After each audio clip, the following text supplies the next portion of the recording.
Sound check, sound check, sound check.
Sound check for 854.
you. Okay. You gotta need your microphone over towards you a little bit more probably. Yeah, we just did it. It's over there. That was you needed to see. Okay. Oh, back to the The screen? screen you guys were just on, yeah. It's Zoom room, Where's that? the top right corner.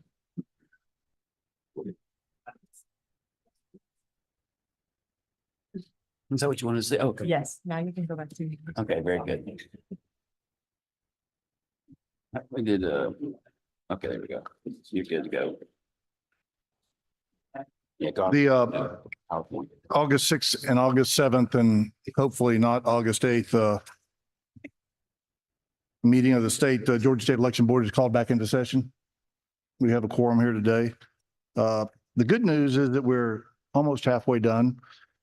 The first item on the agenda today is a report from the Executive Director, Mike Cohn, an update to the board on the hiring of a SCB investigator. Thank you, Mr. Chairman. Just to bring everybody up to speed that is interested, we had 2 investigators in the budget and the small budget, they call it small budget during the session. There was $250,000 put in there to hire 2 investigators, but the concern was we were so close to the year end. Should we hire them based on the monies that we did have in the big budget going forward this year, fiscal year 25, it started June 30. So we waited to hire the investigators, and turns out to be a prudent move because the money was cut out. Our budget was reduced back to the previous year's levels. No investigators, no money. So we went ahead and made that decision. So now fast forward, we think we have enough money to hire an investigator. So where we are in the process, we've got the applications out, put it out there for people to apply. We've got applications in. We have some sample writings. So basically at this point, I'm just waiting for some direction as far as getting down to choosing a candidate. So that's where we are on that. That's pretty simple. The other thing I wanted to talk about was the ballot imaging audit tool project that was passed during the General Assembly. House Bill 974, Senate Bill 189, that'd be Chairman LaHood, Senator Max Burns. They did a great job, one, of shepherding the bill through there with this language in there that would allow this audit. The audit will be performed in the 24 general election to give voters more confidence that what they see is the truth. And so that was the goal there. Those guys did a wonderful job. Also, along with that, in the budget was $5 million that was placed into the budget to pay for this audit. So in the wisdom of the legislature, they chose to put the SCB in charge of that. And so we moved forward, but we also, just to be very candid with you, we do not have the skill set nor the people to perform the entire function. So we did partner with the Secretary of State's office. And I would like to start, when we talk about the process of putting this out for bid, I would like to give Senior Procurement Officer Kim Ford incredible props for what she did, the work she did to prepare this package to be put out to the vendors. Because I don't know how much you know about state law and how the process procurement works, but it's very serious. You make one little small move wrong, the vendors come at you like wolves. No offense to the people in this bidding process, but so what happened is we went forward with Kim's work and had meetings and meetings and meetings getting ready for this. And we put it out for bid, and we had 2 bidders, Clear Ballot, and we had Enhanced Voting. Clear Ballot, I believe, came in at $4.8 million. So they left us a couple $100,000 to play with on that part of it. And then Enhanced Voting came in at $1.5 million. So obviously we are budget conscious. We went forward with Enhanced Voting and had some subsequent meetings for them to show us through the processes of how they would accomplish this goal. And after going through that process, we agreed that they could do it. Well, Clear Ballot used what is legally their right to do. They protested this decision. So what happened was that goes up to DOS, that's Department of Administrative Services. They're the procurement manager and risk manager for the state of Georgia. And so it went to their the deputy commissioner's office, and they had a hearing on it. And their lawyers looked at it and looked at the procurement process done by the Secretary of State, which again was phenomenal. And they upheld our decision. of choosing enhanced voting. Well, again, they had the right to protest and appeal that. So it was appealed up to the commissioner. And we had a hearing last Friday virtually. And we heard the arguments for and against. And now this week, we should hear back from the commissioner a ruling on that project. And I'm very excited. I've been working with Blake Evans, the head person over elections with Secretary of State's office. He's been a wonderful person to work with, and it's been a very open process. So I can't be more happier. I'm just excited that hope that we get the right decision this week so we can proceed forward with this audit and give people the comfort they need in this election. I appreciate you. That finishes my presentation. Thank you, Mr. Cohn. The board had a brief conversation prior to the meeting and decided that the people have signed up to publicly speak. We wanted to give them an opportunity to speak before we got into these petitions so that they could be heard. So if anybody signed up to speak during public comment today, would you raise your hand? We have just 4. Quick question. Are you guys on the sign-up sheets from yesterday, or are you guys new? Everybody's from yesterday? And only 5 are here? 4. Okay, well, let's, Well, if you y'all just- would just go ahead and line up over here and we'll just have you go. And you could introduce yourselves before you speak, and Yes, please. please just line up over here and we'll just go, and whoever gets there first gets to go. I'll do this.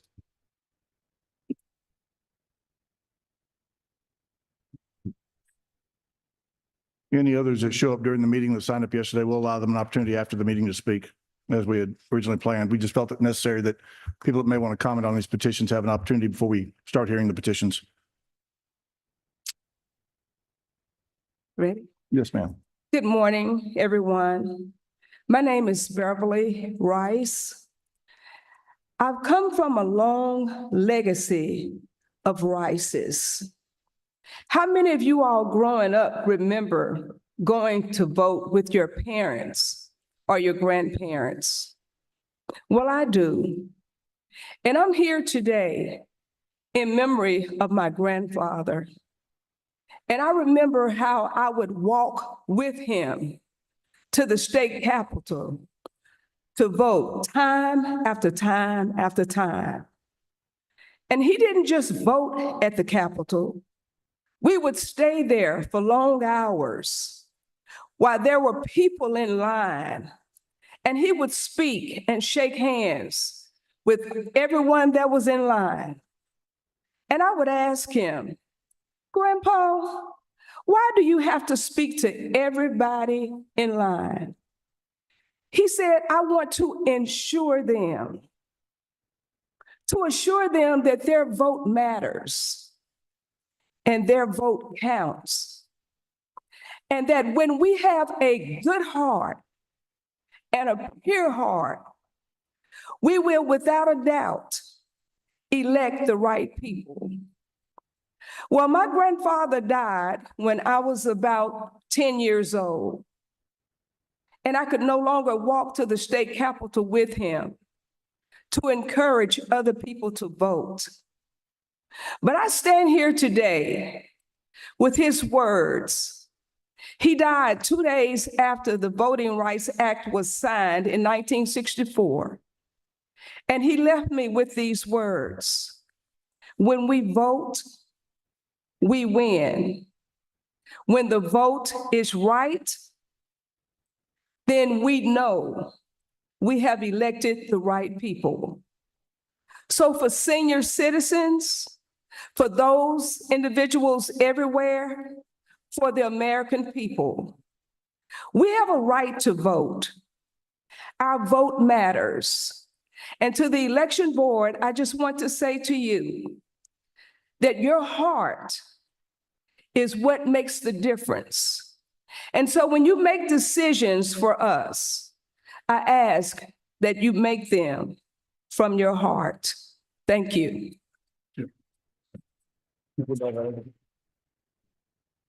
Thank you, Beverly.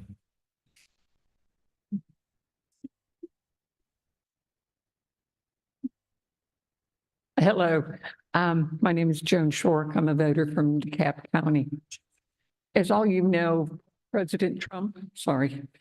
President Trump held a campaign rally here in Atlanta last Saturday. Nothing really remarkable, except that at one point, he acknowledged 3 members of this board by name, Rick Jeffries, Janice Johnston, and Janelle King. Dr. Johnston even stood to be recognized. Very disturbing. Members of the board here were praised by the candidate for being, I quote, 3 pit bulls fighting for honesty, transparency, and victory, unquote. Victory is the disturbing word. Fighting for any candidate's victory is not the job of the SCB. Per the Secretary of State's website, the job of the SCB is to, again, I quote, to protect all Georgians' right to cast a ballot. They are charged with protecting the public, just like public safety officials are. As a safety engineer, I'm well aware of the importance of public safety officials being independent. Imagine if a building inspector worked for a developer, or the fire marshal held stock in the company that he was responsible for investigating. Either of these would be considered totally unacceptable because public safety is important to all of us. Our votes are important too.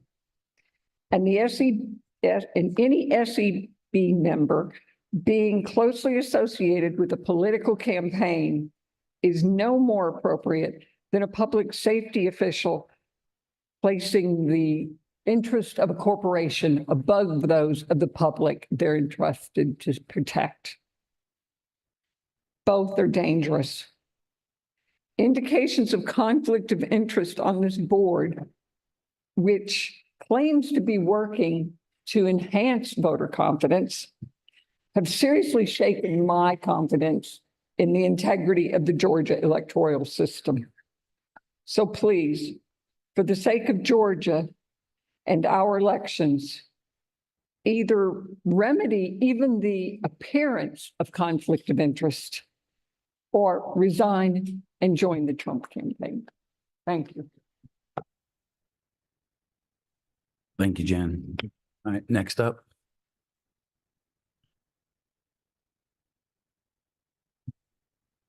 Good day, board.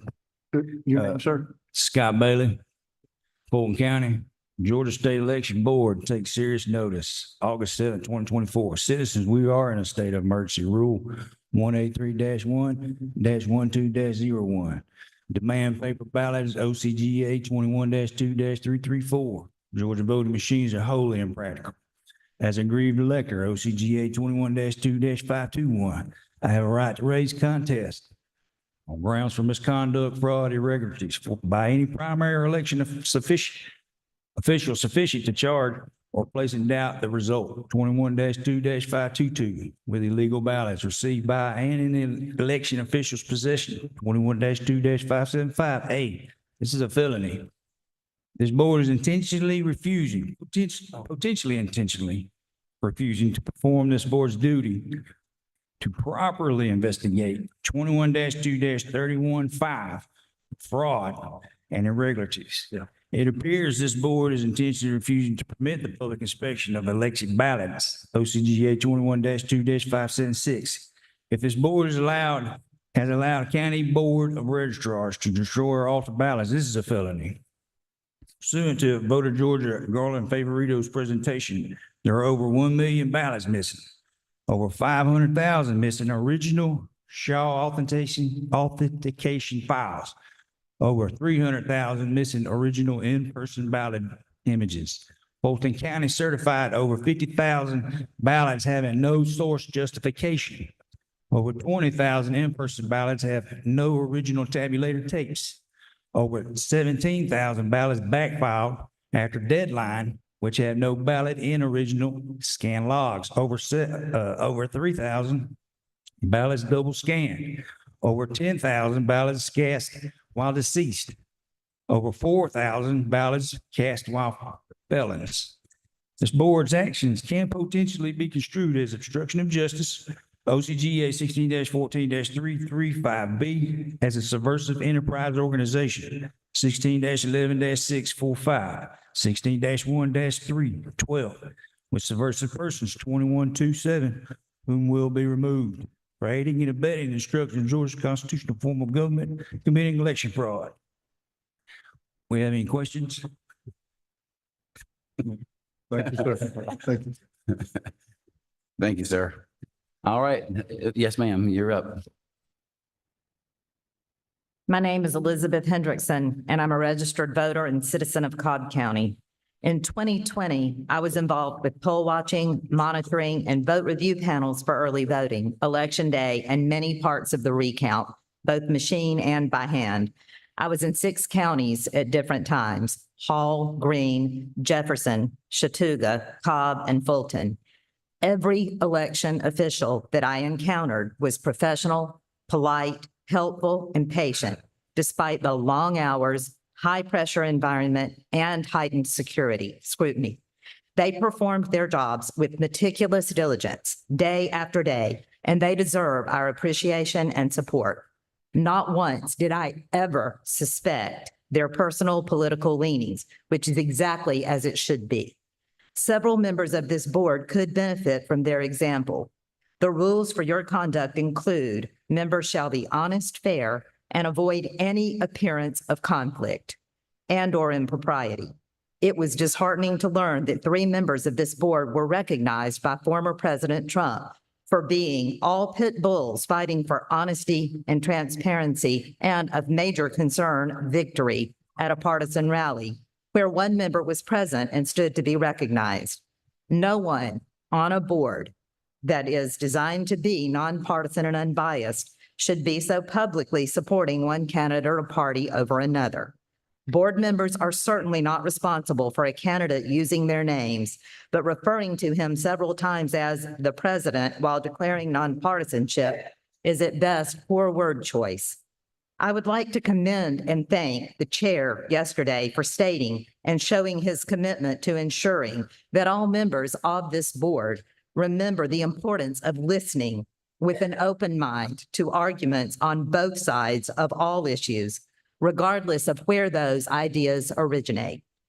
Thank you for this opportunity to speak and for your role in keeping Georgia's elections secure and accessible. We, the people, all the people deserve it. Thank you very much. Thank you, Elizabeth. And that concludes our public comment.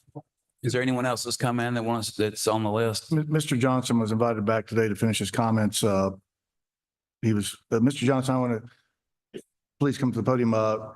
The board has received a copy of your emails. We have your emails. Your case has not been opened, but it'll be looked at. Well, maybe at the end of this week, but it will be looked at. So, please make whatever comment you'd like to, but we are kind of limited to 2 minutes. And I would suggest that you wait for us to have an opportunity to look at the case before you. I just thought you already had it. When I talked to Alexandra, she, which I really would like to thank for her bringing this forward. That's a very strong person y'all got there. Well, it hasn't been investigated yet. So, I mean, we just received it and it hasn't gone through investigation yet. So we can't really comment on it. And I'm just saying you might want to consider that when you. Well, I guess I would like to just come back at a later date once y'all get everything in place, because I got a lot of paperwork and a lot of papers. Yeah, that would be appropriate when the case is heard. Okay. Yeah, Mr. that's Chair, investigated. Yes, sir. Alex said that. It's on the agenda for this meeting, but it was continued, it was a part of that,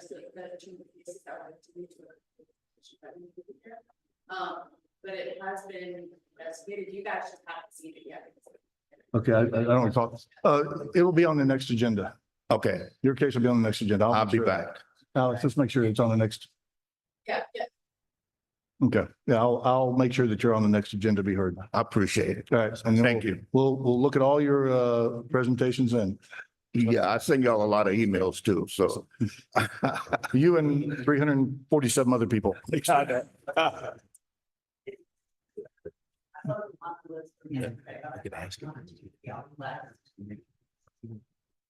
board?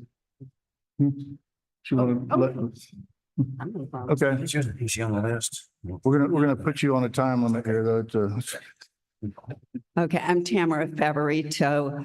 I spoke yesterday, but I also wanted to comment on the previous two speakers that talked about the conflicts of interest on this board.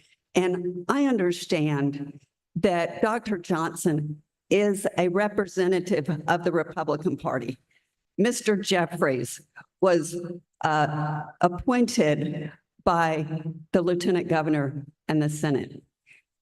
Ms. King is a representative of our House, and that is majority Republican. So it is very appropriate that at Trump's rally, he would mention them. It was very appropriate that he would ask Dr. Johnson to stand up. She is working for us as Republicans. Does that mean that she can't look at these rules and say what's honest and fair? No. But there's only one person on the board who cannot have a conflict of interest, and that's our chairman. And as I understand it, it was actually kind of hard to find him because he can have no affiliation and he can't even have contributed to a candidate. But I've actually had the privilege of speaking with him, and he is that person. So he's the one that you look to for no conflicts of interest. But the other three do not have to be nonpartisan. Ms. Gazelle, I would think it would be very appropriate if she had attended Kamala Harris's rally and Kamala had recognized her. And if she had called her a pit bull, I can say that would be true. Ms. Gazelle has worked very hard on this board for several years. So I think we need to understand the makeup of this board, but I trust all of them to be nonpartisan when it comes to looking at what is fair and honest in our elections. Thank you. She's under 2 minutes? Okay. Did anybody else walk in that had signed up to speak yesterday? Going once, going twice? Nope. Very good. Thank you. We'll proceed with our agenda. The next item on the agenda is to hear the petition for amendment of state election board rules presented by Christina Loop. Is Ms. Loop here? Please come to the podium, Ms. Loop. It is tab number 34 in the board's binders.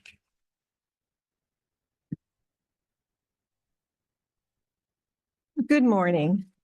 I am Christina Loop, and I am filing this proposed rule change as an individual and not on behalf of any organization or other individual. A little of my background: I have worked in elections in Virginia for 18 years as a poll worker and a poll manager. I'm currently serving as an election board member in Jackson County. I'm proposing an amendment to Rule 183-12-071 to rectify the current verbiage on the touchscreen display that contradicts the application of Rule 183-1-12-0.118 and also 10B, and Rule number 183-14-.02-12B. The rule I am requesting to be amended reads as follows. The election superintendent shall review the electronic databases used to generate ballots for correctness and accuracy in generating paper ballots and touch screen displays. When I wrote this rule, I asked that we add, quote, "This shall include all messages given to the voter," because those messages are on the touchscreen display. The reasons I wanted to amend is that when you're voting on the BMD, it gives instructions to the voter. And the wording on the touch screen that I am questioning comes after you complete your selections. It says, quote, "You cannot make any more changes after printing the ballot." This wording gives voters the impression their selections are final once printed. Yet the rules I mentioned above say that voters are supposed to be instructed to check their printed ballot. And if the printed ballot does not contain the proper ballot selections, or that the voter was not issued the proper ballot, the voter shall immediately inform a poll officer. The problem is, the voter has no way of knowing that they are supposed to inform the poll officer, as the machine just told them that once you print, you can't make any changes. While it is true that once printed, no additional changes can be made to that particular ballot, two of the rules I referenced say poll officers can spoil the ballot and provide the voter with a means to have a printed paper ballot that has his proper his or her proper selections. The voter does not know of this option.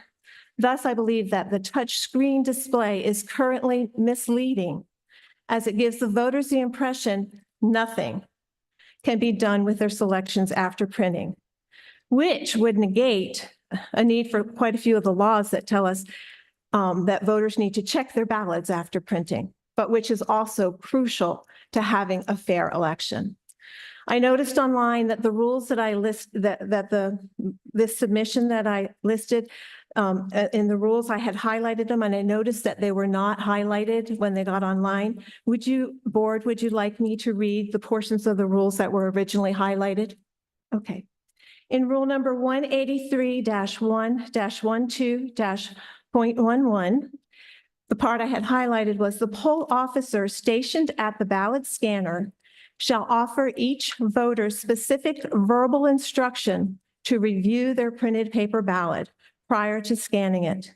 In addition to the preceding instruction, the poll officer stationed at the ballot scanner shall offer general instruction throughout the period while voting is occurring, telling voters that sample ballots and magnifying devices are available to assist them in reviewing their paper ballot. All right, that was one. The next one was rule number 183-1-12-.11, 10B. If, while reviewing his or her printed ballot, the voter discovers that the printed ballot does not contain the proper ballot selections, or that the voter was not issued the proper ballot, the voter shall immediately inform a poll officer. The poll officer shall spoil the paper ballot and take the necessary steps to allow the voter to make his or her selections again on the electronic ballot marker and cause the correct ballot to be issued. And then the last rule is 183-1-14-.02, advanced voting. And it says the exact same thing that the rule that I just read says. If while reviewing his or her paper ballot, a voter discovers that the printed ballot does not reflect the voter's desired selections, or that the voter was not issued the proper ballot, the voter should immediately inform a poll officer. The poll officer shall spoil the paper ballot and take the necessary steps to allow the voter to make his or her selections again on the electronic ballot marker and cause the correct ballot to be issued. The current messaging on the ballot marking devices makes the voting process more confusing and time-consuming for the voter and our poll workers than it needs to be. This proposal would clarify the process that is in place, making it more voter-friendly. Without clear messages, the voter has little to no incentive to check their ballot and every right to question the voting process and/or the competency of the poll officers. Now, a few days ago, I found out that in order to correct this message on the BMD, a patch will be required. I was surprised. I expected this to be a simple configuration or a data change in the same manner that the ballot styles are created and updated as stated in the original rule that I'm amending. I thought this message was a touchscreen display, and therefore it would be little to no cost to clear up the mixed messages we are sending voters. I'm not a data person, but computer experts tell me that needing a patch for this type of change is an indication that this is an antiquated programming technique. This system was purchased, I believe, only 4 years ago. If the voting system had been designed properly, the messages would be configurable and stored in a data file. In summary, the ballot marking device message displayed to the voter states, "You cannot make any more changes after printing the ballot." This message is misleading and should be corrected because the law states a poll officer shall spoil the paper ballot and provide a way for the voter to make his selections. I appreciate you here and this opportunity to propose this rule change. And I'm happy to take any questions. Thank you. In theory, it sounds reasonable and, making things clearer is always a good thing. I purchased this iPhone 2 years ago and it's already out of date. I haven't even figured out how to use this thing yet. So, technology changes constantly. When I got your petition, I asked for some direction from the Secretary of State on whether this is possible. They try and seek all the answers. And then I also want to know whether this board even had the authority to do something like that. Because under OCGA 21-250 subsection A, subsection 1, it's the exclusive authority of the Secretary of State to determine the form of ballots and associated documents. And so I don't know if this board can authorize the changing of something like that. Number two is what I got back from the Secretary of State is it's not possible to change the current text in the BMDs for the 2024 general election. To change the text to the BMD screen requires modifying a specific resource file that resides on the county election management computer, the EMS. The new resource file would have to be built by the vendor, tested, and then transported to each county and installed onto the county EMS by an SOS employee. This would be followed by acceptance testing in addition to the work that needs to be done to modify the resource file. SOS would need to simultaneously update and modify our EMS hash validation tests on a statewide basis to account for the modified file. Okay. What that tells me is that they can't do this by the November election. And that the number two question is whether we even have the authority to force them to do it, this board. I am a big believer in following the law and the statute. And so, like I said, I always believe in more clarity. I'm just not sure from my position that we have the authority to do that. I know that a lot of people think this board has a lot of authority. There's some things that we just don't have authority on, and it's all defined in statute. So that would be the other board members may think otherwise, but that's my reading of it. So. Yes, Member Giselle.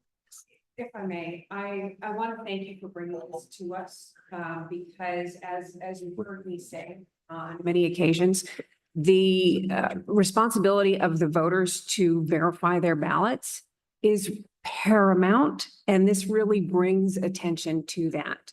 So I always like opportunities to reinforce messaging that it is already in the rules that poll workers have to remind voters to inspect their ballots and verify that it is correct, a correct reflection of their choices.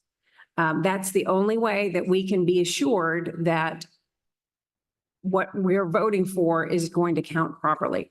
And the audits are the way to confirm that. So I just wanted to say that I recognize your concerns. I appreciate the fact that you went to this effort to bring this. I'm sorry, we don't have the authority or the ability to change the messaging on the BMD screens, but if we get anything out of this, it's to reinforce the responsibility of the counties to make sure they're training their poll workers properly to give these messages and warnings to the voters. Thank you.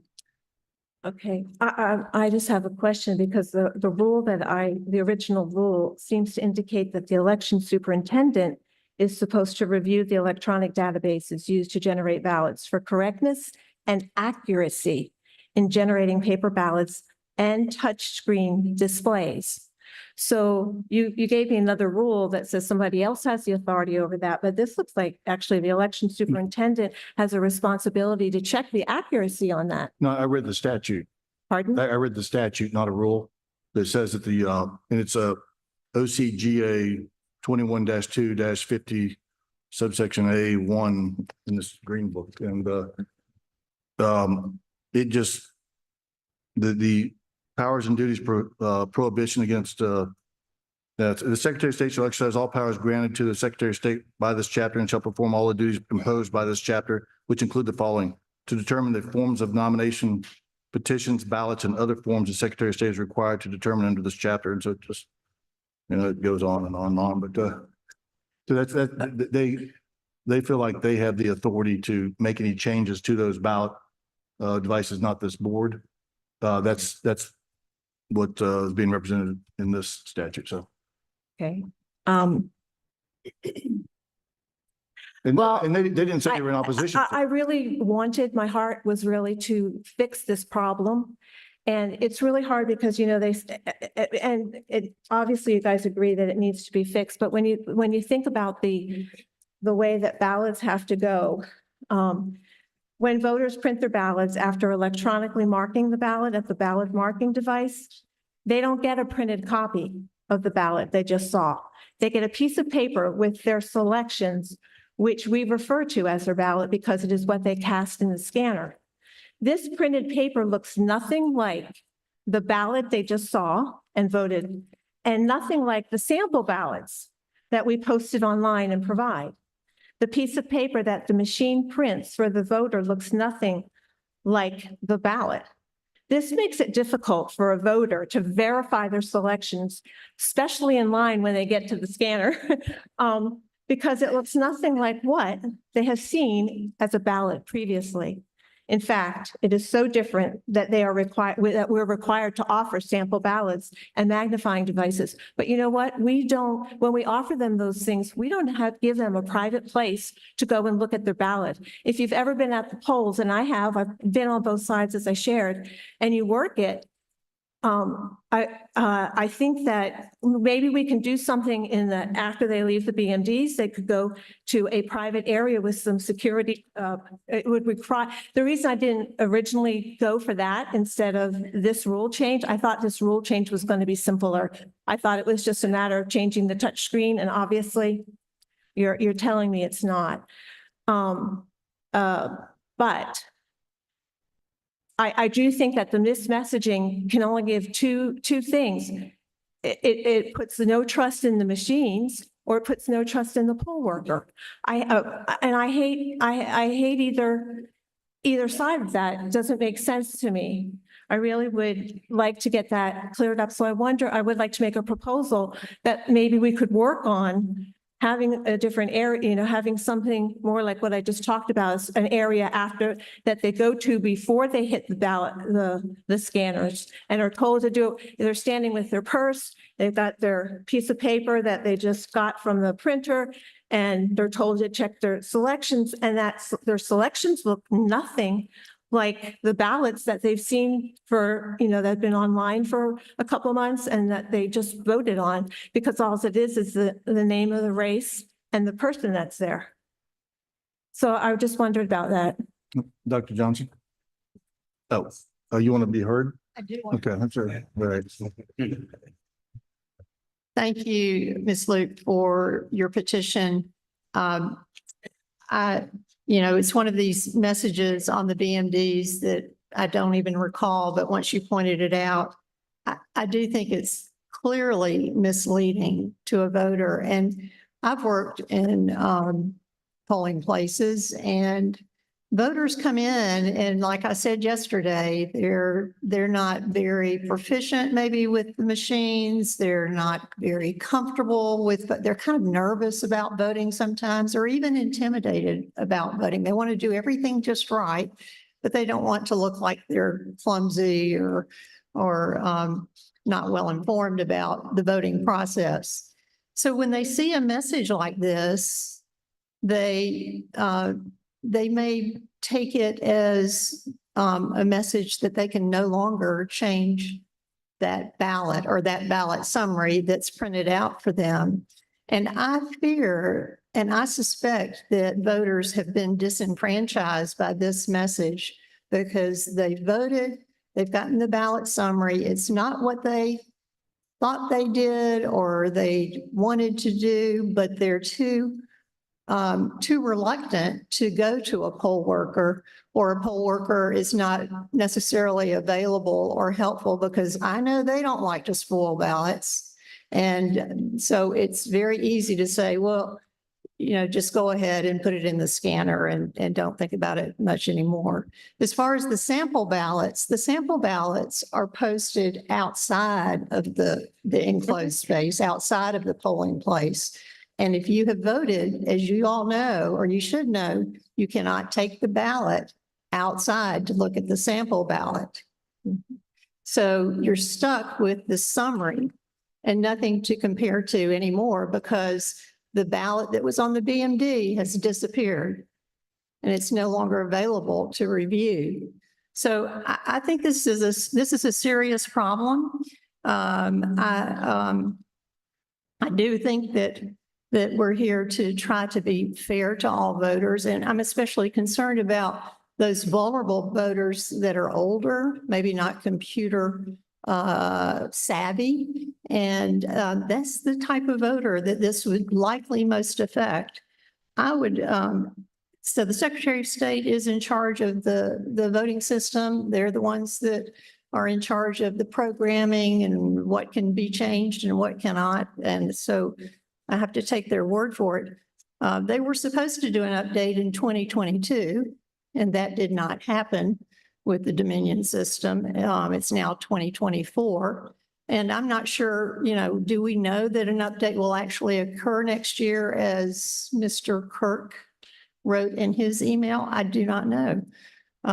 It certainly hasn't happened since 2022. I would recommend, although I don't think I don't think I could approve this for rulemaking because there's nothing we can do about it right now. But I would recommend that a notice be posted at every single BMD that says, if this is in very nice readable text, if this is not your choice or you think your ballot is not the choice that you made or you want to have made, please see the poll worker to counter the impression that they cannot change that printed ballot summary. That's interesting. I didn't want to, I don't want to give the machines a bad rap either. Do you know what I'm saying? And that kind of does that just a little bit. I wondered if we could check your ballot before and after printing. See a poll officer if you have any questions. That way we're not alerting them to anything. Do you know what I'm saying?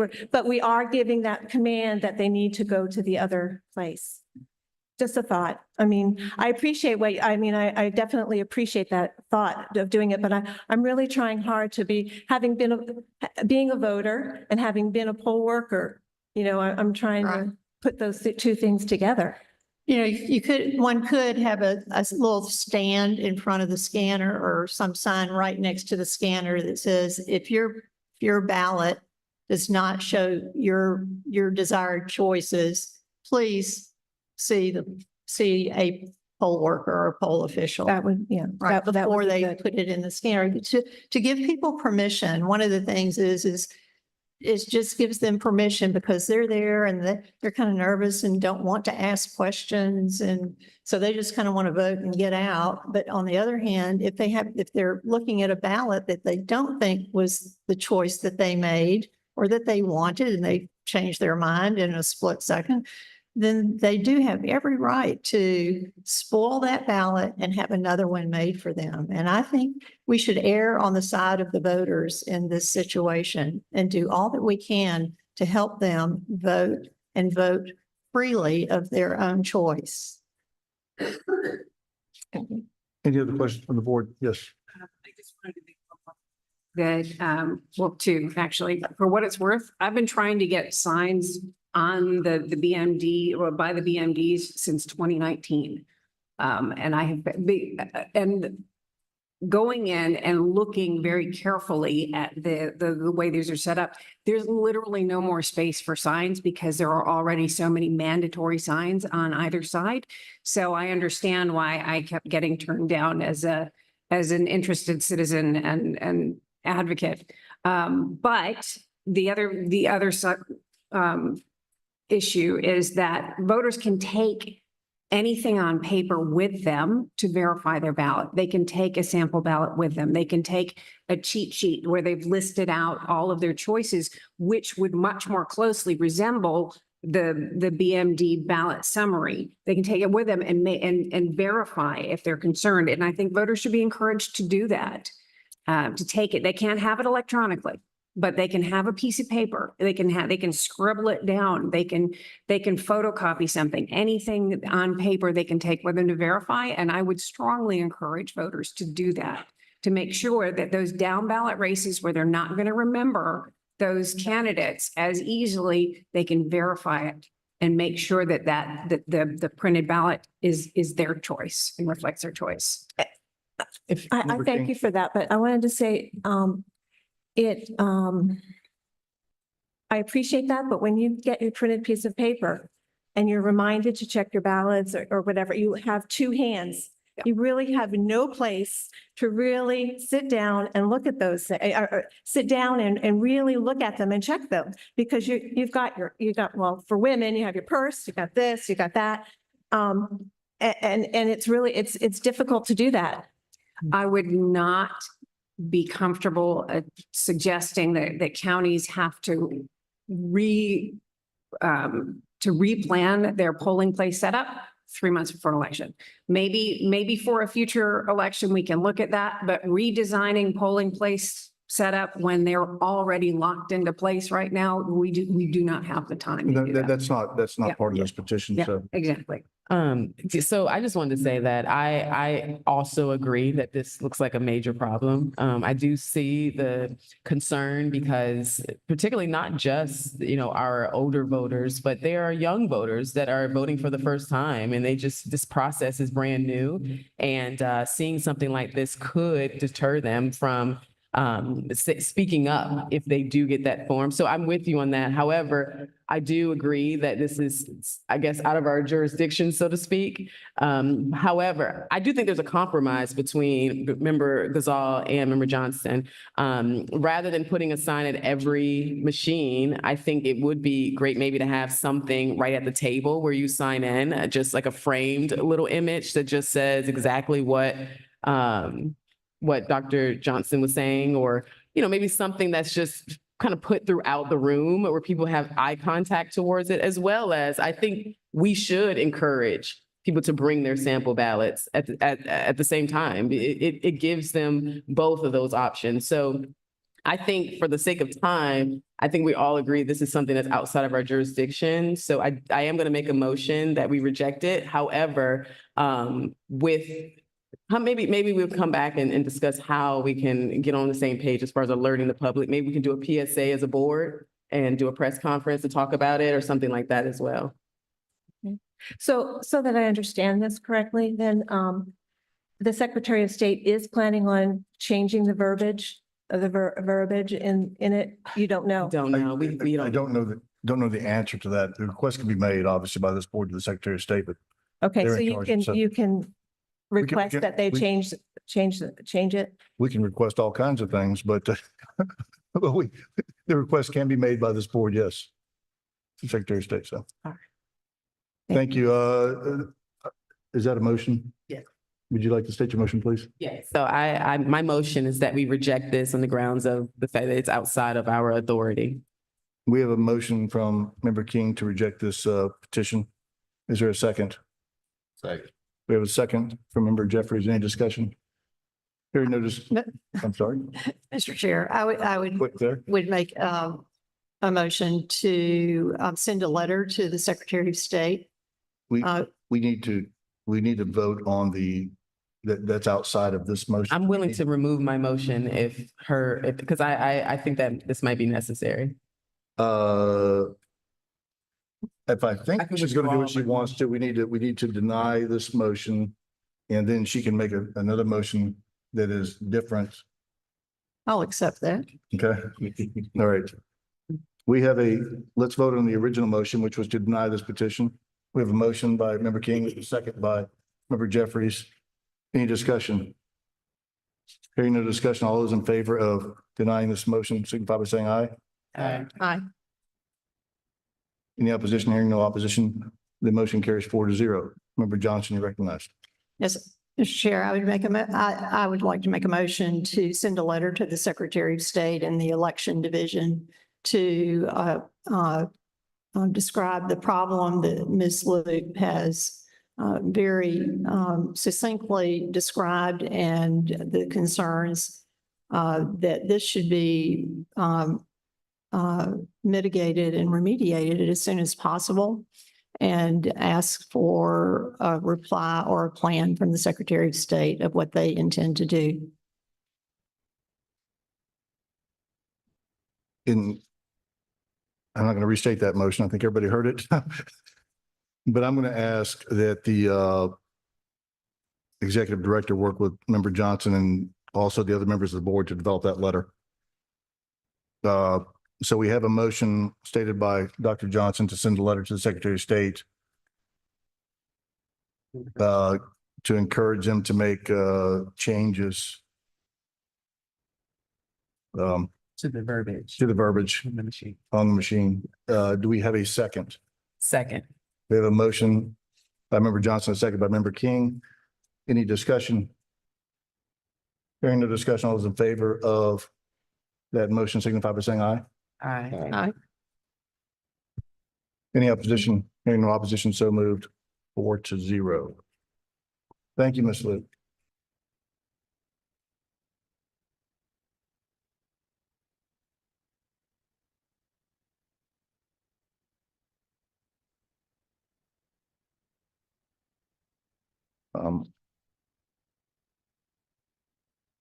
The next item on the agenda is petition for amendment to state election board rules presented by David Cross. Is Mr. Cross here? Have you been here before? No.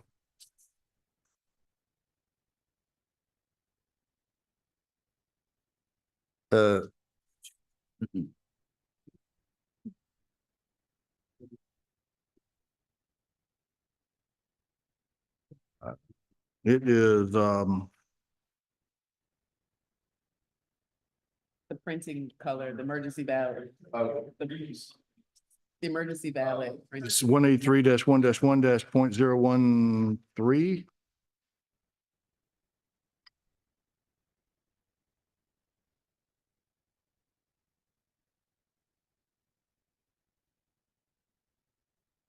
This was the old salmon colored paper ballot that you refused to print in yellow and black, right? Okay.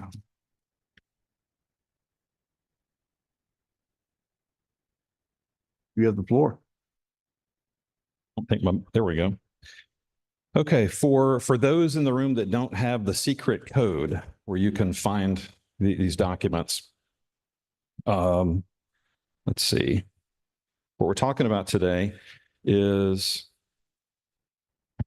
a petition to amend election code so that, well, the intent of the rule is to help maintain chain of custody of ballots. Specifically, during early voting, as additional applicants, this is Rule 183-1-14.11. Sorry for all the numbers. During early voting, as additional applicants for absentee ballots are determined to be eligible, the Board of Registrars, oops, wrong one, sorry. Too much stuff up here. My apologies. All right. Rule 183-1-1-01, paragraph 3. So we're looking in our evaluation and trying to reconcile publicly available ballot data along with or voting data with ballot images.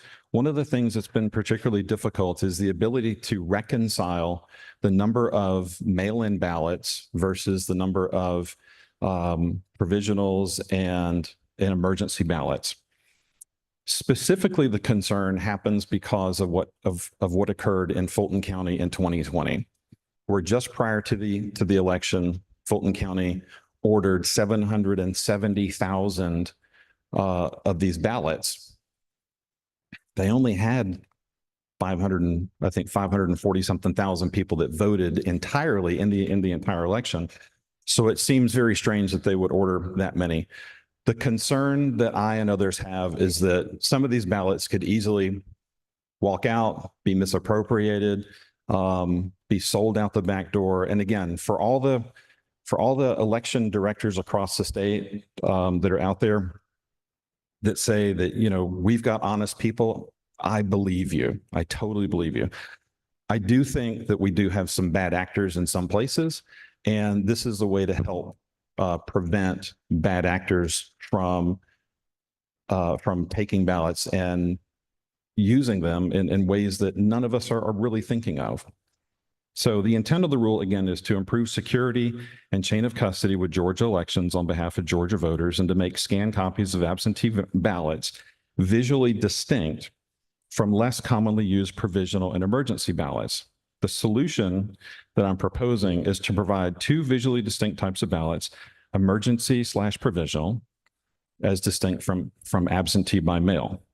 In my previous rule, I had suggested maybe using salmon colored ballots. Member Gazal suggested that maybe voter anonymity might be impacted. I tend to agree. And what I'm proposing now is simply printing the ballots on the same white colored ballot stock, but separating them in terms of absentee/provisional from absentee by mail. Or I'm sorry, emergency/provisional. All right, let's see. All right, so as you can see in the documents, I think it's on page 3. I have a sample of a Fulton County ballot, and at the top you can see it says Fulton County. It has the ballot style for the precinct up there, and underneath it says official absentee/provisional/emergency ballot. And again, what I'm suggesting is making these things separate and distinct. If you're going to be mailing out ballots, there's no reason why a printer can't provide you with a separate batch of ballots for your mail out ballots, or why you can't produce them, at the county level as well too. So with regard to Rule 183-1-12-01, which is on page 2, what I'm suggesting is just an edit to the rule. And paragraph 2 says the superintendent shall cause every voting place and advanced voting location to have a sufficient number of, you're inserting emergency/provisional blank paper ballots that can be marked by pen, available for use in the event of emergency. And again, inserting emergency/provisional ballot shall be marked in the top margin separately and distinctly from absentee by mail ballots. Let's see. I promise I'm not going to go as long as Ms. Marks went yesterday. You get a prize for your brevity. I'm known to be a man of few words. I try to speak briefly. All right, so on the bottom of page 3, I already covered the fact that Fulton County ordered 1 million emergency ballots. 770,000 of them were the long form ones. 220 something thousand of them, I believe, were just were extra reams of paper. Going to see if I'm missing anything else here. I also showed you on page 4, I show you the total number of votes that were cast in 2020 and how it is just absurd that Fulton County ordered that many ballots. It's just something doesn't add up and it doesn't make sense. And me, as a financial advisor, I have to have things make sense to me. And when something smells fishy, it probably is.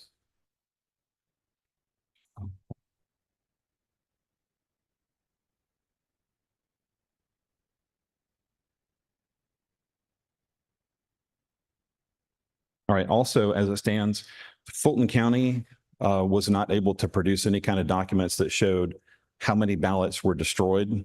They just said the ballots were destroyed. There's no records that are available. So this again is making it so that if I go on the Secretary of State's website or any citizen goes on the Secretary of State's website and it says that there were, say, 85,000 absentee by mail ballots, then by God, there should be 85,000 absentee by mail ballot images. They should match.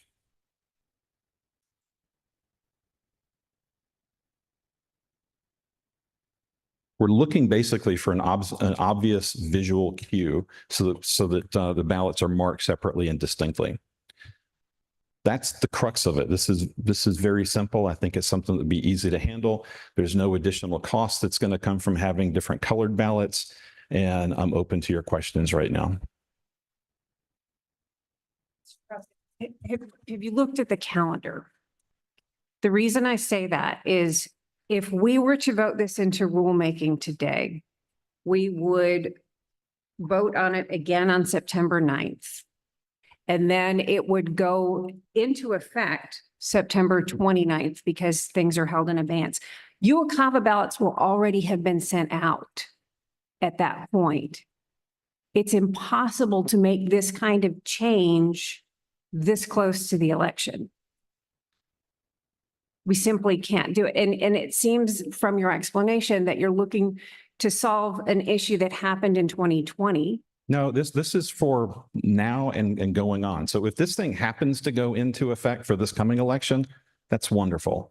If it goes into effect for future elections, that's fantastic too.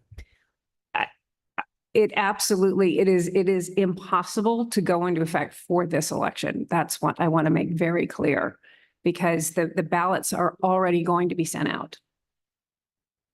To me, I have the same issue with this as I had with the last petitioner, whether we're allowed to even do this by code. And it goes back to this 20-3-50 subsection A1 and whether, I mean, it's a ballot issue. It's a ballot style issue, which is under the sole discretion of the Secretary of State's office, not under this board's office to change the form of a ballot. And so I have the same question with this as I had with the last one is, sounds like a good idea, sounds reasonable. Does this board have the authority to make that change? It's your own rule. I mean, you can edit your own rule. But you're asking to change a ballot. Change the way a ballot's written, right? Yeah. Yes. Yeah, at the top, yeah. So, Mr. Cross and board, first of all, 95% of absentee ballots are printed at Tattnall Printing in Georgia. So it's Tattnall Printing that actually designs the absentee ballot with the input from the county as far as who the candidates are and the rest of the ballot design. But I think, Mr. Cross, you're working toward ballot accounting because in the statute, it's we're instructed, or the superintendents are instructed to account for all ballots. And that includes ordering of ballots, delivering of ballots, used ballots, returned ballots, not used ballots, and the number of ballots that are destroyed after the election a designated period of time. Now, even further, I would say currently we are not in compliance with Georgia law, election law, because OCGA 21-2-383 states ballots for use by absentee electors shall be prepared sufficiently in advance by the superintendent and shall be delivered to the Board of Registrars or absentee ballot clerk as provided in Code Section 384. Such ballots shall be marked official absentee ballot, in quotes, official absentee ballot. It does not say provisional emergency, and shall be in substantially the form of ballots required by Article 8 of this chapter. So we're currently not compliant with Georgia law. And so this should be changed immediately because we're violating Georgia law right now. I do not think it's too late to have this rule considered and if approved, become effective because printing has not started. Mr. Tatnall Printing, I won't say his name, said, yes, I know it's Russ. He would need to be informed. As far as, I ask again the questions, does this change the voting process for voters? No. Is there a cost involved? Maybe.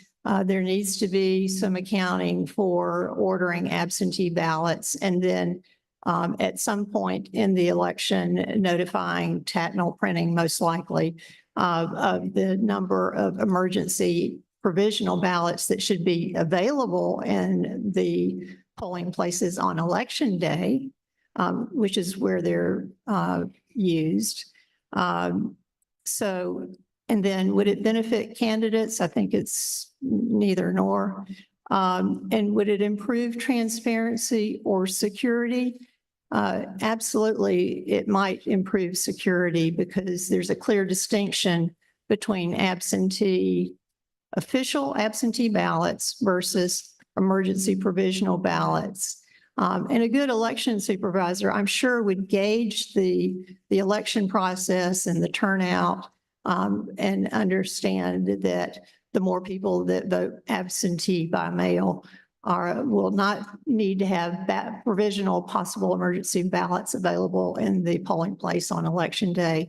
So it's just a matter of tracking the vote turnout plus early in-person voters to gauge how many emergency ballots they may need. So this is a change, but actually it's a change that actually makes us compliant with Georgia law. So I'm in favor of this. Dr. Johnson, you don't see a conflict with 21-250A1? Which says to determine the forms of nomination petitions, ballots, and other forms the Secretary of State is required to determine under this chapter? I see no conflict of all. This is compliant with 384 that we have official absentee ballots. It's not the form of how candidates are listed in the order and how their names are spelled out or whether they can use nicknames or surnames.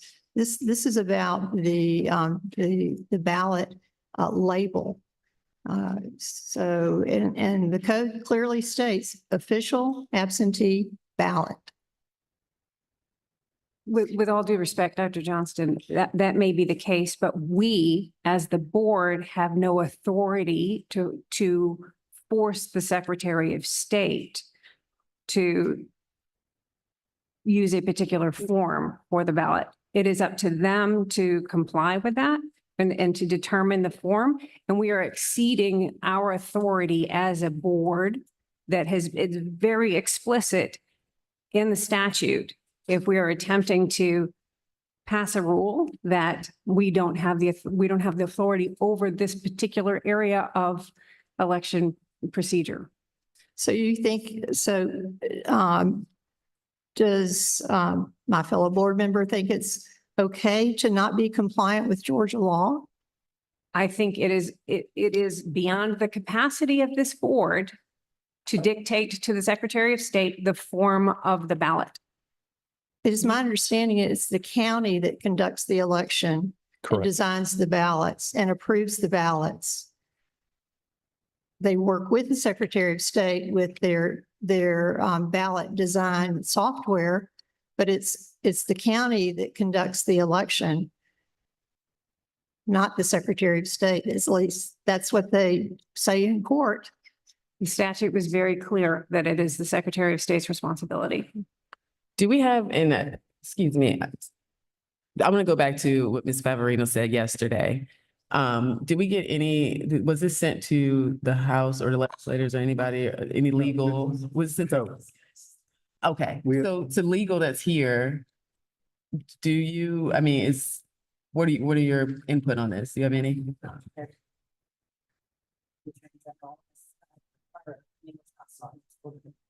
Okay, so there's no opinion from the Attorney General. Okay, well, as of right now, everything is speculation as to what we can and can't do, unless you can provide a statute or something that should. Well, we also have the law that says that we can do this, because the law says that the ballots are supposed to be read a certain type of way, and it's not. The law can require the ballot, but not authorize the state election board to regulate on that issue. We So the can't, law we doesn't can't regulate on issues that have not been designated to the state election board to regulate. There are very specific delegations of authority within the election code where we do have very clear authority.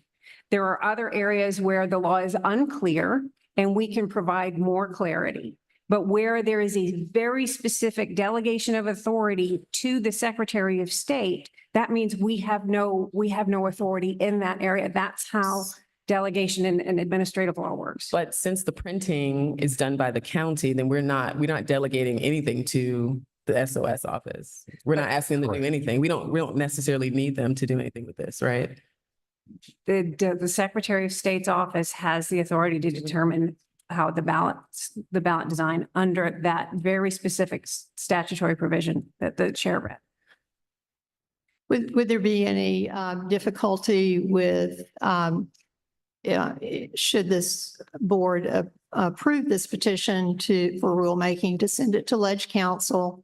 They certainly have the opportunity to weigh in and provide the input, and of course, the Senate and House committees that deal with elections. And they can give us that feedback. It's not that we're approving this as a rule today. We're simply accepting it as a petition to consider for rulemaking. And if the Secretary of State has a valid reason that they want the ballots to have absentee, provisional, emergency, then they can certainly give us that feedback, and that will, all of that we'll consider in 30 days. Yeah. And are you saying, we still come back to the issue that before this comes into place, ballots will already be sent out? So are you suggesting that we would have to have different forms of ballots depending on when they go out? Are you suggesting that? I mean, it's a possibility that this would go into effect with the next election. That's a possibility too. So I think we should move forward with rulemaking, or at least this portion of the process, and then we can debate it in the 30 days, within those 30 days.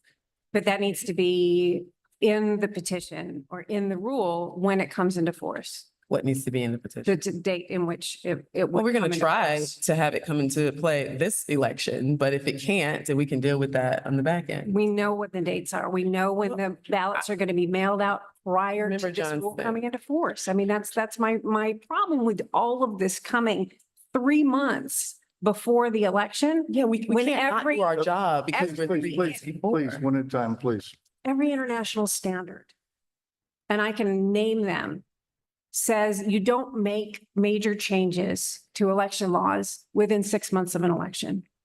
OSCE, OAS, I will cite them if you want to hear them.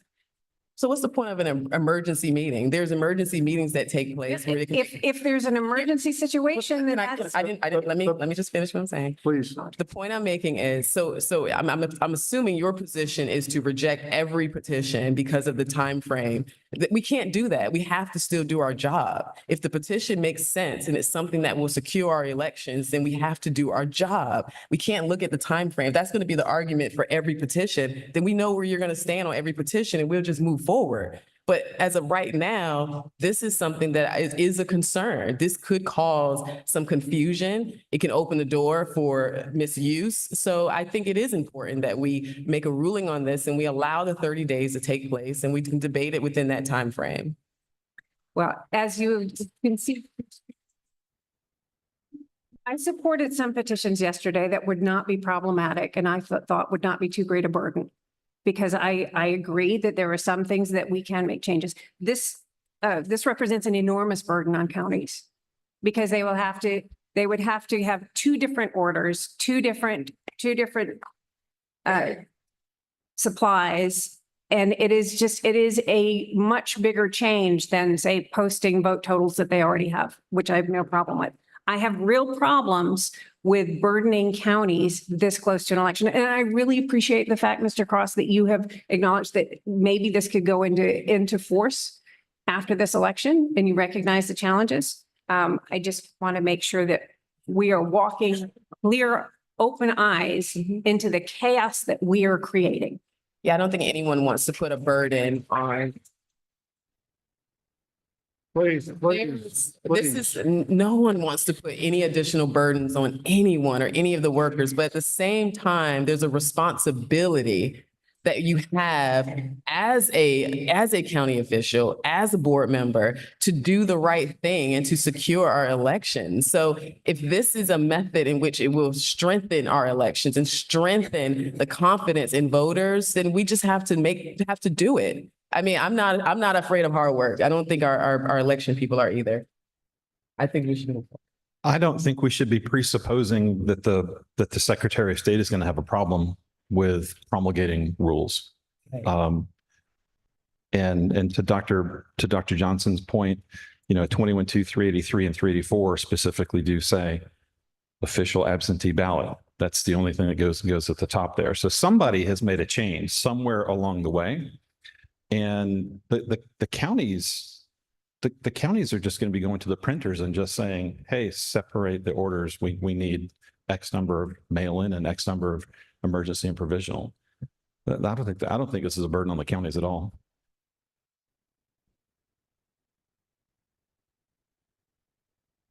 That's all I've got.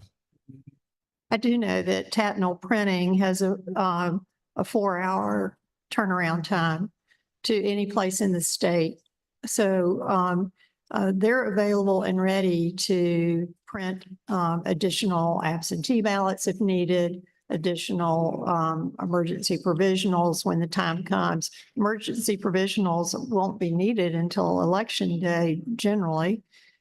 So there's still ample time to consider this or Fulton County in 2020, Fulton County ordered 770,000 ballots on October 25th. They had them on October 28th.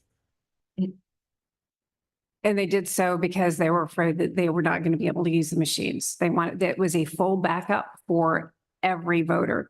My point is that this is one of many other changes. And again, ballots will have been mailed already before this rule comes into place. We keep forgetting that. So if we miss this election, then that's the way it is. But the rule needs to be changed to make it so that, right now, people like me and people like Garland and people like Philip Davis and Kevin Mockler, we are the ones that are, splitting our time between like running my business. I mean, I run a small business. This is my second day of wasting, an entire day without pay coming down here to do this for the love of my country and my state. And it's people like me that are doing the job of the Secretary of State. We are the ones that are finding duplicates.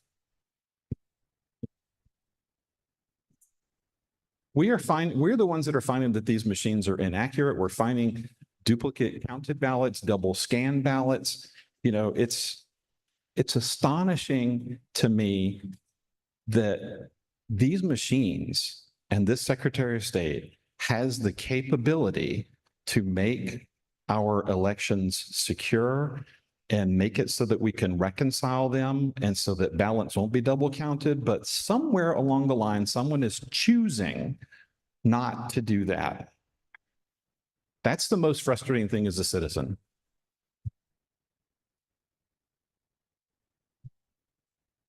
I moved to the previous question. Are you making a motion? I am. I'm making a motion that we promulgate this rule. for rule. That you would I'm need- still learning my. You would need to make a motion that this board initiate rulemaking procedures. Okay, all right. My motion is that this board initiates rulemaking procedures on this petition. We have a motion from Member King that this board initiate rulemaking procedures on this petition. Is there a second? Second. We have a motion and a second. Is there any discussion? The chair opposes this for the reason stated that it is in the chair's opinion, direct violation of 21-2-50 subsection A, subsection 1, and it is imperative that this board follow the laws that are stated in the code sections of Georgia, and that we do not over exercise our authority. So is there any other discussion? I would like to add my name to that proviso that do not want to be associated with a violation of Georgia election code. Any further discussion? We have a motion from Member King, a second from Member Johnson to initiate rulemaking procedures on this rule. All those in favor signify by saying aye. Aye. All those in opposition signify by saying nay. Nay. The chair votes nay. Motion carries 3-2. I'm confused. Mr. Chairman, you were able to vote on this proposed rule change, but not one, not yesterday. I don't understand. The chair has the option of whether they want to vote or not. Oh. It's at the option of the chair. Okay. Learn something new every day. It's in Robert's Rules of Order. Okay. Did y'all adopt Robert's Rules of Order? We have not adopted any Robert's Rules. We've been operating under it at the direction of the chair. Okay. All right. Want me to step down and come back up, or do we want to go into? I think since we're missing a board member, is it okay if we take a quick Comfort break? 10-minute comfort break? Okay. Like Yes. one of us. Do we have a motion? Motion. So moved. Second, so moved. Okay.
We have for later on the agenda, discussion of the Fulton election monitor case. And one of the presenters, Mr. Germany, is not available after noon today because he's going to be on a plane. He texted and let us know. And so we, the board discussed it and felt it was necessary to move it up on the agenda so that both parties are here to present can be heard, instead of one not being able to be heard. So we're going to slide that into the agenda and then go back to the petitions real quick. So the, is Mr.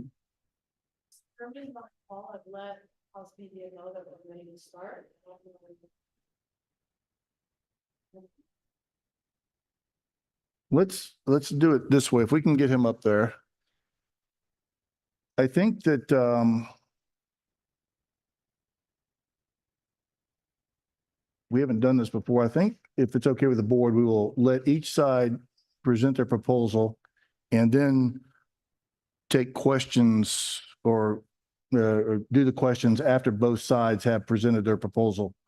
And that way they can each have 10 or 15 minutes to present their proposal, and then we'll go into the questions instead of interrupting in the middle. Is that okay with the board? Okay, all right.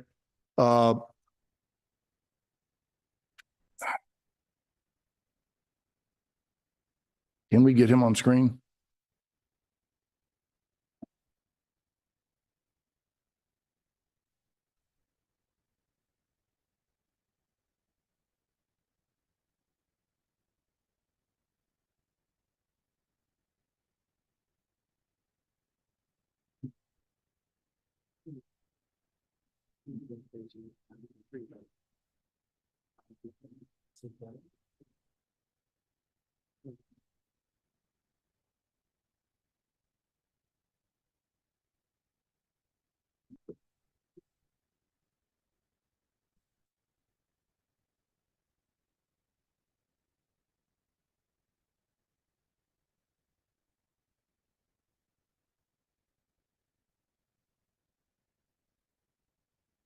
So let me just give a little background while we try and work out this, these technology issues. And, on May the 7th, this board heard a case SCB 2022-025, which involved Fulton County, issues from the 2020 election. There was a complaint that was made, and the board, heard that case. The board voted 2-1 to send a letter of reprimand to Fulton County and to agree with the Fulton County and the Secretary of State's office and the SCB to have a monitor for the upcoming 2024 election. And there have been two proposals submitted, one by a group headed by Mr. Germany and another. Dr. Johnson, who leads the other proposal group at this point? Ms. Probst and Ms. Honey. So Ms. Probst and Ms. Honey will be making the presentation for the other group that has submitted a proposal. It was a revised proposal from this past weekend, correct? A revised proposal. There was another proposal that was made to Fulton County, and Fulton County received both those proposals sometime, I want to say in early July. I don't know the exact dates.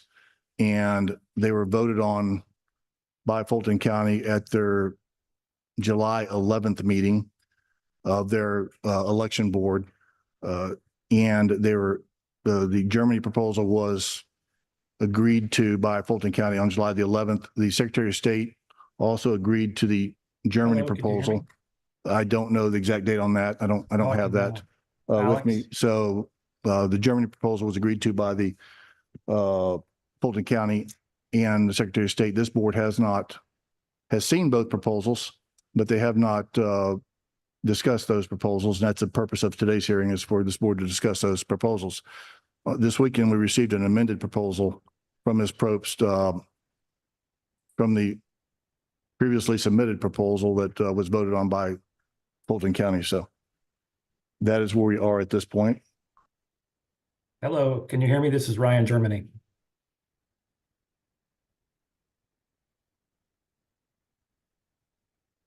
Just testing, see if y'all can hear me. Seems like you cannot hear me. Hello, can you hear me now?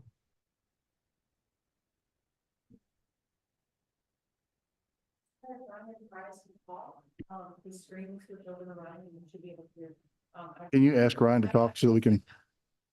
Hi, I'm talking. Can y'all hear me now? Hello? Hi, this is Maybe Ryan. we have, let's try something up here.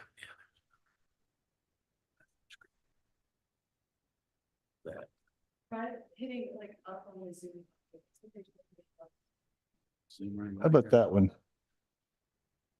I'm just gonna push buttons till something happens. No? That's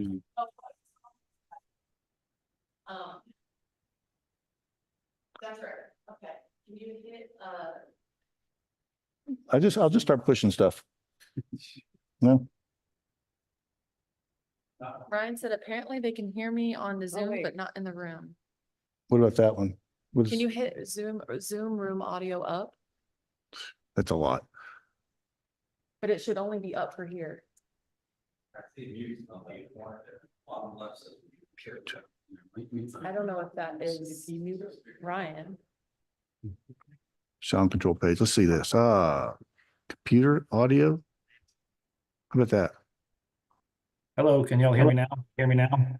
Oh, there it is. Oh, I told you if I push enough buttons, it would happen. It worked.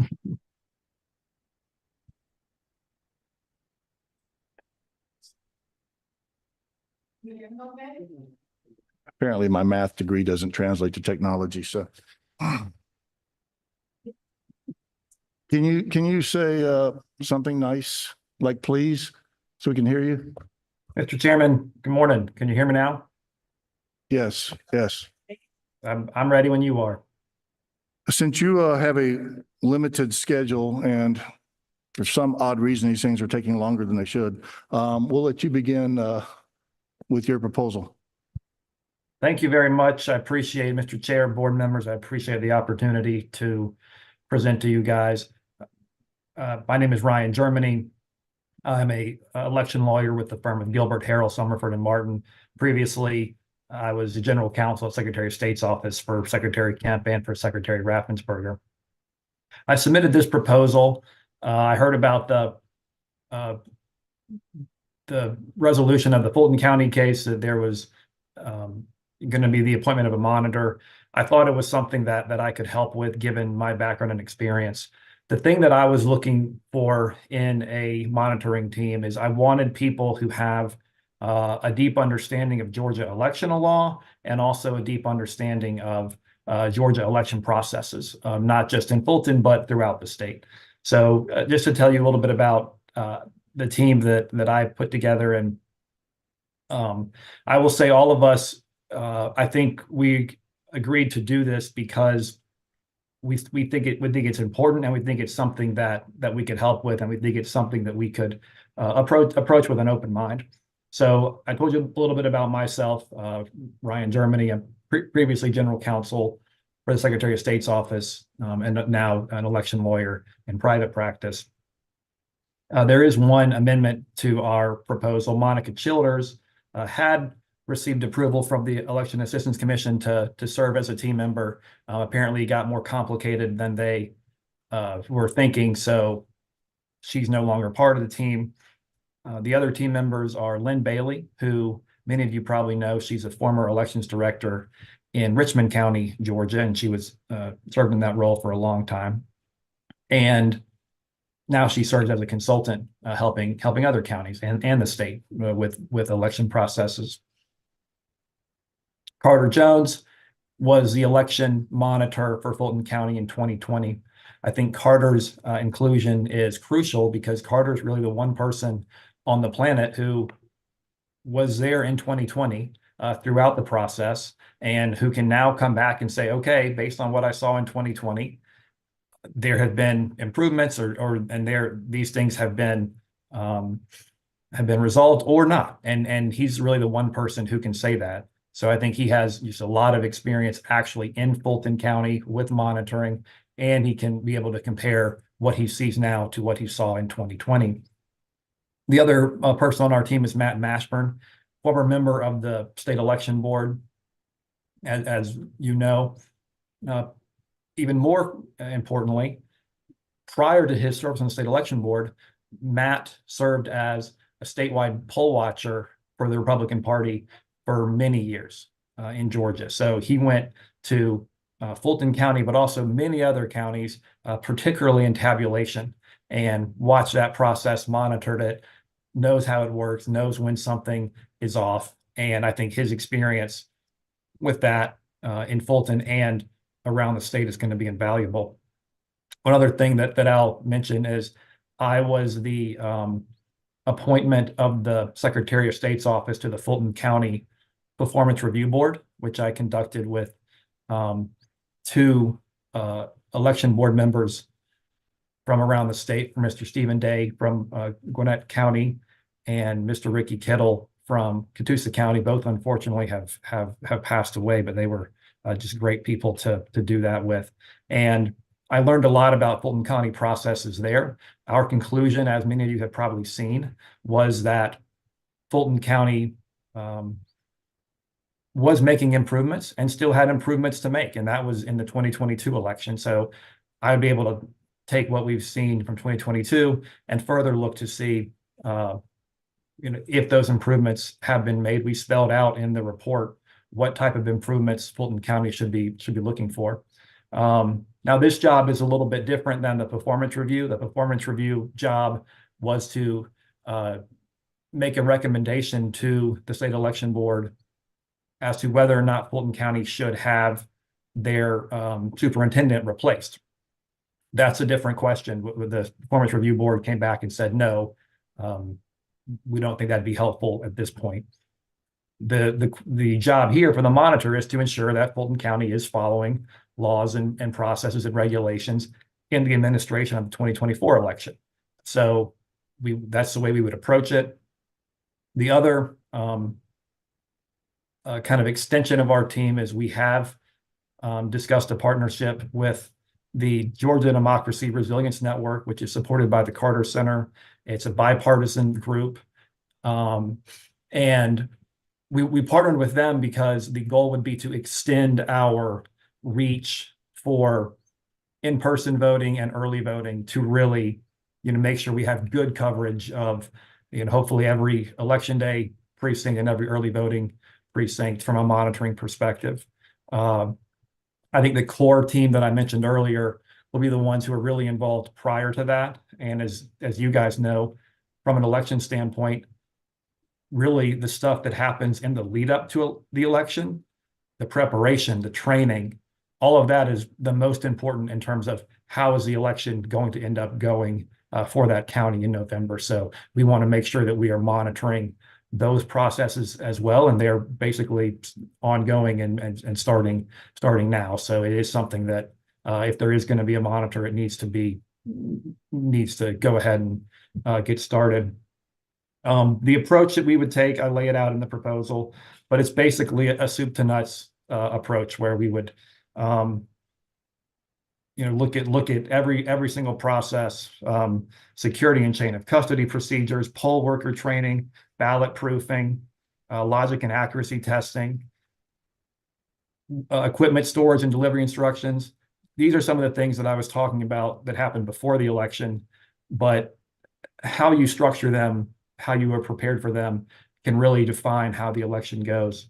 Absentee ballots, processing absentee ballot applications, preparing and issuing absentee ballots, receiving and verifying absentee ballots when they return, managing the drop boxes, and then of course early processing of absentee ballots. So we would closely monitoring the absentee ballot process as well. And then of course you get into voting with advanced voting, election day voting and polling place procedures. There's specific paperwork requirements that have to be done. So we'd be making sure that those are complied with.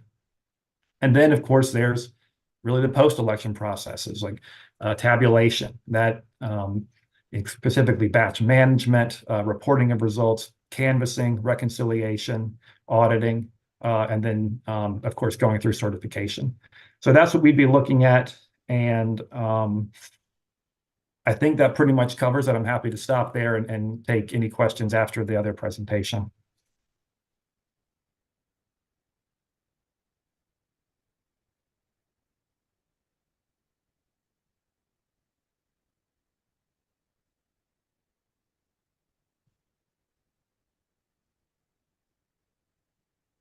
Thank you, Mr. Germany. We're going to hear a presentation from the other presenter, and then the board will open up the floor to questions from the board. If you just hang on for a little while, we'd appreciate that. Yes, sir.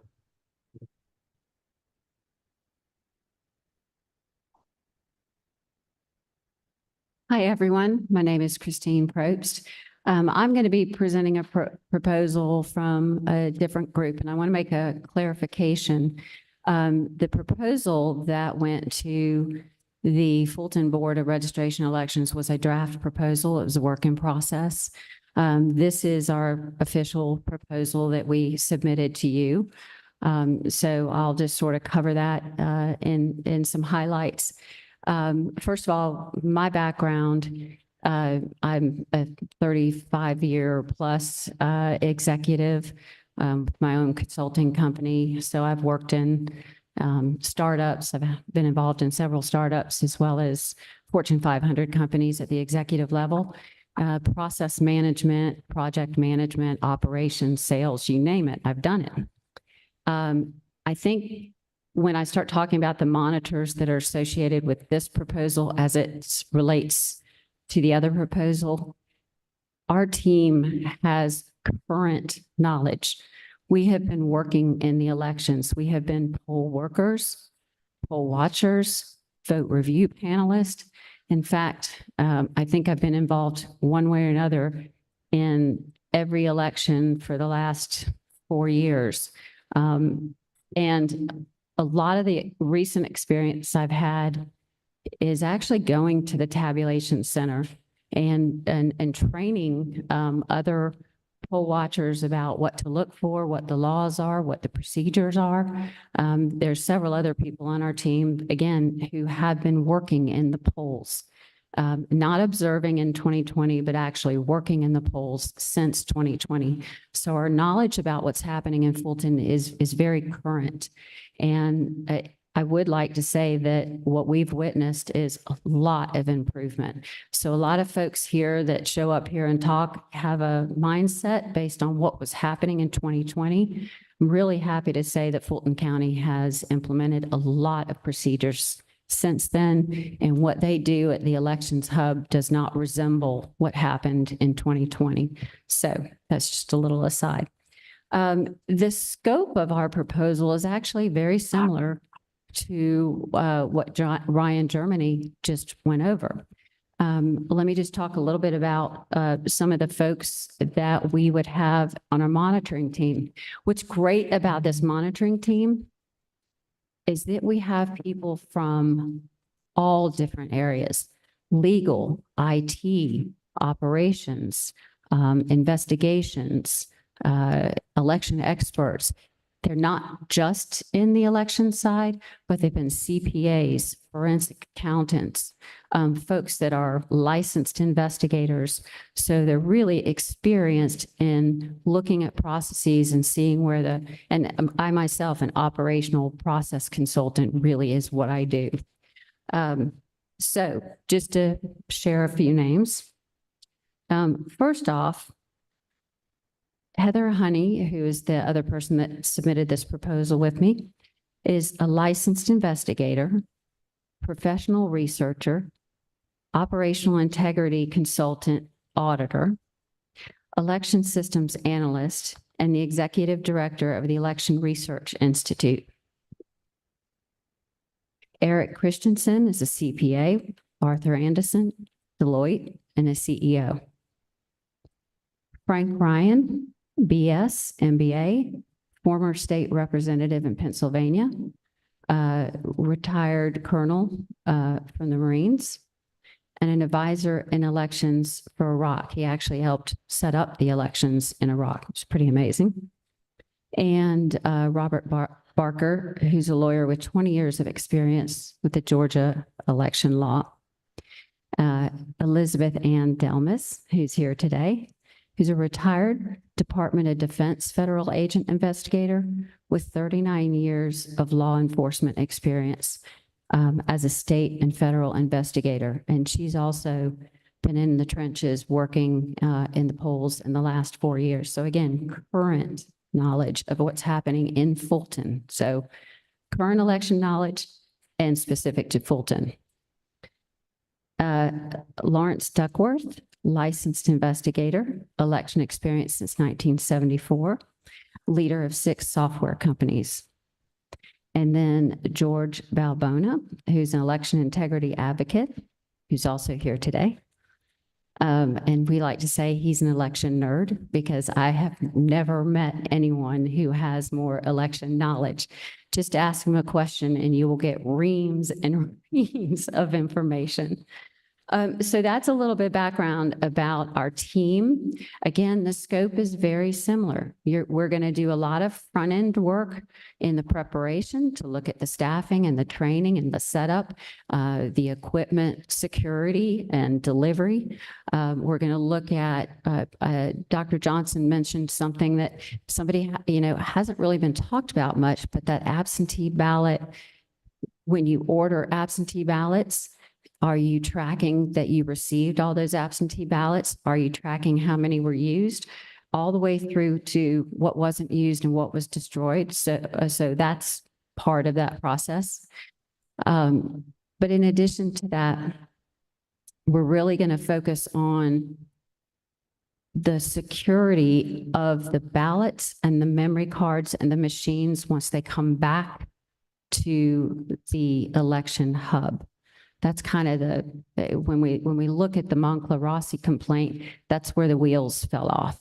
And so that's going to be a significant part of our, of the content of our work. We're also going to look at the standard operating procedures that Fulton has in place. We're going to look at the election rules and see how those compare. And then we're going to actually monitor that. So we've got 3 data points, right? We've got what they say they do. We've got what the law says they should do. And then we've got what we actually witness that they do. And then we'll provide a weekly status report to you that says, hey, here's what we did this week. Here's what we found. Here's what we're going to do next week. Because we're going to try everything we can to work with Fulton County to produce any impact on them, right? They've got a job to do and it's going to be a big election. So we want to monitor without getting in their way. We're not going to tell them what to do. We're not going to tell them how to do their job. We're going to do everything we can to give them a heads up on where we plan to be.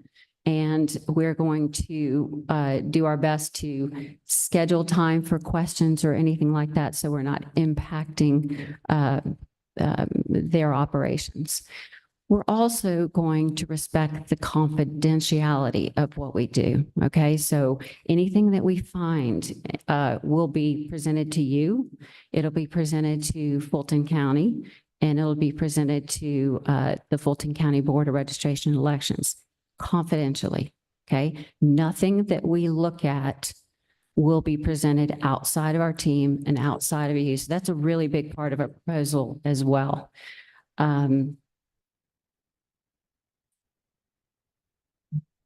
I could go into more detail about the specific scope, but I think it's fairly well defined in the presentation you have.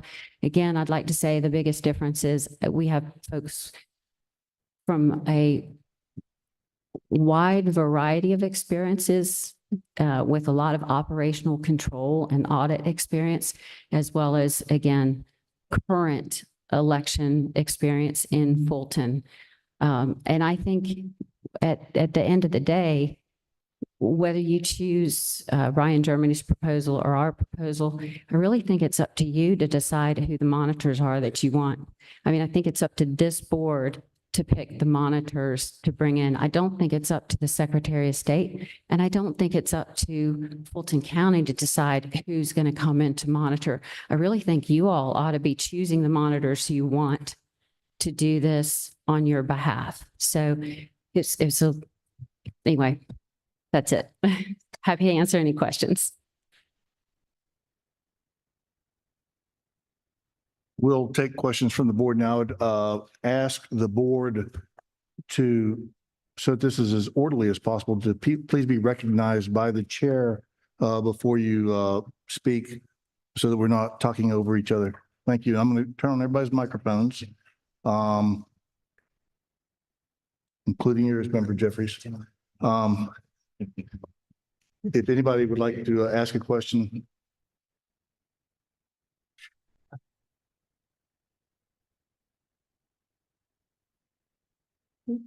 Member Gazal, you're recognized. First, Mr. Germany, Sure. Mr. Germany. Yes, I can hear you, Sarah. Thank you.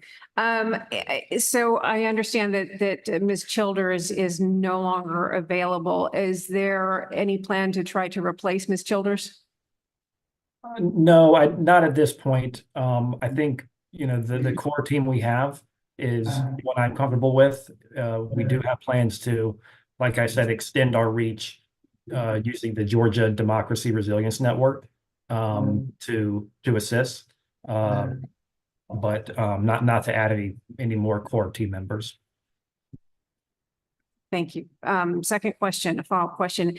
Are there opportunities for more people who would be interested in participating to link into the broader network of that you described for the actual observation process? Yes, that's part of what we'll be doing when we it'll be similar to what we did with the performance review, where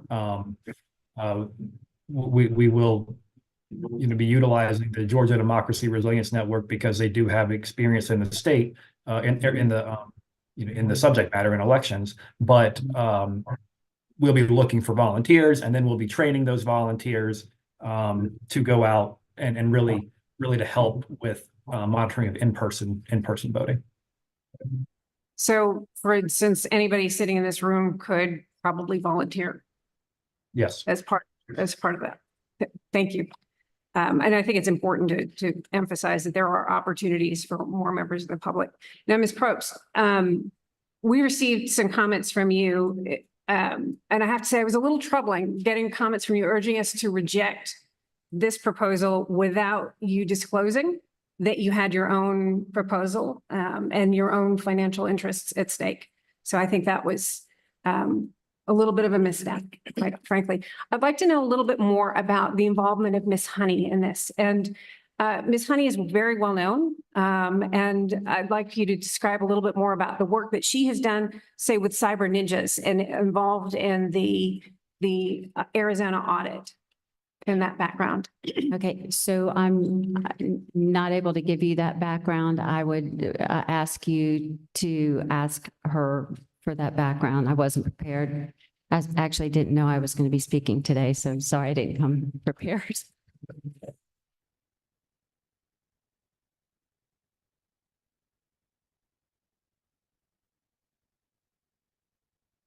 All right, Mr. Chair, or Member Johnson, you're recognized. Mr. Germany, are you still there? Yes, Dr. Johnson, I hear you. Okay. Considering that this monitor team was initiated or proposed following the hearing of the SEB 2023-025 Rossi Moncla complaint, and considering that it is an incomplete investigation to date, what will you be monitoring specifically with regards to the findings to date from that complaint? Well, what we'd be monitoring is compliance with all laws and regulations and processes for that are applicable to Fulton County and every county, frankly. So, I understand that some of the main issues in that complaint are the double scanning of ballots, which, I said in my performance review that that's something that's completely should never happen. So we'd be looking at that from a batch management perspective, from a chain of custody, documentation. But I do think the issues raised in that complaint would be part of this, as is every other law and regulation that they have to follow. It's really a complete compliance-oriented monitoring job. One of your team members, Carter Jones, was the monitor arranged between Secretary of State and Fulton County in 2020 to monitor that election. And Mr. Jones' report includes from Seven Hills Strategy. In his report, he is written as saying, describing the administration of the election of Fulton County: confusion, disorder, chaos, disorganization, anomalous, poor management decisions, chain of custody issues, overlooked batches of ballots, unsealed ballot bags, outdated software, temporary staff problems causing clerical mistakes and logistics problems, persistent chain of custody issues throughout the entire absentee ballot processing system, ballots in unsecured mail carts, non-existent ballot security protocols, failed intake counts on provisional ballots, equipment delivery process problems, quote, underwater, missing memory cards, bringing ballots in through the back door, 1,105 people, quote, not found on the voter lists that were actually registered voters, plagued with procedural problems, end quote, and it goes on and on. But Mr. Carter Jones, his report reflects all of this, but he did not find the fact of the duplicate counted ballots being inserted into the vote counts. He did not note the missing ballot images. The monitor could have reviewed the chain of custody logs, but it was up to Mr. Wingate and the members of the Fulton County Board of Registration and Elections during their review in Canvas before certification to decide to vote against certification when those could not be provided. How will your monitor team correct these issues? Well, our monitoring, the point of a monitoring team is not to correct issues. It's to observe issues and see if there are any and then report them. So if those issues exist, then we will report them faithfully. I do think Carter's viewpoint is crucial because, like you said, he was there and he witnessed what happened in 2020. Of course, he was there in real time, not subsequent to the election. So I think that, he'll be able to see, based on everything he saw in 2020, are they having similar issues? Have they corrected them? And if so, how? And whichever that is, we would kind of faithfully report to back to you guys and to the other interested parties. The conclusion of the Performance Review Board report listed some of these issues or deficiencies, and then essentially said they're trying hard and they have a good attitude, and they want to do better. And I think Fulton County does want to do better.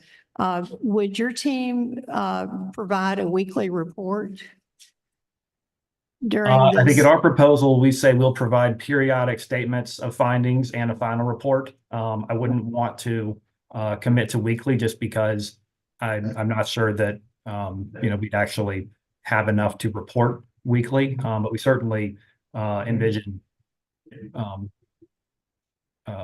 submitting reports throughout the process.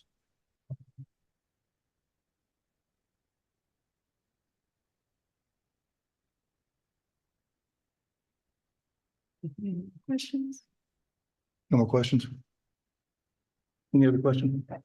Resolve. Just one quick question. Ms. Frost, is anybody on your team experienced in actually administering elections? Aside from just being a poll worker or poll manager? In terms of election supervisors, no. We're not taking questions right now from the audience.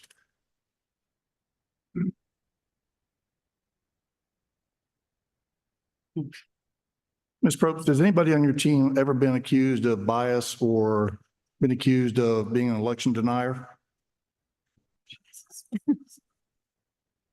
If that's the criteria. I honestly don't know. Hmm, I honestly don't know. okay. Mr. Germany, I ask you the same question.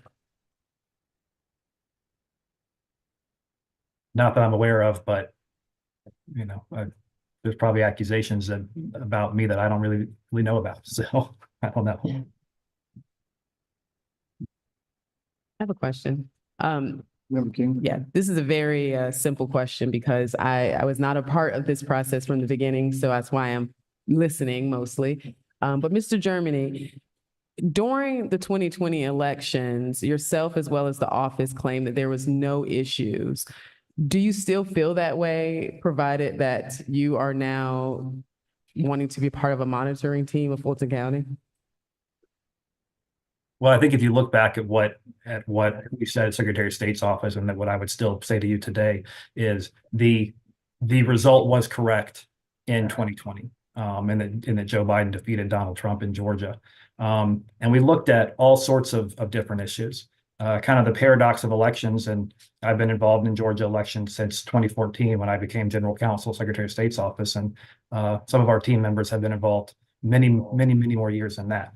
And what they'll tell you is, and I call this the paradox of elections, where they are so important, they are so crucial that there can be no mistakes. But the fact is that elections are run by thousands of across the state. Many of these people are, they're poll workers. They get a few days of training. They do this. They do it more out of a civic duty. And so the fact is, because of that, there are mistakes. So you have to have processes in place as a county election administrator to catch processes, to make sure to catch mistakes, to make sure they don't become broad mistakes. There's, of course, oversight by the state election board to hold people responsible when there are mistakes. There's different checks throughout the process, try to figure out, okay, what happened. So I've never said there's never been an election with no issues. That's never happened, and that's not going to happen in 2024. But the issue is, how do you kind of minimize issues? And you do that through training, you do it through different systems, you do it through checks, and you do it through different, you look at everything you can. I know we were doing that when I was Secretary of State's office. And that's one thing that I would say is in 2020, the issues that we were seeing were similar to issues that you see in every election. I never said there was no issues, but in terms of any evidence that the result was in question, there's no evidence of that I've seen either. So just to be clear, I'm not debating the results, but there was a lot of messaging that went out during the 2020 election cycle that there were no issues. This was a perfect election. There was no issues. The fact that you're saying now that mistakes were made and that there were issues concerns me, that when you were a part of the largest monitoring team, the SOS office during the 2020 elections, at that time, the conclusion was that there was no issues, when we clearly know now that there were issues. So that concerns me, and it quite frankly causes me to lose faith in your ability to monitor this election based off of that previous experience. Respectfully, I don't think that's ever what we said from the Secretary of State's office. I'm sorry, say that one more time. I didn't hear you. Respectfully, I don't think what you described is ever what we said from the Secretary of State's office at the time. You said you did not say that there was no issues in 2020? Correct. Okay. Please.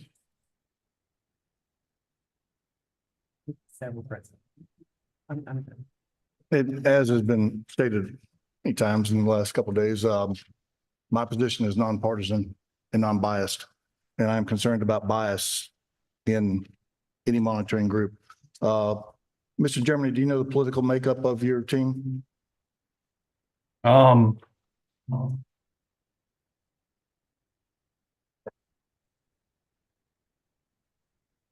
Let's see, I'm looking at my team. I know I consider myself conservative. I think Matt Mashburn would as well, in terms of Lynn Bailey and Carter Jones. I could not tell you their political makeup. The team that you're bringing on from, I don't recall the name, the group that's going to assist you. The Georgia Democracy Resilience Network. Yes. Are they comprised of Republicans and Democrats? Yes, it's a bipartisan network. It's led by former Senator Don Balfour and Rashad Ritchie, who is Don Balfour is a Republican, Rashad Ritchie is a Democrat. Okay, I wasn't aware that former Senator Balfour was there, but For clarification, did you say Rashad Ritchie, the media personality, Democrat? He is a Democrat. I'm not just sure making sure what his you're saying Rashad occupation is. Ritchie. Okay, the media personality. Okay. Ms. Probe, do you know the makeup of your team, political makeup? Yes, the majority of our team is Republican. We actually did try to recruit at least 3 or 4 Democrats who I see at the tabulation center and I'd very much like to work with. They chose not to join our team. We'd very much like to have more Democrats on our team, and to Ms. Gazal's statement, we're open to bringing on additional monitors under this proposal. For my position, it's extremely important to me that, especially in working with Fulton County, which is a majority Democratic county, that there are Democrats represented in this monitoring team, so that it looks like it is not a biased team. I want to state for the record that I know, I don't know, I have met a couple of individuals on each of these teams. I met Mr. Germany in person one time and have spoken with him over the phone about this as he's made his proposal. Mr. Mashburn, who is the former chair of this board before me, I met him one time. I've talked with him on the phone when I was brought onto this board several times to try and get some guidance, which he also lied to me. That's a joke. I have met Mr. Barker on your team on multiple occasions. And I met Mr. Duckworth yesterday. And I've spoke on the phone for an extensive time with Mr. Christensen and Member Johnston. So that's my involvement with both of these teams. I did not plan to have any involvement with these teams. When this proposal was made by Mr. Lindsay, Member Lindsay was going to coordinate the monitoring teams, and he was removed or decided to retire or resign from this board for reasons. So the only involvement I've had is trying to pick up the pieces from that. And like I said, I have very little knowledge. And since you mentioned Senator Balfour, I've known Don Balfour for 36 years and a few days. So, because he was a former employee of Waffle House for a long time and a state senator for quite a long time and chairman of the Rules Committee here. So I've known him for a while. But I was not aware that he was on your team though. So. Mr. Chairman, if I could just make a statement in regards to the biased comments. I think we all would love it if we can have individuals who are not biased. I think this previous election showed us, particularly considering your first question about the election deniers, that that's a term that's slapped on anybody at any time, at any moment. And I know that personally, without having any type of, no one called me and asked me if I was an election denier, but they called me that in the media. So I think it's important to note that deciding or looking at a person and saying, hey, are you Republican? Are you Democrat? Like that does not determine how they're going to monitor, vote, or do anything. We don't know what people do when they're private and when it's time for them to make that private decision. So I don't think we should judge the criteria shouldn't be whether or not you say if you're Republican or Democrat. I don't think that determines if you're biased or non-biased. I think what determines that is if you are morally strong or you have integrity. And that's what we should be looking for, integrity. And so that is why I have concerns with the monitoring list that Mr. Germany has put forth, is because when I have repeated videos of the SOS office saying nothing happened, and then he's saying here that that didn't happen, that's an integral issue for me. So I think we should be looking for people who have morals and high integrity rather than how they vote. Well, since I think that that's appropriate when you know people, but when you don't know people and you're having to judge monitoring teams that you don't know, and the only thing you can have is what's printed in the media or what you read or any background you do, we have to make our judgments somehow. And I think that in my position, I'm looking for a team that has both Republicans and Democrats on it, which is the only way I can judge what their political leanings might be, to make sure that it's a fair and balanced team that's doing this monitoring. So that's the reason I stipulate Republicans, Democrats. Yeah. I mean, if there wants to be a Green member party on there too, okay. The more voices, the better, as far as I'm concerned. Unless we're asking people to provide their voting record, we really can't determine that based off of what they say. So I do agree with you. I do want there to be a balance. I think there should be a balance. I just don't think we can determine that based off of what people say. Unlike you, I don't trust everyone. I don't trust what everyone says. And I certainly have issues with trusting the media, particularly when I'm in the media and I'm being called names and I'm being told I'm doing things that I know I'm not doing. And you can't fight back because the media doesn't ask you for your perspective. And if they do, they'll sit on the phone with you for 30 minutes and then put one line in the article or don't quote you at all. So I don't think it's beneficial to use the media as a judge of character for anyone. But that being said, I digress. I want to correct one statement you made. I don't trust anybody. We can agree on that. Okay. Are there any other questions from the board? Mr. Chairman. Member Gazal. I agree that media statements can be very misleading, and I trust people based on their actions much more than what they've stated.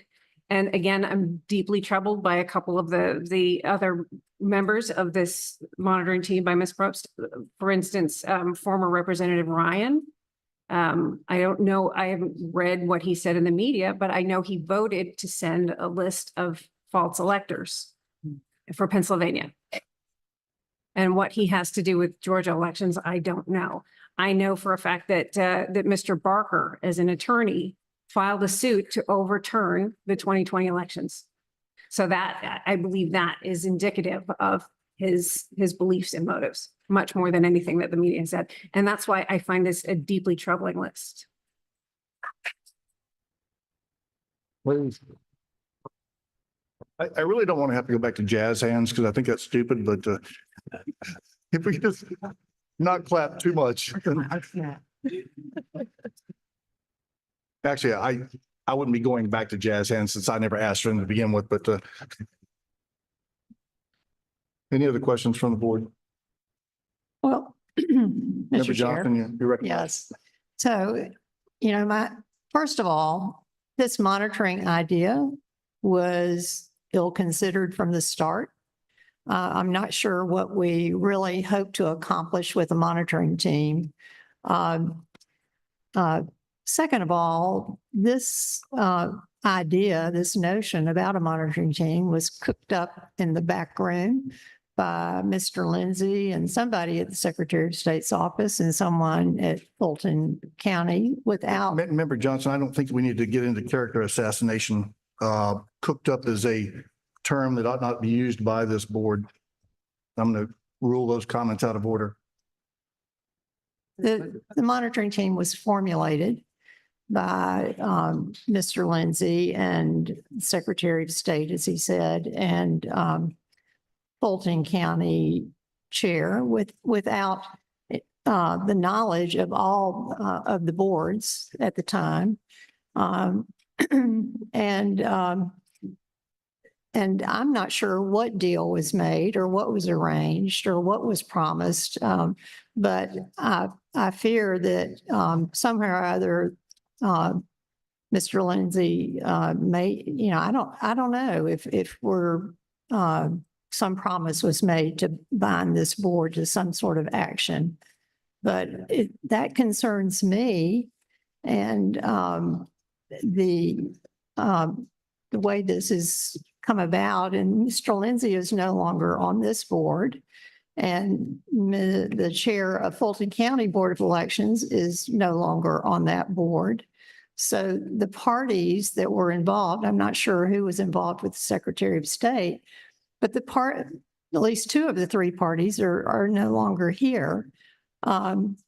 So, and plus the monitoring team was not agreed upon by the July 9th meeting. So, this proposition is, no longer valid altogether in the motion that it was a part of.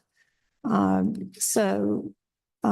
if we want to vote on either of these teams, it seems like there are concerns about both. I mean, we can vote on these teams today if need be, or we can, if you would like, I'll leave that up to you.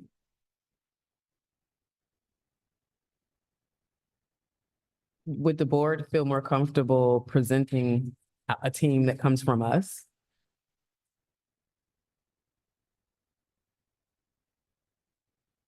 I mean, provided that we're kind of split on these two teams. I think if I may, Member I think, again, we don't have the authority to unilaterally force a county to accept a monitoring team. And that's just not part of our authority. And that was certainly without going through a further judicial process. We could do it through a judicial process. We cannot, we don't have the unilateral authority. And that was, I know, the motivation that Mr. Lindsay had stated on the record during the meeting, that wanting to resolve it amicably and have an agreed upon team. And because we don't have the authority on our own without going through further judicial process to force that.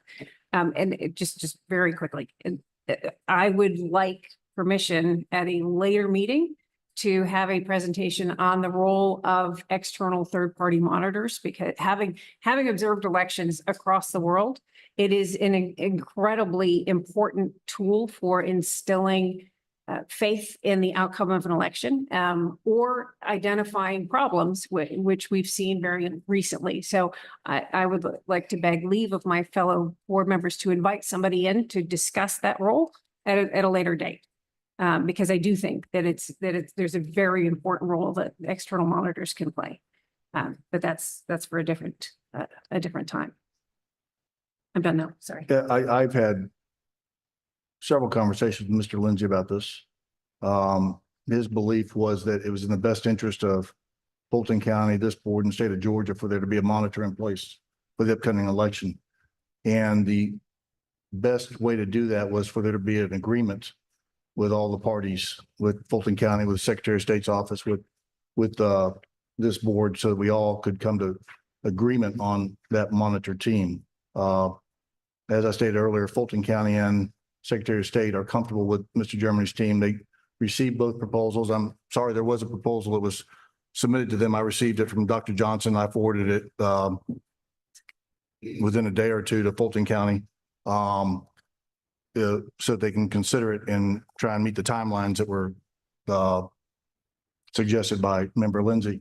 And so, and I understand that some members have backed off of that original proposal from your team. So his intention, though, was, if I can speak for him, was to try and make this happen, because he felt like it would help Fulton County. It would help the state of Georgia.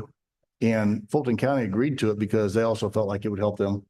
And they felt like Mr. Germany's team, after looking at both proposals, was the team that they could work best with and would be a fair team for them.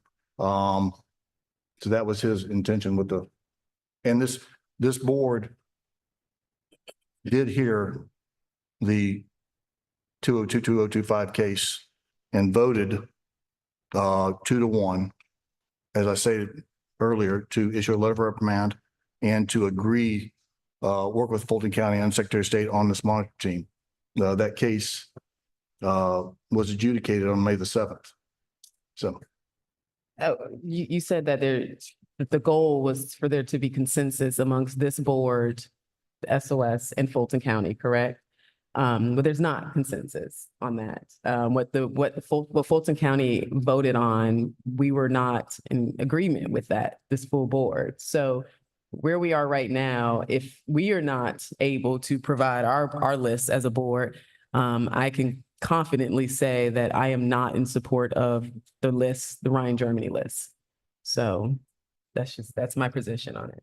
So I would be more comfortable with Christine's list, Ms. Pro's list, if we had to choose today.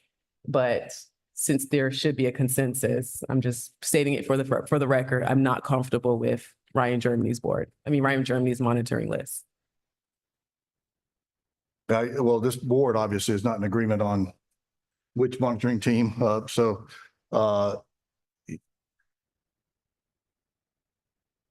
It seems like we were at an impasse. I would like to seek further guidance from the Attorney General's office on what we should do in this matter, since we are at an impasse as a board and as one of 3 parties that were supposed to agree to this. Member Jeffries. Mr. Chairman, just an idea I thought of a couple of weeks ago. Why couldn't this board pick 5 people? Secretary of State's office pick 5 people. And Fulton County pick 5 people, and we make them the monitoring team. The people we pick would have to want to do it. That is a third, and a third. It's just an idea. As long as I don't have to be on the board. Me neither. I don't, I wish I could answer that question. I don't know whether we can do that or not. And I really would like to seek the advice of the Attorney General to see how this board needs to move forward before we make any decision on this. I don't want to misstep. As I have expressed many times, it is very important for me to follow the law and the rules and regulations of the state. So. Mr. Chair, it was my understanding that before the related case, 2023-025 was heard, the deal was already made and agreed upon, and I think there's a member of Fulton County Board here that could address that issue. So before we even considered that case and came up with a letter of reprimand and a monitor team, it was already a done deal. And and Fulton County's Board of Elections was not informed. This board was not informed. So things are sort of, kind of the cart before the horse, or misstepped along the way. And I think I like Senator Jeffries' idea, but I think perhaps it may be premature to decide about that today, that we ought to, and I think there are some members of this board that have not read Ms. Pro's proposal yet. And so maybe we should, and plus the two of the 3 parties that had this idea about the monitor team are no longer on the board. So perhaps we ought to reset. And I do think I agree with Ms. Gazal that it's very important to have a monitor team for Fulton County. And but I think we need to kind of reconsider all the options. The chair would entertain a motion to table this proposal, that we could rehear it at the August 19th meeting. Before that, quick question, the option of combining the lists, or maybe having a few from Mr. Germany's list, a few from Ms. Probe's list, and putting that together to be the monitoring team. Is that an option? I think that we could discuss that in the next 2 weeks before the meeting. Okay. We can't discuss it as a board. We can go out and investigate it individually, and then we could discuss it at the next meeting. Mr. Chair, additionally, since now in May, the Secretary of State was a part of this board, but as of July 1st, the Secretary of State is no longer a member of the State Election Board. I would petition that the monitoring team be dealt with between the State Election Board and Fulton County without the Secretary of State being a part of that decision-making process. I think that that's also a question that we need to resolve it before the next meeting, since the original motion that was voted on and passed included them in it. So I would need to take that into consideration and discuss that with the Attorney General's office. Right. But we're no longer compliant with that motion. That's expired as of July 9th. So yes, but I agree that we could talk it over with the Attorney General's office. The chair will entertain a motion to, Make a motion to table to next meeting, August 19th. we have a motion from Member Jeffries to table this discussion until the August 19th meeting. Do we have a second? Second. We have a motion and a second from Member Johnston. Any discussion? Hearing no discussion, all those in favor of tabling this discussion until the August 19th meeting signify by saying aye. Aye. Aye. Hearing any opposition? Hearing no opposition, so moved. It's carried 4-0.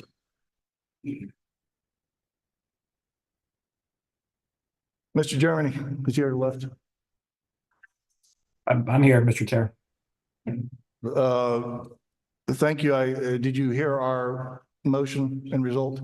Yes. Okay, so we'll be in contact with you later as to what if we need anything. Thank you, sir. Thank you. Thank- Appreciate it. Thank you. You can just hang up. They tell me. You want me to start pushing buttons again? No, okay. All right. Mr. Cross, are you still here? Would you like to return to the podium? This is a petition by Mr. Cross for amendment of state election board rules. It's tab number 36 in your agenda. I mean, in your book.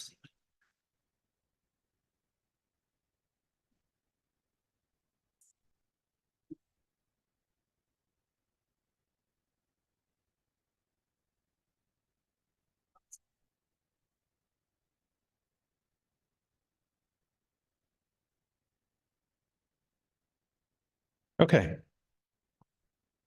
So the rule today is with regard to maintaining chain of custody with regard to ballots that are mailed. The reason why this is important is because we know for a fact that there are ballot houses.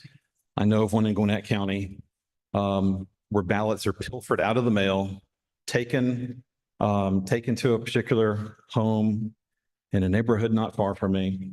And it is a revolving door during elections. Can you explain that to me? Yeah, just, you know, How do you know that? because I've got photographs and people watching this particular house. I haven't seen it personally, but I've seen photographs.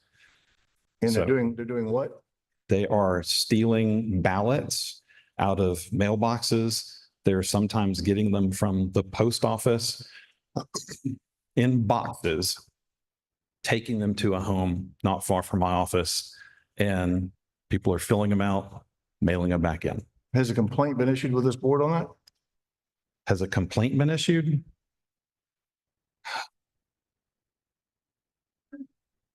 I've not issued a complaint on this one. I know the person's name, but the reality is that it's going to open up a can of worms for the people that I know that provided this information. So law enforcement, I'm sure, will be brought in. And because I am an election denier, I will be pilloried and I will become a target. And I'm not willing to do that at Well, this we're all time. getting used to that. Yeah, I'm sorry to. Mr. Chairman, I don't think you understand like how much, I mean, how much this has cost me personally, professionally. I've lost dozens and dozens of friends over this. I've got family members that have written me off, calling me crazy. I've got people in the media sitting right over there that call me crazy. I totally understand that. I really do understand. I appreciate that. That seems to be a extremely serious complaint that this board needs to look into. And so if somebody wants to anonymously report it, that's a huge violation that this board needs to look into, needs to investigate. I mean, it's just, we can't have that. I agree. So I'm sorry to.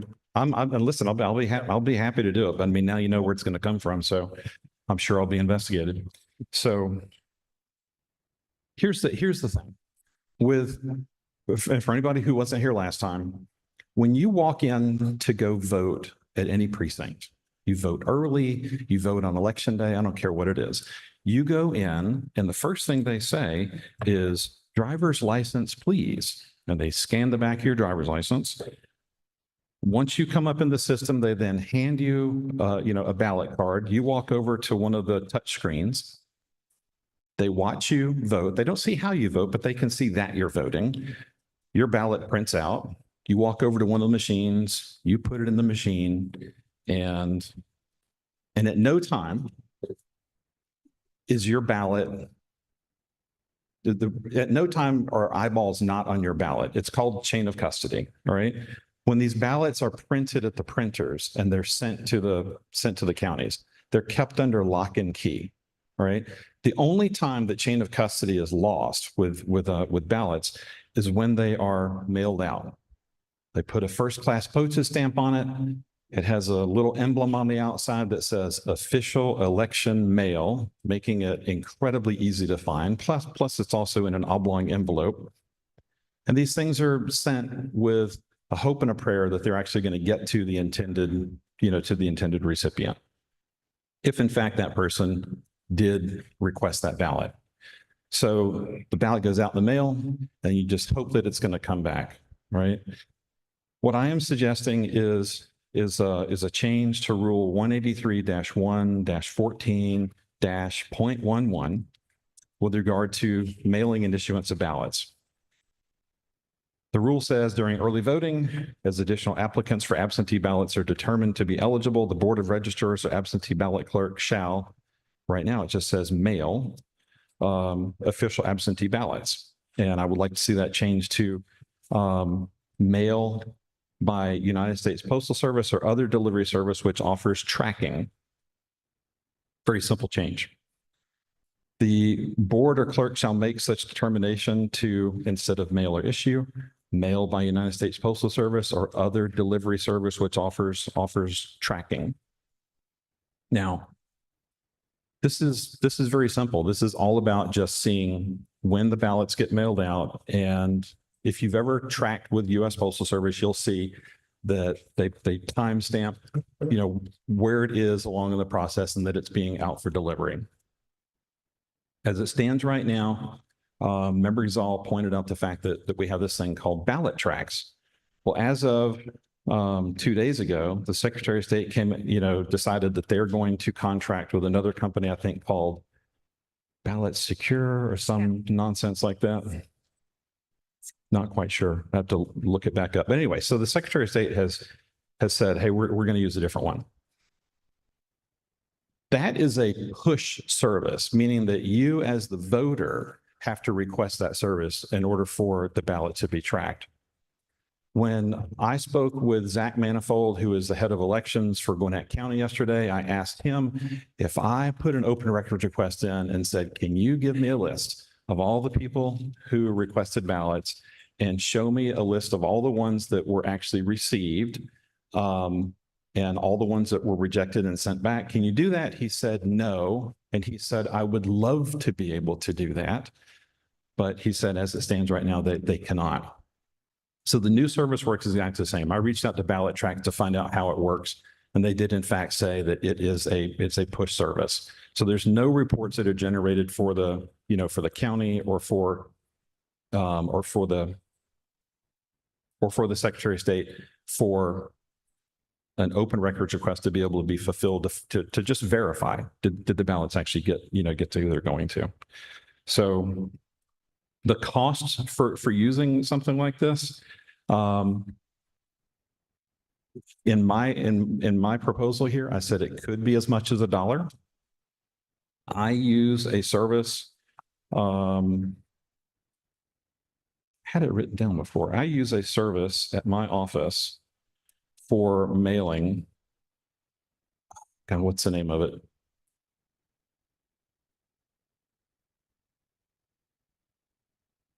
Stamps.com. Okay. With Stamps.com, when I'm mailing out client reports or things, I get a discount on the postage of like 6 or 7%. But I can also add tracking onto that service for free. So if the counties are using something like that, or they've negotiated rates with the U.S. Postal Service, they should be able to get the same service that I'm getting for free to be able to track these things. This is incredibly important for 2 reasons. Number one, Democratic Senator John Ossoff already made us aware of problems with the Postal Service and delivery. Murphy's Law says that which can go wrong will go wrong. I'm willing to bet, $100 that there's going to be problems with the mail-in, with mail-in ballots and with them being received back. At least if we're using the service for tracking ballots and requiring the counties to be able to track them, the election directors will know for a fact, was a ballot delivered or was it not delivered? Very simple. So this is all about chain of custody. And it's all about being able to reconcile, as a citizen, what happened in our elections and maintaining chain of custody. That's it in my presentation. Questions? We heard this back in May, correct? This one? You heard something similar where I said, hey, let's use U.S. Postal Service restricted delivery. That would cost $13 per, and it could probably be negotiated down to $7 per, but there was a lot of pushback on cost. The service that I'm suggesting today it's free for me as a small business person. It's got to be free for the county to be able to use it too. Yeah, I'm sympathetic to these issues. I'm still waiting on my Fleetwood Mac postage. It was supposed to be here a week and a half ago. So I got nothing good to say about the post office right now. Mr. Cross, I think I misread some of this, so I didn't understand exactly what it was that this would require. I would love to hear from a county to understand. This is the sort of change that would require very little effort on the county's part, and I would wholeheartedly support it if the county's telling me that there's little or no cost to it. I do take exception to one of your draft changes, which is mail or issue. Early voting under statute is absentee in person. So counties must have the ability to issue absentee ballots because that is an early in-person vote. So by removing the ability of a county to issue an absentee ballot, technically you're trying to eliminate early voting, which again, we can't do because that's required in statute. So that's just a drafting Understood. I would say eliminate, take out the cross out of or issue and just, leave it, cross out the word mail and replace by mail by United States Postal Service or other delivery service which offers tracking. I did not think that was your intention to try to eliminate early voting. That would have been rather dramatic. So Thank you. If I can be assured, and I know that the counties are caught up today with training, But I would be willing to support this if they can tell me that this would be little to no cost to them and it's something that is available. And I will say the Ballot Scout is the name of the service that you're Yes. looking at, because I wrote it down here. And it does provide tracking for voters. And this is something I would strongly encourage that voters opt into. They have to opt into it because there are federal laws that prevent basic people to be signed up for email or texts without their permission. So that's why it's a required opt-in. But I would strongly recommend any voter applying for an absentee ballot, use the Ballot Scout because they can track it from issuance. It integrates both because I researched it when I saw the notice. It integrates it from the election office through the mail service. So it tracks it through the mail and then back again. So voters can see exactly where those ballots are all the way through. I do not think that is publicly available information though. And I don't think that particular tracking information would be, I think there are some privacy issues with the USPS, but I'm not certain. I Member haven't. Gazal, what was the change that you were requesting? Where it In the says mail or text, it issue? says mail or issue, and that needs to remain in the regulation. I'm going to put the Attorney General on the spot. Can we make that minor change to this today? It seems like a minor inconsequential change.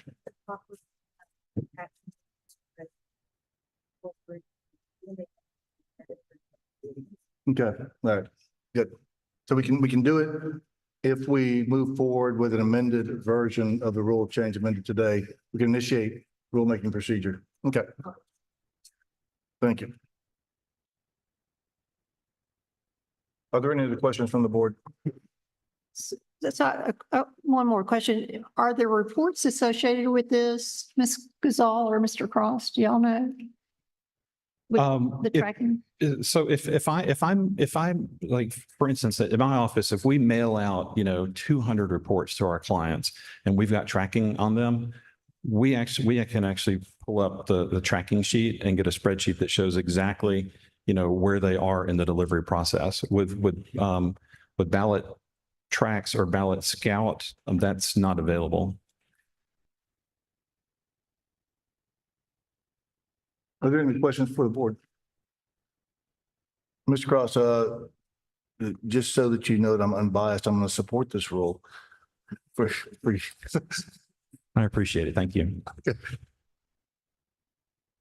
So then I'm clear. We're still talking about supporting the rule as is with that minor adjustment, not replace. I don't know where the Ballot Scout, is that something?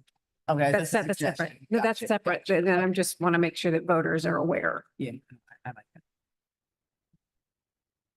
that. Any other questions from the board? The chair will entertain a motion from Member Gazal on this, and she knows what she would like to do with this rule.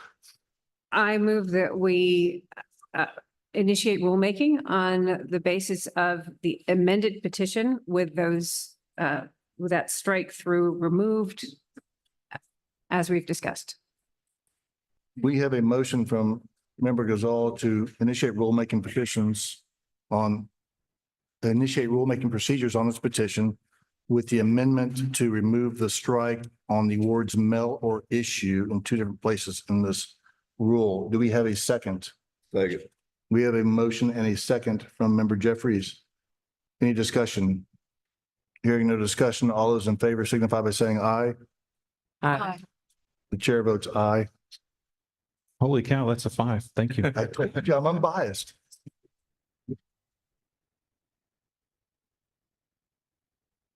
Motion carries 5-0.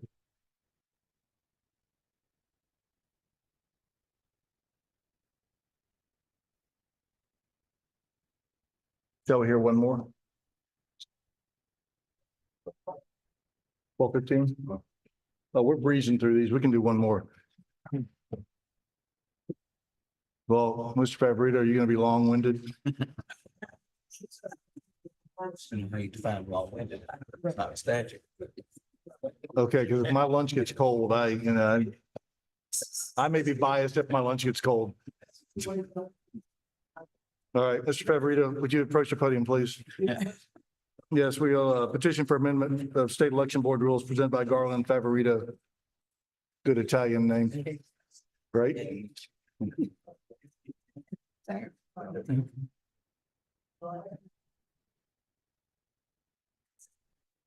I'm a little biased towards Italian names, so.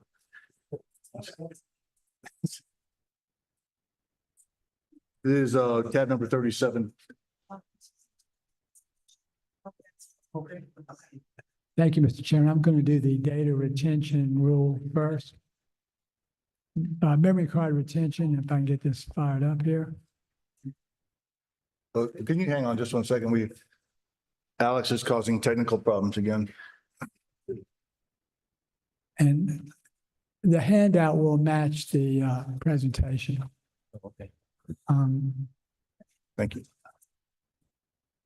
While we're getting set up, Mr. Chairman, I guess I'll go ahead and introduce myself. My name is Garland Favorito, co-founder of Voter GA. Got 40 years of IT experience, 20 years in voting systems technology. And the last 13 years of my career, I worked in online banking, which we provided a big part of our job was to provide cyber protection for our clients and our financial transactions. At a large institution with had over 1.5 million clients in both consumer, corporate, and small business. I'm going to jump right into this. I think it'll be pretty quick. Let's see. This rule is to do memory card retention. The issue is to change the memory card retention rule. And before we talk about, whoops, we lost that. Before we, there we go. Before we get into the memory cards, I think it's important to understand the flow of and what's on the memory card and why it's important. As y'all know, I'm sure everybody in the room knows that memory cards are created for in-person ICP scanners from ballot marking device selection summaries. I don't call them ballots either. They're not a full ballot, but that's what the in-person voting uses.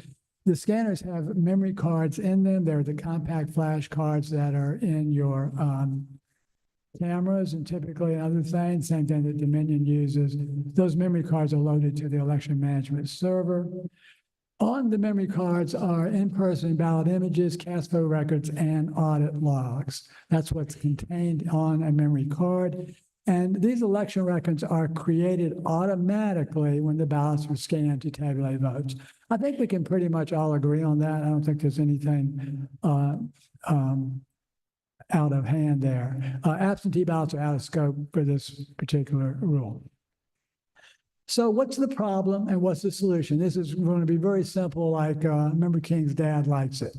The problem that we see right now is that the State Election Board's memory card retention rule does not retain the ballot images, cast vote records, and audit logs on the card long enough to comply with federal or state election record retention law. I know that claim came up on another case yesterday, and I think I agree with, it was Member Gazal that said that she did not agree, and I think she is right. I think that was overstated yesterday, but I'm going to show you the clear plain text of the law today. And so their proposed solution is simply to modify the rule to comply with the clear plain text of federal and state election record retention law. So what is the election record retention law? Federal law says that every officer of election shall retain and preserve for a period of 22 months all records and papers which come into his possession relating to any act requisite to voting. Any act requisite to voting is the key, and that's all records. And I think we should be able to agree that these are in fact records. Also, in addition, state law OCJ 21-273 says that all primary and election documents shall be preserved therein for a period of at least 24 months. But the current text of SEB Rule 183-112-13, and I apologize for the formatting, it works differently on this computer.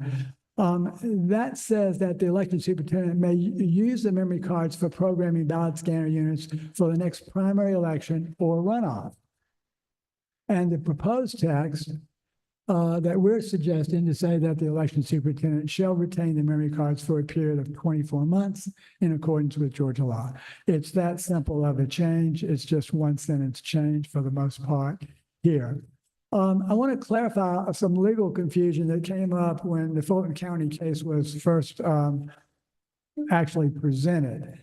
The memory cards are the most important election records other than the physical ballots. The physical ballots are the most, I believe, the most important records because that's the only way you can reproduce the election results.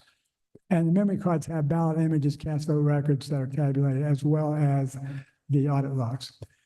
Memory cards are election records, and election records have always had a 22 to 24 month retention period. SB 202 made preserved ballot images subject to open records request, but that did not affect the retention period. That simply made them subject to open records request. So the false information that you got from the lead investigator last time was that there was no violation in law. I would argue that it is, if you don't retain them to 22 and 24 months, that there is a clear violation, clear plain text of the election record law, not to be confused with the open records request law. I hope that's distinguishable. So some cost considerations. This will require some extra memory cards to be purchased. So a few considerations here. Generic compact flash memory cards are interchangeable across devices. As most of you know, you can put a compact flash card in a camera, you can put it in anything except a compact flash card. It's just like plugging an appliance into your electrical outlet. It's all interchangeable. Many counties already have extra cards, and they already are doing this. They're already preserving them for each election. So there's only a one-time cost needed to provide an ample number of cards that can be rotated into a two-year cycle. This is not an ongoing cost concern. It's only a one-time cost. Now, Dominion charges $46 for a 16-bit card that I find on the internet for $12. And that doesn't include statewide bulk pricing, which you would be getting thousands of cards. I think if you look. Exact same card? Yes. The exact same card? 16 gig. It's a 16 gig compact flash card. Is it the same manufacturer? Well, manufacturer could be different. Okay. But I guess my point is a 16 gig compact flash card is a 16 gig compact flash card, regardless of what manufacturer it is. Well, I'm sorry. I worry about the quality. I'm not questioning Yeah. I know you can buy things a lot cheaper some places. I just want to make sure that we're getting the same quality. You know, when you talk about two different things, I can buy socks at Walmart, I can buy socks at Saks, you know? Well, I mean, it's really hard, I'm telling you this from my technical experience, but it's really hard to distinguish between quality in memory cards and compact flash cards. I'm not sure what the quality difference that Dominion would claim exists there. I'm not aware of it. I mean, basically, they all operate the same speed, and I'm unaware of any difference in the card. I think that's just markup because, you know, they're holding you hostage, quite frankly. Actually, Mr. Chairman, we can actually speak to this. I had a conversation with Mike about this. We actually found that the actual exact specs of the card that Dominion is charging at $5 on Amazon. So I mean, this is clearly an upcharge. It's a shocker to me this government would overpay for anything. So, Yeah, so I understand what you're saying. Mr. Thank you, Member King. That's typical. You know, that's the kind of markup you're facing on a proprietary system. So Member King has stolen my thunder here, but I had it, bulk pricing could probably get down to $8 or $10. I think y'all have found it as $5, and you match the specs up, so you've done better than I have in doing this. So I'm taking, I'm trying to give you just an idea of a cost. I know that's what you're going to be concerned about. There are less than 4,000 scanners statewide to my knowledge. I think there's about 3,500, but I'm overestimating here, averaging 2 maybe memory cards for each scanner. You might still want 3. $10 per memory card. Member King has found them for 5, so you can probably cut this estimate in half. So that I had 80,000 statewide, that might be as low as $40,000, which could be, based on Member King's information there, which I was not aware of, would be $250 average for 159 counties, or you could be even $10 or $20 per scanner as an upgrade. So that's the cost you may. A lot of the counties are already doing this, and they would not even have any cost update. Don't know if you would want to approach that on a county by county basis, or maybe pick it up statewide if you have a little budget. But let me just quickly compare that to the cost of what the voting system costs. Voting system was, and we lost the screen again, $170 million for the initial purchase. An additional $10 million a year burden on the counties, ongoing burden from maintenance, testing, certification, licensing, storage, and logistics. $35 million in taxpayer-funded interest on a bond. The initial purchase and ongoing expenses were committed without the required fiscal notes. Fiscal notes were required for over 100K. And the system is financed on a 20-year bond, and the system only has a 10-year shelf life. So we're going to be paying for this system for 10 more years after its useful life is over. So that's just I just wanted to give you that quick little comparison there. It's a pet peeve of mine. So why is this rule important? This is what you really want to hear. In 2021, Voter GA surveyed 70 Georgia counties. We surveyed all 159 counties. We found that 70 of the counties could not produce all of their original ballot images for the November 2020 election. 36 counties were missing all of their original ballot images for the 2020 election. I believe that was a clear conflict with the federal and state statutes. We found 1.7 million missing original ballot images for the November 2020 election in 2021, when they were supposed to be retained under the federal and state statutes, which I showed. 34% of the images were missing statewide. There were 5 million ballots cast. We only received 3.3 million back. Just a real quick overview of this analysis that we did. Thanks to a bunch of volunteers, we found 13 counties that did not comply at all. 1 county just flat refused to comply. 3 never responded. 4 gave us excessive process up to $15,000 to produce their ballot images. That's how obscene this was. And then some of them just said they were going to do it, but never did it. 6 of the counties had no original or recount ballot images whatsoever. 2 of them had major failures in the voting system, and that's the reason why Coffee County and Fannin County had massive election failures in 2020 in that election, which that's outside of the scope for today.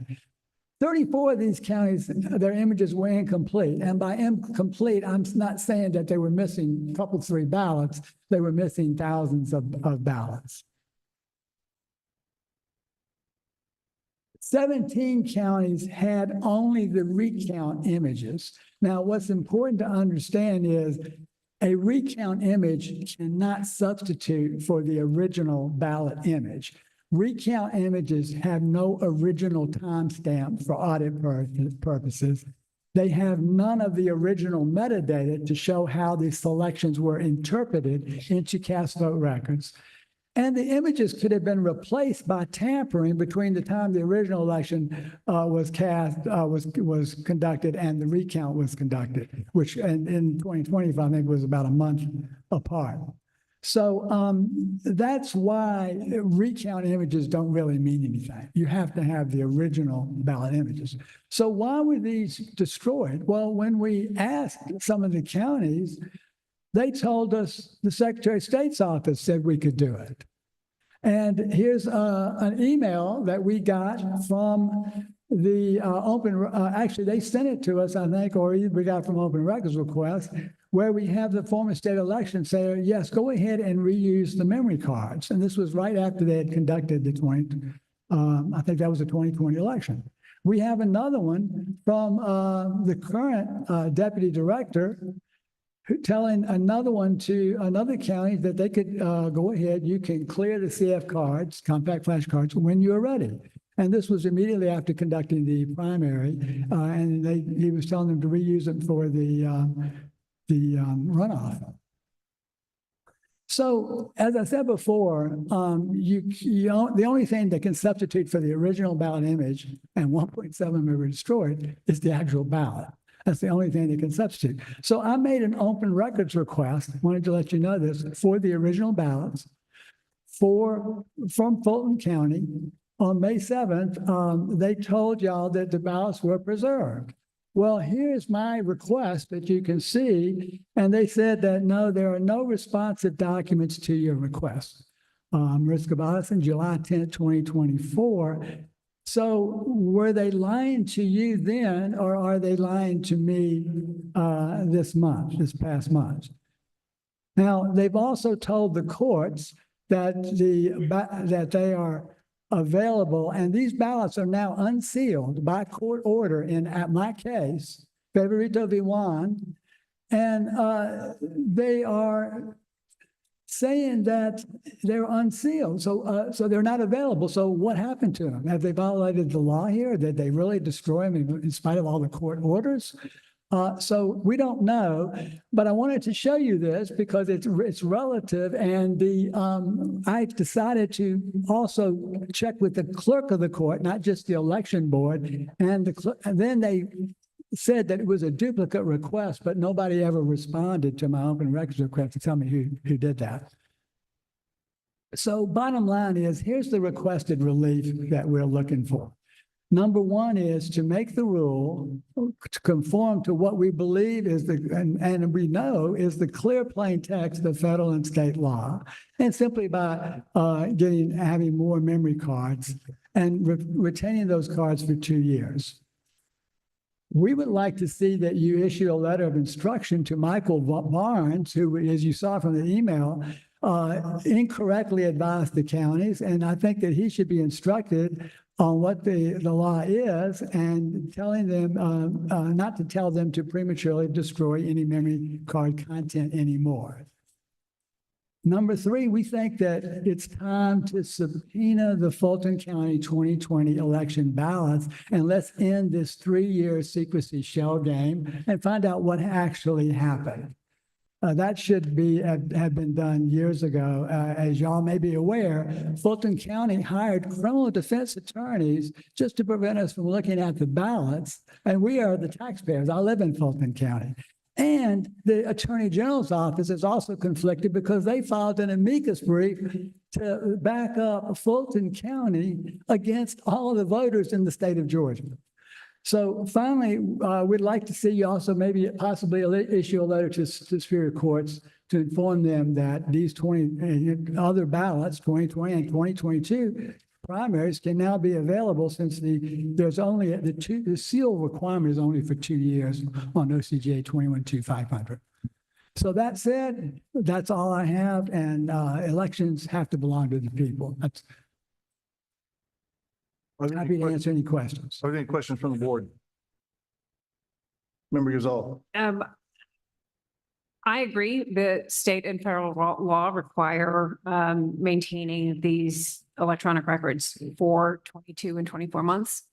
I am concerned about the cost because it's not simply one replacement.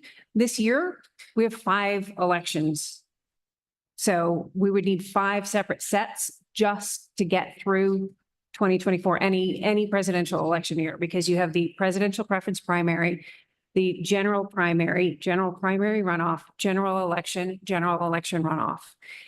Even if we can use non-proprietary memory cards, and a question I've asked, I have not had answered, is whether or not using non-proprietary memory cards. I agree, the price is outrageous, but does that do anything to the warranty? Because I know that if I use non-proprietary parts in my car, I violate the warranty and it's gone. So that's a question I have. I have not had that answered yet. I know that this is something. I would agree with a rule that requires, because the medium is not part of the data that is required for storage. That is just a method that we could choose for this. We could also choose to have the data, including all of the metadata, uploaded onto a server to maintain that. And I am not prepared to force counties to expend this kind of money without further exploring the cost implications of other methodologies of doing this. Yeah, can I respond to two things there? One is if you transfer the data to the server, you don't have the original data anymore. Anything could have happened during the transfer. The other thing is on the warranty side, if you were changing the actual computer, the hardware part of it, yes, or even the software, yes, that could invalidate your warranty. This is media. This is data. This is media that contains the data. It is not something that would invalidate a warranty. That's just, it would have to be, for a warranty to be invalid, and I'm just speaking from my personal experience, it has to be hardware, software, or firmware that's modified. And if that happens, then it could, as you said, invalidate the warranty. But this being simply a medium, a data, should not invalidate any warranty. I want to get confirmation from the Secretary of State's office Okay. before I'm willing to sign off. on If they say it does, I would suggest getting rid of these machines tomorrow. Well, Member King, your recognition. Yeah, so do we have confirmation that there is in fact a warranty in place at all, period? I know that many counties have actually purchased extended warranties so that they can have warranty service on them. I don't know how many, but I do know that there are warranties in place. That being said, there is an option of getting the data, cleaning it off, reusing it, but we still actually have the data. It's the data that you want us to maintain for 24 months. So it doesn't matter if we actually have it on the card, as long as we have it. So for instance, as long as we store the data for 24 months, or do you want the actual card being held for 24 months? Well, so that's a great question. In my opinion, the original ballot images are on the card. Once they're transferred to the server, we don't really know for sure if they were the original ballot images. And we have found that the ballot images have been electronically altered. And I've already testified to this in a couple of court cases. So that's the concern. It would be better to just go ahead and preserve the cards, in our opinion. And then once you have a complete set of cards, you can rotate them. There's no more additional costs. It's also brought to my attention that there is money in the audit budget to purchase memory cards. I know there's been discussion around purchasing about 16,000 memory cards. So is it possible? You know, I'm gonna. You'll have to talk to the executive director about that. I don't. Yeah. So is it possible to have enough where we no longer need to we can actually save the cards? Is that? Quite frankly, I would say that if this is a security issue and we have the money there, I would believe that the legislature would see that as a great expenditure with that money. I think we can do it. So I think also I'd add with that, at Amazon, it was $5 a pop, and that was buying 5. We're buying 16,000. Guys, we might get these for $1.50. So let's see what happens. And I'm gonna lead on that, and then we'll try to get it as cheaply as we can, because we've looked at the specs, we have the specs, so it's not like we're just coming out of thin air with something. We have the specs, we're looking at the same equipment. So we know what we're going into. I do believe we can get enough memory cards. We might be able to get enough to have, maybe 3 or 4 for each county. Because that's the goal, is to give the counties what they need, not put an unfunded mandate on them. So that's the deal. Yes, ma'am. Member Johnson? Sure. Thank you, Mr. Chair. I contacted a cybersecurity expert about the use of other cards, non-proprietary, as we might say. And he said there's no issue with that, which was reassuring. He said, and actually, if it was required to be he made other comments. If it was required to be formatted by the vendor, then we ought to be worried. So I just say that. But here, I love props. Here's a 16 gig flat memory card. They're not big. They would be easy to store. And if nothing else, the ballot image audit funding, I think we will be able to use to buy, 16,000 cards and to distribute around the state. And it was certainly, if it wouldn't completely pay for itself, it would certainly ease the burden, the financial burden to counties. Member Gazal? Yes, I am contemplating submitting a motion to table this until we can get confirmation that we can actually purchase those cards, and then revisit on the 19th. If we can be assured that the funding that is in the budget, we can use to purchase cards on behalf of unless Director Cohn's willing to state right now definitively that we have permission to use the funding for that. We do? Yes. Okay, then.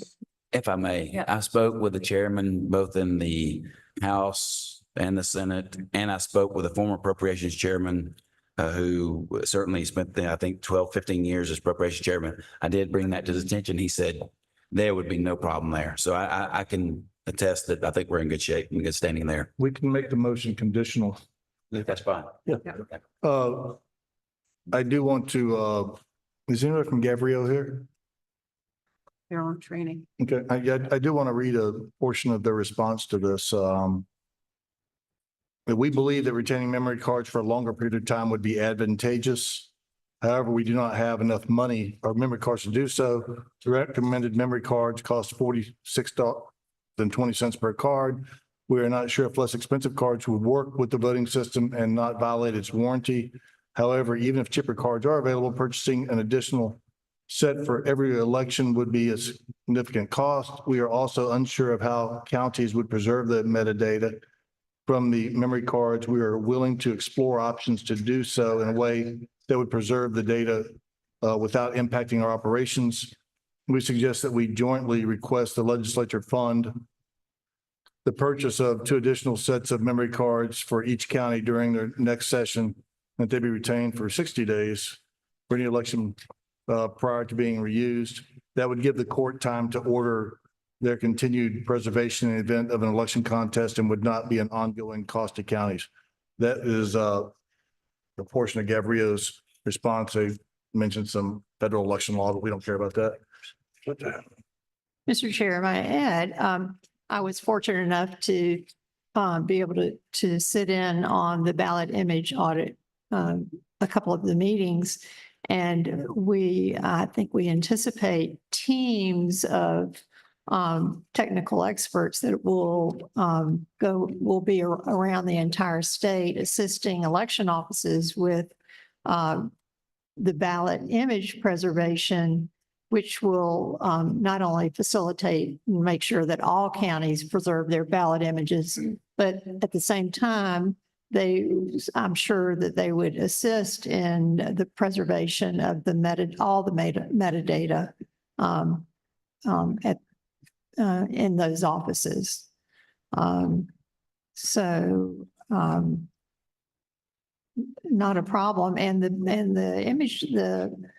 memory cards are, we'll not need to replace these until after the election. So there's ample time to address this petition and propose it for rulemaking. The chair would entertain a motion on this. Yeah, I'd like to make a motion that we rule to initiate rulemaking procedures on this matter. We have a motion from Member King to initiate rulemaking procedures on this matter. Is there a second? Second. We have a second from Member Jeffries. Any discussion? Hearing no discussion, all those in favor of initiating rulemaking procedures on this petition signify by saying aye. Aye.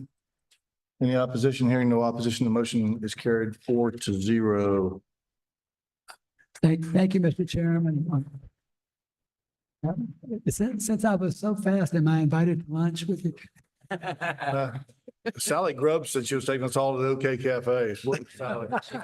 She ran out. It's on video. I heard it yesterday. My daughter asked me if I was going to OK Cafe last night, so. It is 12:34. Is there a motion from the board to recess for lunch for a 40-minute period? It's already at lunch. We have a motion. We have a second. All those in favor signify by saying aye. Aye. So moved.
This meeting is called back into order.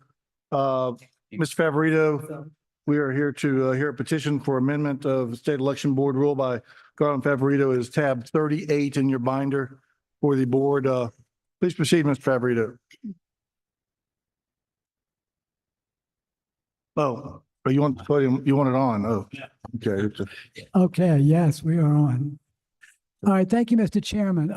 For this rule, which has to do with tabulation and reconciliation, I'm going to rely for the questions and answers and a little bit in part on Tamara Favorito and David Cross. I don't think that you'll have any questions I can't answer, but just in case, Tamara was involved in the reconciliation changes that you're about to see, and David is instrumental in the evidence that I'm going to tell you about.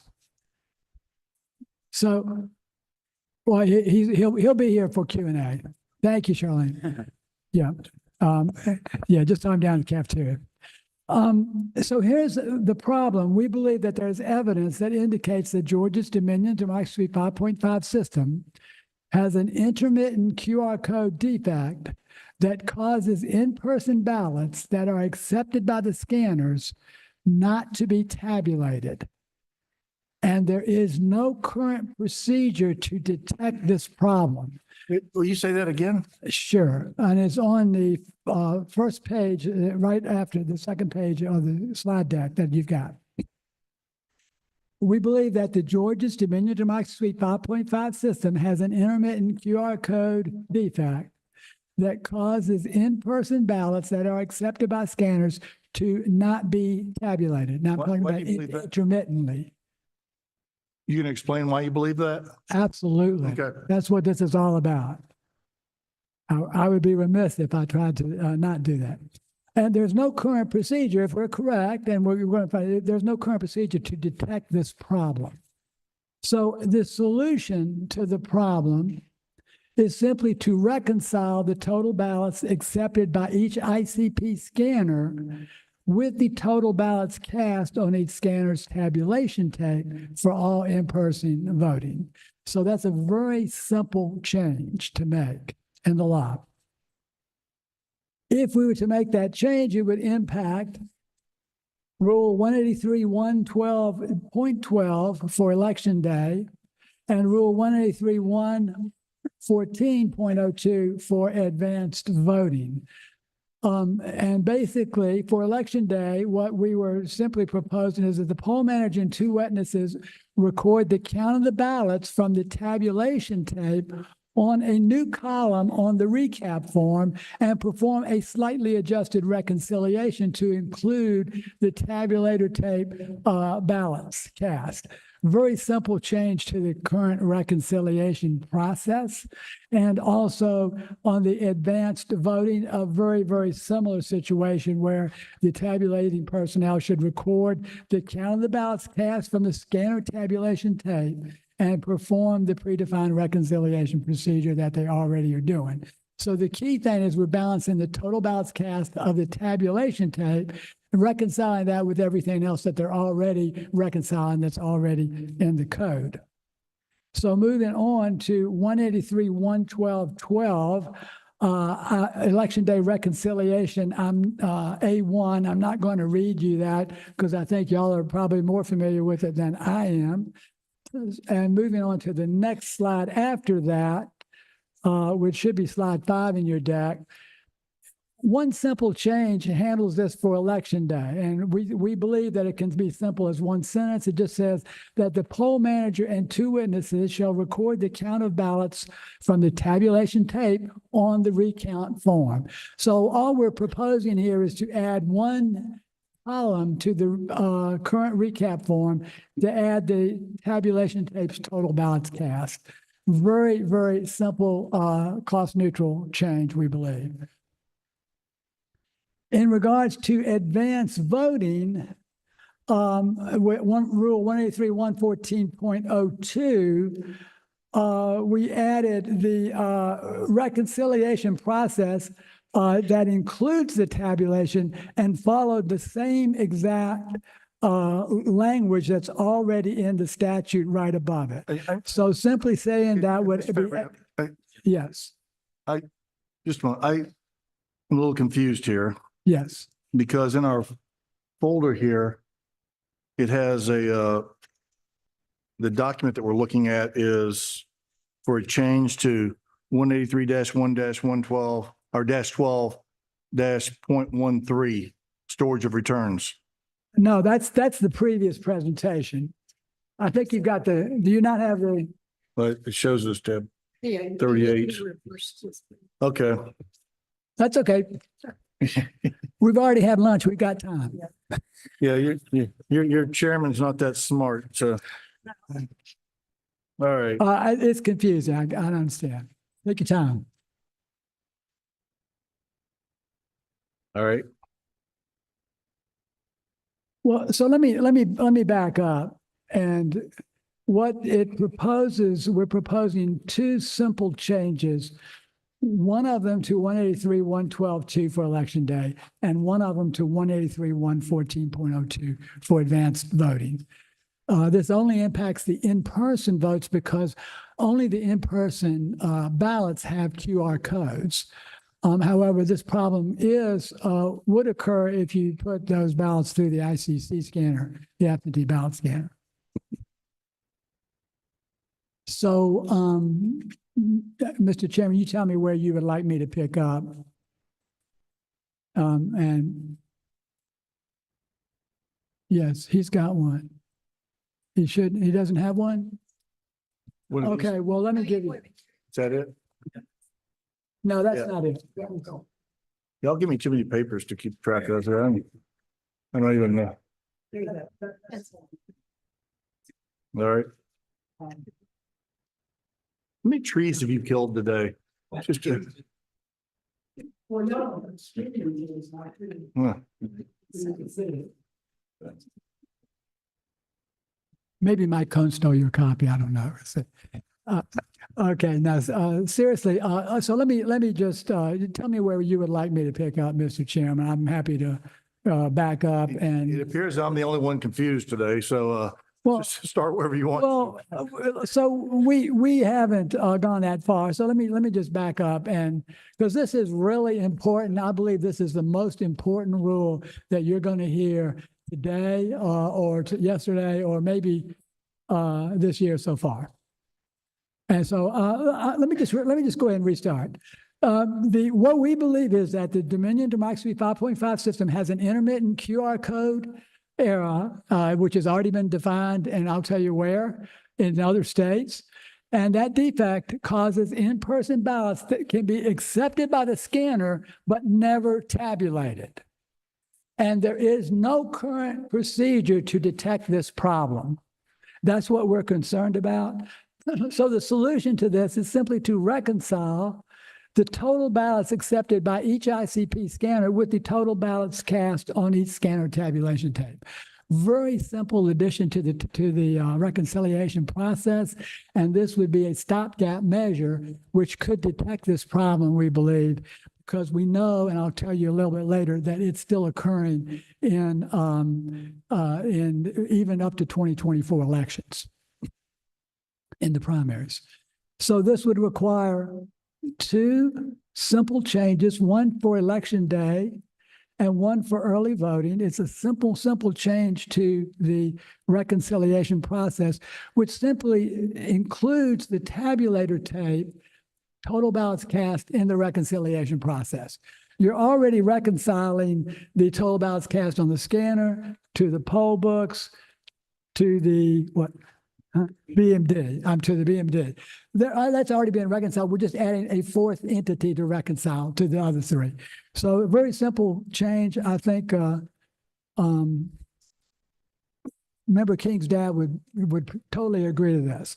So anyway, the change that we were proposing on 183-112.12 is that the poll manager and two witnesses shall record the count of ballots from the tabulation tape on the recap form. So we're simply proposing to add one column to the existing form, just to add that as another entity or another thing to reconcile in the current reconciliation process. So instead of a 3-step reconciliation, it'd be a 4-step. Likewise, I'm going now slide 6. We defined the reconciliation process to match the exact language for tabulation as what it said prior to tabulation. And that would say, our proposal would be the election superintendent or tabulation center personnel shall then record the count of the ballots cast from the scanner tabulation tapes and reconcile to the count of ballots cast on the scanners and the absentee electors list and the absentee ballot recap form. And then we use the same language that was already right above that to, if in case there's a discrepancy, 183, 114.02, that's slide 6. So I'm not going to read to you that text because y'all know it better than I do. So I'm going to focus most of the time on your concern, Mr. Chairman. How do we know that this is actually happening? That's the bottom line. So this error, I'm going to error discovery slide 8. The QR code signature mismatch error was first found on the Dominion Democracy Suite 5.5 system used in Williamson County, Tennessee. This is a very famous nationally known error that was found, I think, about 2022. The error caused votes on accepted ballots not to be tabulated. The scanner accepts the ballot, but it's never tabulated. It was discovered by a very smart poll worker up in Williamson County.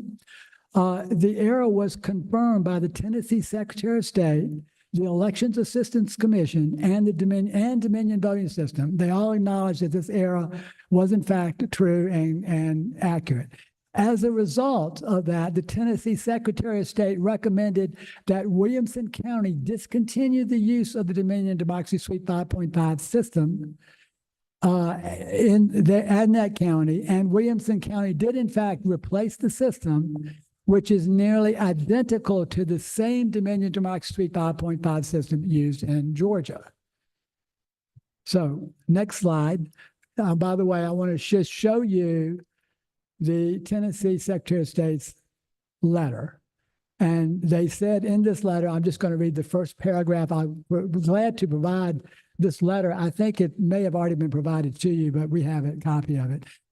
Due to the urgency of the pending election, we wanted to inform you that it is our recommendation that Dominion voting machines not be used in Williamson County. Dominion has not provided suitable service to the Williamson County Election Commission. That's directly from the Tennessee Secretary of State, and that's dated February 16th, 2022. And that, again, is the same version of the system that we use. Well, okay, that's Tennessee. What about Georgia? Senate, SEB 2022-348, this is I believe, the second most important complaint that the State Election Board has ever heard in the 20 years I've been here, only exceeded by 2023-025, which you're going to be talking about this afternoon, I think. That complaint provided the board evidence that 65 of 67 counties in Georgia that they surveyed, they experienced the same QR code signature mismatch error. And we now know that this error also occurred in Georgia counties during the 2024 primary. One that I'm personally familiar with is Chatham County. So it was there. This error can occur on any QR coded ballot, regardless of whether it's scanned by the ICP or the ICC. We know that it also occurs on QR coded ballots that are scanned by the ICC, even though that's not the normal process to go through. Georgia's Secretary of State's office has provided no evidence to the State Election Board that this error has been remediated. A few things to just think about here. There's currently no way to detect this error because it gives the illusion of undervotes. And undervotes are a normal process that can occur in an election. There are no significant costs involved in changing the ballot recap machine forms or adjusting the reconciliation procedure as little as what we're proposing. And this would be a stopgap solution. It doesn't correct the real problem. The real problem is still that the system's not counting right. But this would be a stopgap solution to allow elections officials to detect the error, detect the problem exactly the way that Williamson County did. Right now, we are vulnerable, extremely vulnerable to this error. Now, I want to address the issue that the state election board has already heard this case. I know that this is going to come up, so I wanted to just attack this head on. The complainants in Senate Bill and State Election Board 2022-348 have never been allowed to present this evidence to the board, even though you've heard the case. This error is called a QR code signature mismatch error. They've never been able to present the impact of the error on Georgia vote counts, and they have that evidence, and they have submitted part of it to you as part of this complaint. Instead, when the complaint came up, the board asked Deputy Director Michael Barnes questions. You might remember that just a few meetings ago. And the State Election Board, we believe, is obligated to comply with Title 50 of the Georgia Code, and in 5013-13-3 provides all parties the opportunity to present evidence and be represented. And here is that statute. And a key part of that statute says that opportunity shall be afforded all parties to be represented by legal counsel and to respond and present evidence on all issues involved. I know Mr. Moncla has written to the board, I believe, and requested to speak on this before the case was heard. I'm not sure about Mr. Cross, but he's here can answer that question. So just let me recap the chronology, because I tried to warn the board that Mr. Barnes was not qualified to investigate this case to begin with, 2022-348. And just let me quickly recap that. On December 19th, he was scheduled to be heard, but he was not available, so we had to postpone that.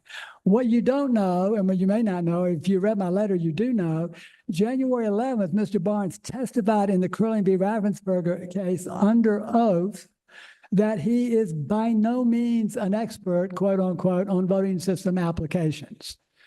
Curling v. Ravensburg also confirmed that 2022-348 was not investigated.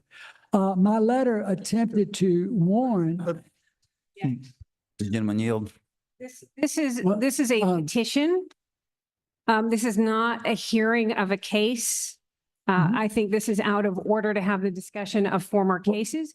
I am very happy to hear the petition. I have no problems with the substance of the petition. I have real problems with re-litigating cases that have been closed. Well, this case has never been litigated. This is the State Election Board does not have authority to litigate cases. What I'm trying to do is, because I know that you have raised this issue before, I'm trying to raise the issue that someone's going to say that this has already been heard by the board. And what I'm trying to explain to you is the evidence and facts that it has not been heard by the board. But that is not the issue on the agenda. The issue on the agenda is the petition. The petition, And we have not evidence. moved to expand the agenda. This is part of the petition presentation. It is instrumental to the reason why we need to make this rule change. It is totally part of this proposal. Well, It's the Mr. reason. Everett, I will agree in part with you. If you have evidence that you found that's relevant to the petition, that would be germane, but the actions of the board on 348 are not germane to this petition. So, I mean, in that case, so if there's evidence, and yeah, that's germane. The board did hear this case in the February meeting and adjudicated it in February, which is a Zoom meeting.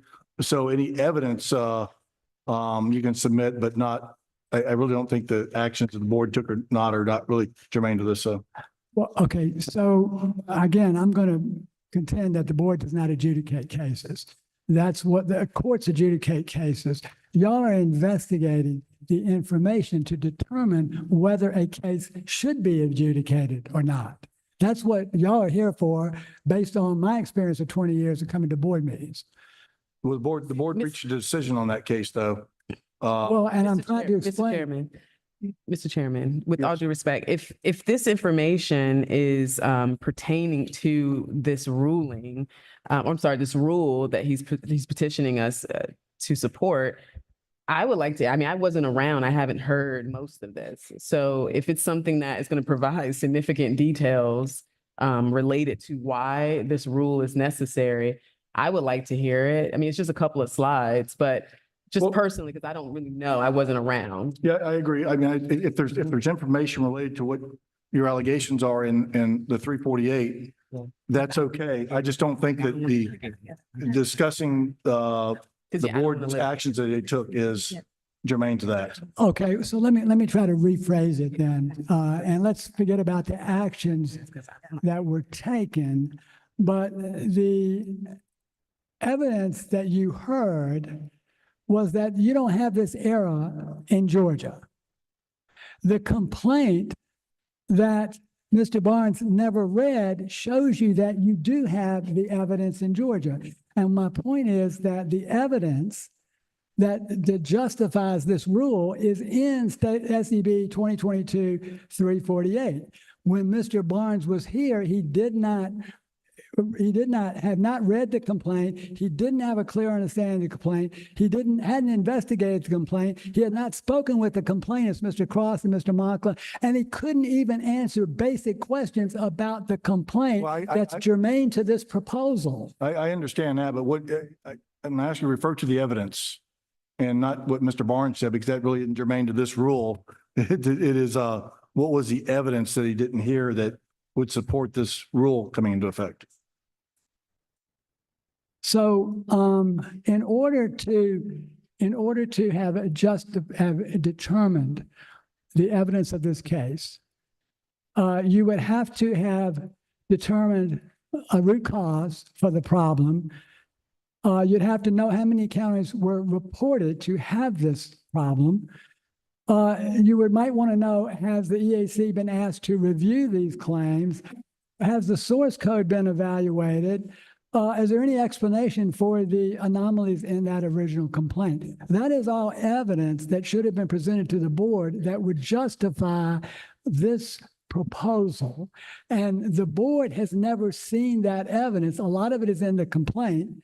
But I just want to bring that to your attention because I know what I'm going to hear, and that is, oh, this has already been adjudicated or decided, ruled on. And I'm going to tell you that the Secretary of State's office did not provide you the appropriate evidence that what we're trying to provide you today so that you can make a decision. Well, I'm not sure that what happened with 348 really would impact this board's decision on whether or not this is a good petition or not. I mean, this petition, stands on its own without having to worry about what happened at 348. You might be surprised that Gavrillo even supports part of this, so I don't think we have to go into the 348 case to have enough information on why this is a good thing to have. Okay, that's fine. We've gone far enough. Let me just move to the relief that's requested because I only had one slide we have to skip anyway. What we propose to do is to implement a rule to reconcile election day ballot counts on tabulator tapes. We propose to implement a rule, which you saw, to reconcile early voting ballot counts on tabular tapes with the scanner ballot tapes. Again, this is the second most important complaint that the state election board has ever heard in the 20 years I've been there. And Mr. Cross and Mr. Moncla have not been able to provide evidence in this case. And I wanted just to explain this, Mr. Chairman. Mr. Cross has volunteered years of his time at no pay to try to provide this incredibly detailed evidence that I'm amazed at, and I have verified based on my IT experience, and he has not been able to provide. But yet yesterday, we had this out-of-state attorney from Washington, D.C., who is funded by George Soros to come in. I'm sorry. Mr. Favorito, I put your two names together. Like I said, I think that this is strong enough to stand on its own Okay, without going into all the other stuff. I mean, then I rest my I mean, case. I understand all the other stuff. I understand the argument behind all that. Okay, I'm just saying this, this rule is strong enough to stand on its own and the reasoning for it without having to talk about other cases. okay, that's fair. So let me conclude. Let me just conclude with one last sentence. The board needs to seek some kind of independent advice on how to permanently resolve this count failure. Because all we're doing today is I'm proposing a stopgap measure that's simple, easy, that we can probably get this passed, but it doesn't solve the problem of the voting system not counting correctly. And that's why what I'm saying is of a concern, but I'll stop there and take any questions. Thank you. Okay. I do want to, I think that this is something the board need to consider before we start asking questions. This is the Gavrio response, which I find kind of interesting because there's nobody here from Gavrio, right? No, they're all in I the always, meeting. I always consider these because it is Georgia election officials and they should have a voice in these Yes. rules too, or at least be able to opine on them. So Yes, sir. Gavrio opposes this rule as currently written, but would support it with small changes. Okay. Most of what the rule requires is already under the process, but poll workers normally record the number of ballots scanned from the screen of the scanner during the closing procedures rather than the tapes so that there is an additional point of comparison. Incidentally, poll watchers can also record the number from the screen and the tapes as part of their duties. However, the list of numbers to reconcile should not include the absentee ballot recap because the absentee ballot recap is not completed until after 5 p.m. on the Friday after the election and is actually the form where the final comparison described in the rule takes place. Our last concern is that election night is hectic and we are required by law to report absentee ballot results no later than 8 p.m. Rather than requiring no further action be taken until the reason for the discrepancy has been determined to be the satisfaction of the election superintendent, we suggest that the discrepancy is investigated prior to the certification of the election. Remember that all results released on election night are unofficial, incomplete, and may change prior to certification. And, There's a couple- Mr. Chairman, that's a great point. And the rule, as you can see on the screen, does not preclude that from happening. There's no time frame, excuse me, that says when that has to be done. We're just saying that it's got to be done to ensure the voting system counted correctly. So if Gavrio says that that should be done prior to certification, then the rule supports that. That rule change supports that. There's no real issue there. Well, I think that their issue probably is in where you write number 3, the numbered list of absentee electors. You're putting that on the sheet, and if you took that out, because I think they think there's a timing issue with that. Okay, I'm going to bring in the heavy hitter now. Put a little finer point, that doesn't exist at the time where the advanced voting reconciliation is being done. So that would just be impossible to be able to do that. But that's okay.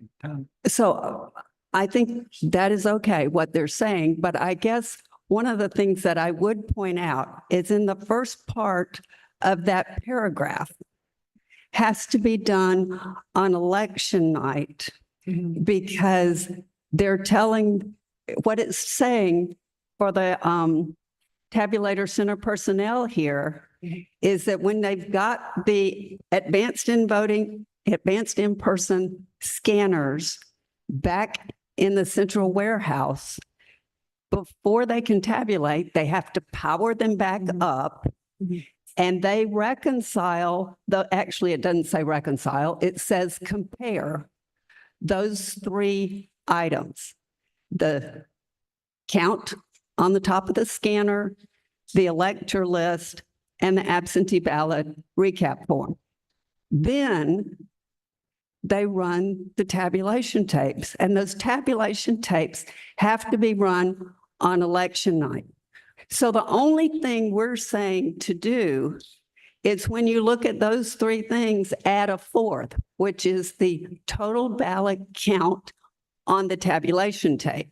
Now, if they don't do that, and I know counties do things differently, if there are some that don't do that until Friday after the election, then they would add this fourth item that we're asking for at that point. I think we're speaking past each other a little bit. As they're doing the reconciliation, I don't think there's any problem adding the fourth item of looking at the numbers on the tapes. What I'm saying is the absentee ballot recap forms are not completed until Friday, so they cannot be, just removing that from your draft rule. It would have to be amended. I think we either add it, I mean, we can leave it the way it is because there's no timing on here.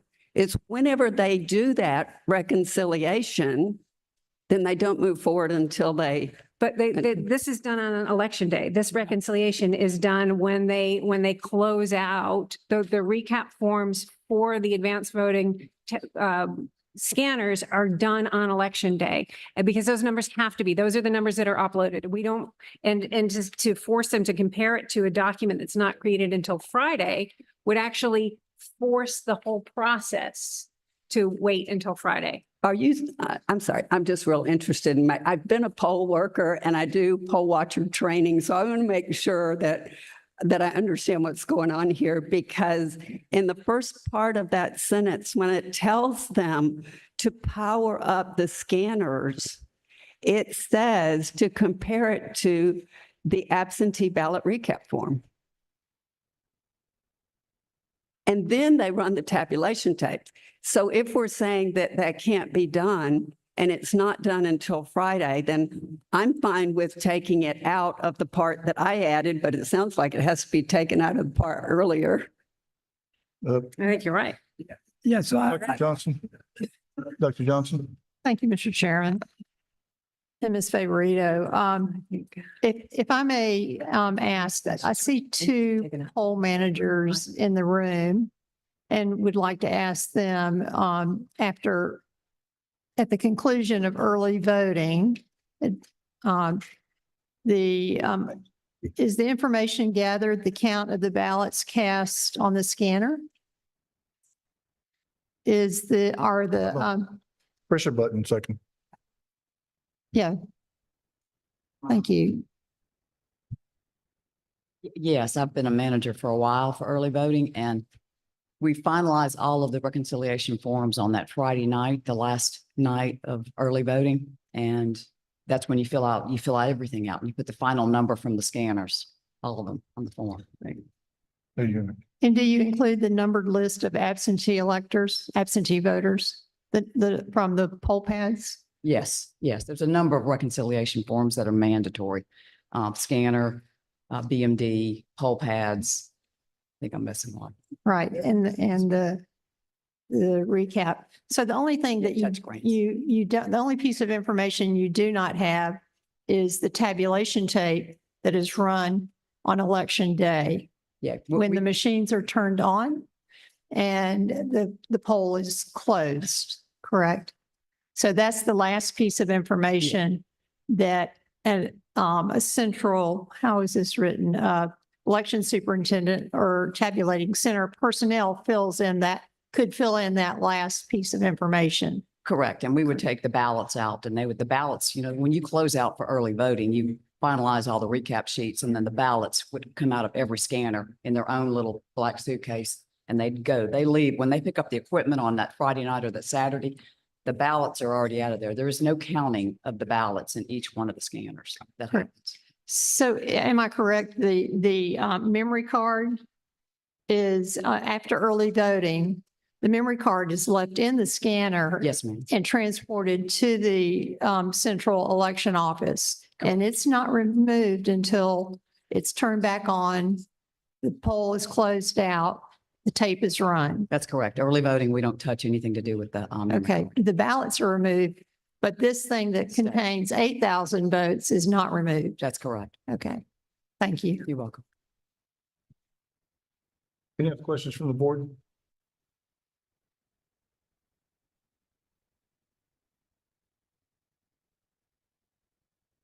The chair will entertain a motion. Should I say first that we're fine if we need to make a change to say pre-certification? Although I don't understand why we would do that. It seems like all the information is there on election night, but we can make a change if it's warranted. Right, there's no timing to this. If it's pre-certification, that's fine. We didn't put any timing on it, but to remember Gonzalez's point, if she believes that this only applies at that point in time, maybe this code or similar code can be moved to a different section, or whatever needs to be done, I think is fine. But the issue is that it's got to be done to make sure that the voting system is counting correctly. So where you want to put it and how you want to use the code, that is of course up to the discretion of the board to decide. But we just think this is urgent to get through. Member Gonzalez, do you have any issues with this? We will have 30 days in which I can make sure that this is not imposing an undue burden. Okay. The chair will entertain a motion. I move that we approve this petition for rulemaking. Or, you know, to initiate rulemaking. I know, I'm rubbing off. We have a motion to approve this petition to initiate rulemaking procedures. Do we have a second? Second. We have a motion and a second. Any discussion? Hearing no discussion, all those in favor signify by saying aye. Aye. Aye. Any negative? Any opposition? Hearing no opposition, so moved by a vote of 4-0. Thank you very much. Thank you, Mr. Chair. I'm only allowing that to happen because I'm still writing, so.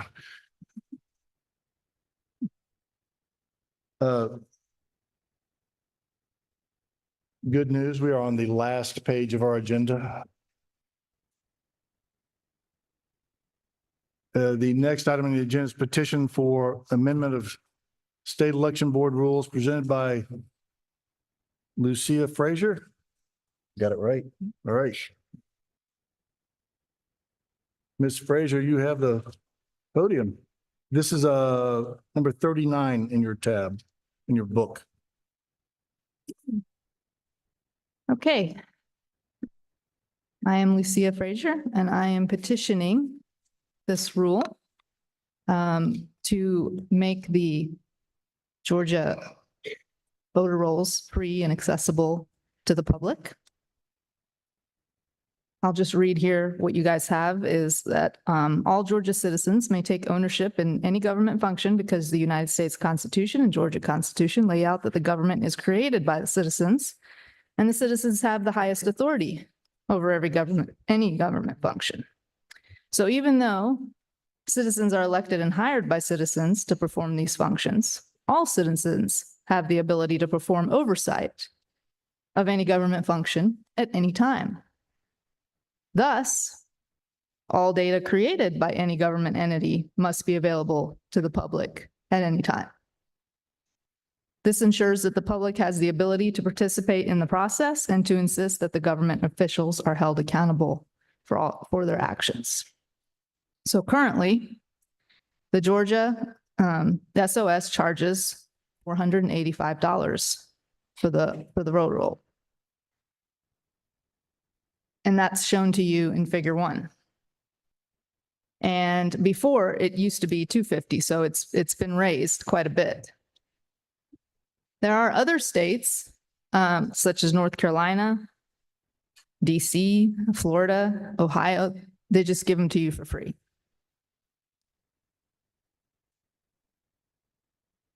And I think that this cost and any cost is unreasonable. Such data that we're talking about is already generated as a routine part of the process. So in addition, the SOS is collecting money each time that data is requested by multiple people. So even if it's the same role and 5 people request it at the same time, they're going to get links to download the same file and they're all paying the same amount.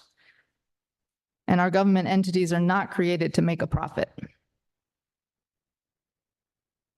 So you can see in figure 3 there that when you do ask for it, all you're getting is a link and a password. So the bottom line here is that the voter roll should be free and accessible. And some of the citations that I include in here are a lot of the sunshine laws, which sunshine laws were written to help explain how governance should be constitutional. Just to be making all that data and material that's used in all our processes available free to the public.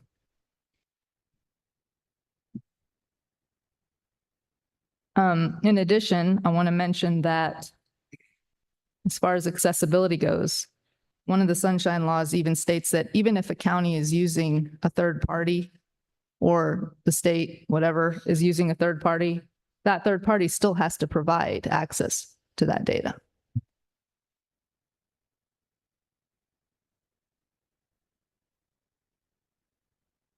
So that's all I have. Do you have any questions?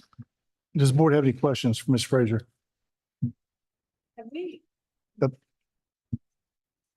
Do we know exactly where this money goes or what it's being spent on? Or like, in other words, if you're charging taxpayers for something that should be free, how are you benefiting these same taxpayers with that money? Like, so does anybody know where the money goes or what? It's just general fund? General. Okay, so it's not allocated towards anything it's just a cost. Okay. Ms. Fraser, I appreciate the sunshine laws. I feel very strongly about them. In this particular case, it's my assessment that we have no authority whatsoever over this. And I'll give you my explanation. The provisions that require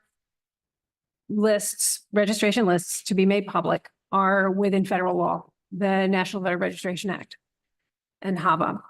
And federal law requires that every state appoint a chief state election officer for purposes of implementing that law. And that is 52 USC 20509. The corresponding state law is OCGA 21-2-210. And that establishes the Secretary of State as the chief election officer for purposes of implementing the federal law. And that means that we as a board have no role whatsoever in determining how the Secretary of State completes his responsibilities under the NVRA, how he distributes it, or how the office distributes the list, or how much they charge for it. I will also say, as a matter of policy, while it's not my choice, I prefer to have a little bit more of a barrier to access for this information. I don't want any citizen to be able to go up and download my home address from a website. I don't want any person to be able to download the address of every single election officer or every single police officer or everybody's home address. I don't want it that accessible. Like, I know this is public information. And I know it's available on other websites, but to have it on the Secretary of State's website, I think that poses a little bit more of a risk than I'm willing to accept right now. But the preliminary question is, do we have the authority to do this? And it's my assessment that we don't. So you don't like it on the SOS website, but in other states, they do put it on their SOS website. I don't live in those other states and I'm not on the board of other states. Right. That's just not. Right. I'm just saying that I don't disagree with the idea of having, I don't think most of us knew this was even something that was possible. So I understand the barrier. However, I signed up to be a citizen for this country when I was born here. And so that's part of our Constitution. It said that we have to make all data available to everybody. If we want to be paying, taxes and be citizens of this system, then we have to be willing to open up all items that are in governance. The other thing I'll say is, as far as your authority, I guess the big question is, as of today, who has gone to the Secretary of State to tell him you're wrong and you shouldn't be doing that? And aren't there like many cases out there where a lot of people are asking for that, and everybody's been coming here and asking for that? I believe this board is an oversight to election processes. And so I think you do have an authority to say something. Well, we have the authority to petition. We don't have the authority to make them do that. I mean, this board can go to the Secretary of State and say, this ought to be free. You ought to make it free to the people. And we can petition that. We can send a letter. We can do all that. I tend to agree with Member Gazal. We just don't have the authority to force them to give it out free. And I sympathize with, your request. And I also don't like all my information being out there either. We know what that can cause. Yeah, you're free to ask this board to petition the Secretary of State. This board's free to petition them. But ultimately, in my opinion, it's their judgment as to whether they want to charge something or not, I don't like paying the government anything. Maybe if you tell them, please. Please. Please is the actionable word there. Pretty please when you really want it. All right. Yeah, where is Sally? She still owes me a dinner. I know you ran out during lunchtime. We thought we were going to OK Cafe. All right, Mr. Chair. Member Johnston is recognized. Thank you, Mr. Chair. Ms. Frazier, thank you for the petition. Just as a matter of interest, Gabrielle supports this petition. I want to read that. Gavria is neutral on this rule. Oh, sorry. Gabrielle is neutral. I didn't want to take y'all's time reading it, but I will read that. Gavria is neutral on this rule. Sorry, my bad. That must have been Mr. Favorito's petition. Thank you for the correction. It certainly would save time for many, many people that are interested in voter rolls to have these posted rather than going through the laborious method of requesting and whatever that takes and paying the money. I kind of look at this as what we're trying to say to the citizens and voters in Georgia that take an interest in elections and voter rolls. It seems to me that charging for voter rolls is like double taxation. So we have these government employees, state, county, whatever, that are working and being paid with taxpayer dollars. And yet they turn around and charge the taxpayers even more for information that is supposed to be public. And so much so that I really kind of think it's sort of a violation of equal protection and discriminatory against the poor. Mm-hmm. What if you were a poor person and you wanted to participate in the election processes in Georgia, but you could not afford the voter rolls, $485? That is a lot of money. I'm kind of appalled that, one, we charge anything, and two, we charge that much. Especially from employees that are the beneficiaries of citizen taxpayers. I find it kind of unwarranted and insulting. The election offices should not be profit centers. And or actually any government office. That's not what we're in the business for. That's not what government employment is about. It's unseemly, and I think that we, as a board, could certainly recommend this if this is not in our jurisdiction to declare that things are free. I certainly think we should come down on the side of it should be this way. I don't like discriminating against disadvantaged citizens, people without money, no matter who they are. So I'm totally in favor of this. I don't know if we approve this as initiating rulemaking, if it would go anywhere, quite honestly. I don't know if we're in the business of determining fees for things.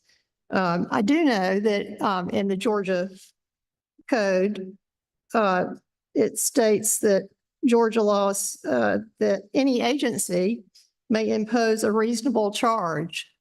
There's that pesky word, reasonable. We don't know what that is. For the search, redaction, production, or copying cost of records, which is essentially what this is. And at no charge for the first 15 minutes and for at the minimal qualified rate paid to an employee. So anyway, I am in favor of this. I'm just not sure if this body has the authority to do it. And I guess I just want to also add that it's actually 485 times 12 if you want to get it, every month. So it's quite a bit of money, like you're saying. I do. So this, I don't think we can, like you said, we can't change the amount, although I agree completely. And I wonder, where are those civil rights attorneys and those activists for the disenfranchised when it comes to this? Because the fact of the matter is, there is a lot of people who are always saying things like, oh, well, the Black community, the disenfranchised community, and they're always throwing this stuff out there for everything. But when it comes to stuff like this, they're silent. So absolutely, I think that this is way too much. Can the board send a letter to the SOS, just kind of showing or sharing our recommendation, as Dr. Johnson said, to eliminate this cost? Because if it's not going into, if there's not a way to directly connect these funds to a service that's being provided to the citizens, then I don't understand the point of it. We're just raising money, or we're fundraising. We could use, if you're going to write a letter, I think I've got a lot of stuff here. You can use that to the SOS. I think another suggestion could be, maybe you guys can post to your website the voter roll. Yeah. No. No? We don't have one yet. If we can get a website, which is a whole other conversation. But yeah, I will, I don't know if you want to entertain the motion or not, but. I want to ask I want to put the Attorney General on the spot again. Does the Attorney General have an opinion today as to whether we're allowed to do this? Whether we're allowed to direct the Secretary of State to not impose? I'm not aware of any legal authority that would permit this board to do that. Pardon me? I'm not aware of prepared to any answer? authority that would permit this board to do that. Okay. That's, Prevent or promote? that would permit it. Permit. She's not aware. Attorney General's not aware of anything that permit us to do that. So. Certainly this board can send a letter and ask them to please consider a more reasonable amount or none at all. So if you would like to draft that letter or make our executive director draft it and send it around to the board. So he's got to get paid for something. I think we can work with Ms. Frazier to help us just put together the language, email it to us. We can all together draft a letter that can go to the SOS. Yep. And Ms. Frazier, do you want to withdraw your petition or do you want us to vote on it? We can withdraw, I guess. Oh, vote on it. Okay. Vote on it. Which was your decision? Let's do vote on it. You want to vote on it? Okay. Mr. Chairman, you sure you want me writing this letter to your friends? You tread lightly. The chair will entertain a motion on the petition. Mr. Chair, Yes. before a motion, please, would it be reasonable to consider approving the petition for rulemaking and send it to Ledge Council and the committees? They'll stop it if it's not proper or legal or in our authority, it'll be stopped dead in its tracks. And nothing will, nothing will happen except that the authorities will know that we did approve this, that we think it's a reasonable, fair thing to do if we vote that way. My only concern about that, and obviously this board will do what it wants to do. My only concern is that if we are doing something that we don't have the authority to do just to make a point, I'm not quite sure that is a good option for this board to do something like that. We can make the same point by sending a strongly worded recommendation to the Secretary of State's office. So Could we table it until we get an answer? we can always table anything. I'm a big fan of tabling stuff. Would you table it? Yeah. I just want to add that, since we don't know for sure, even if you don't know, maybe it doesn't hurt if you went to rulemaking, it might make a strong voice. And then the other thing that could happen is, I think there's a point where the public can make a lot of comment on it. So maybe getting public input would be a good, also strong case to the Secretary of State. All of that could build into one big case. You wouldn't believe how much public input we've had in the last 72 hours. But it would be for this specifically, like, because I think when it sits for, I don't know, 20 or 30 days, people are able to comment on it. So it could be helpful.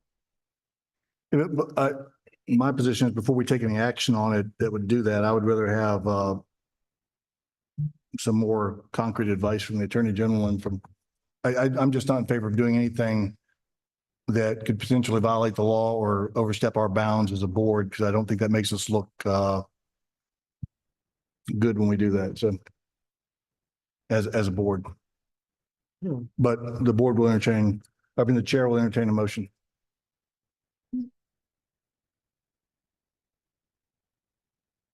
Somebody? But Mr. Chair, do we know that it is not within our authority, or are we just saying we don't know? The Attorney General has advised us a minute ago that she sees nothing that makes it in our authority. How about that? I move that if you'll grant us 2 weeks to table this till the August 16th meeting? 19th meeting to find the answer to this question. So the rule is, the petition is not declined or accepted, but we'll table it till the 19th. We have a motion from Member Johnson to table this petition until the August 19th, 2024 meeting. Do we have a second? Second. We have a motion and a second from Member Jeffries to table this until the August 19, 2024 meeting. Any discussion? Hearing no discussion, all those in favor signify by saying aye. Aye. Any opposition? Hearing no opposition, so moved.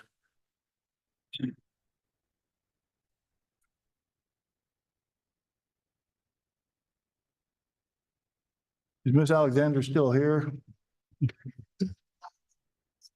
No, she's not going anyplace. The next item on the agenda is to hear petition for amendment of state election board rules presented by Charlene Alexander. It is tab number 40 in your binder.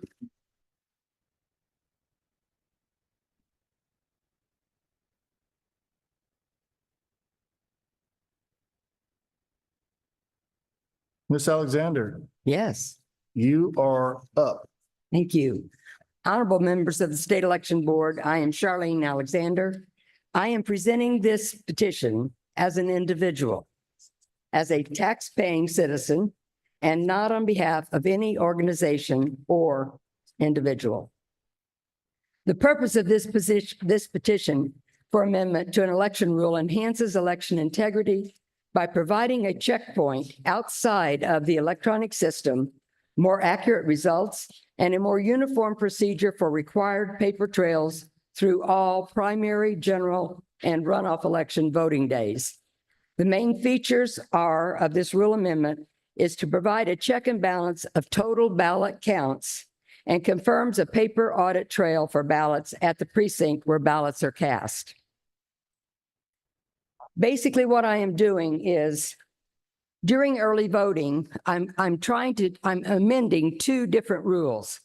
The first one is 183-1-14-.028, which says, if at the close of voting on any day during the advanced voting period, there are more than 1,500 ballots inside any ballot box, currently it says the registrar and two sworn witnesses shall unseal the ballot box, remove the paper ballots and put them in a container, the standard process that we have. I want to add that when they open that box at 1,500 or more, that they will remove the paper ballots and present them to 3 sworn precinct poll officers to independently count the total number of ballots removed from the scanner.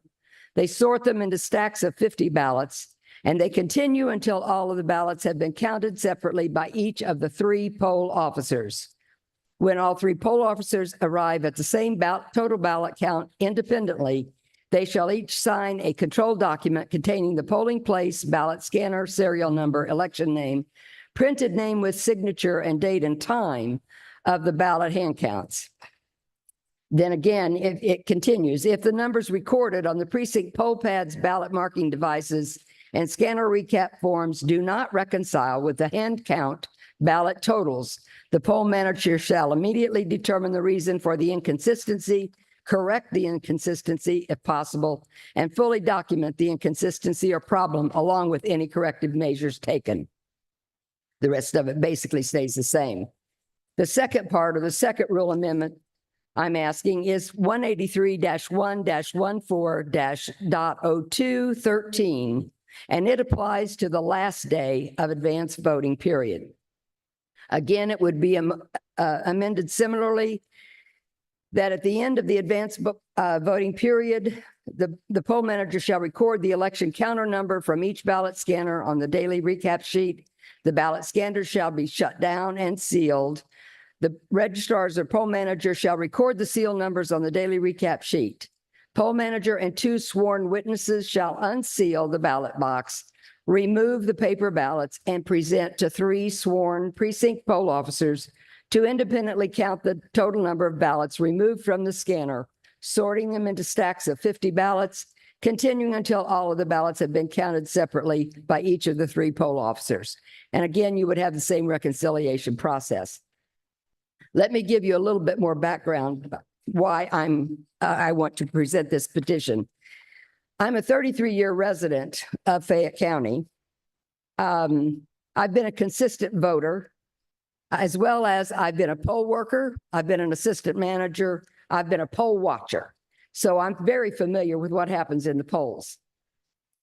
As I had said, up until 2022, at least in Fayette County, and I've heard other counties, we used to always count those ballots. We hand counted those ballots.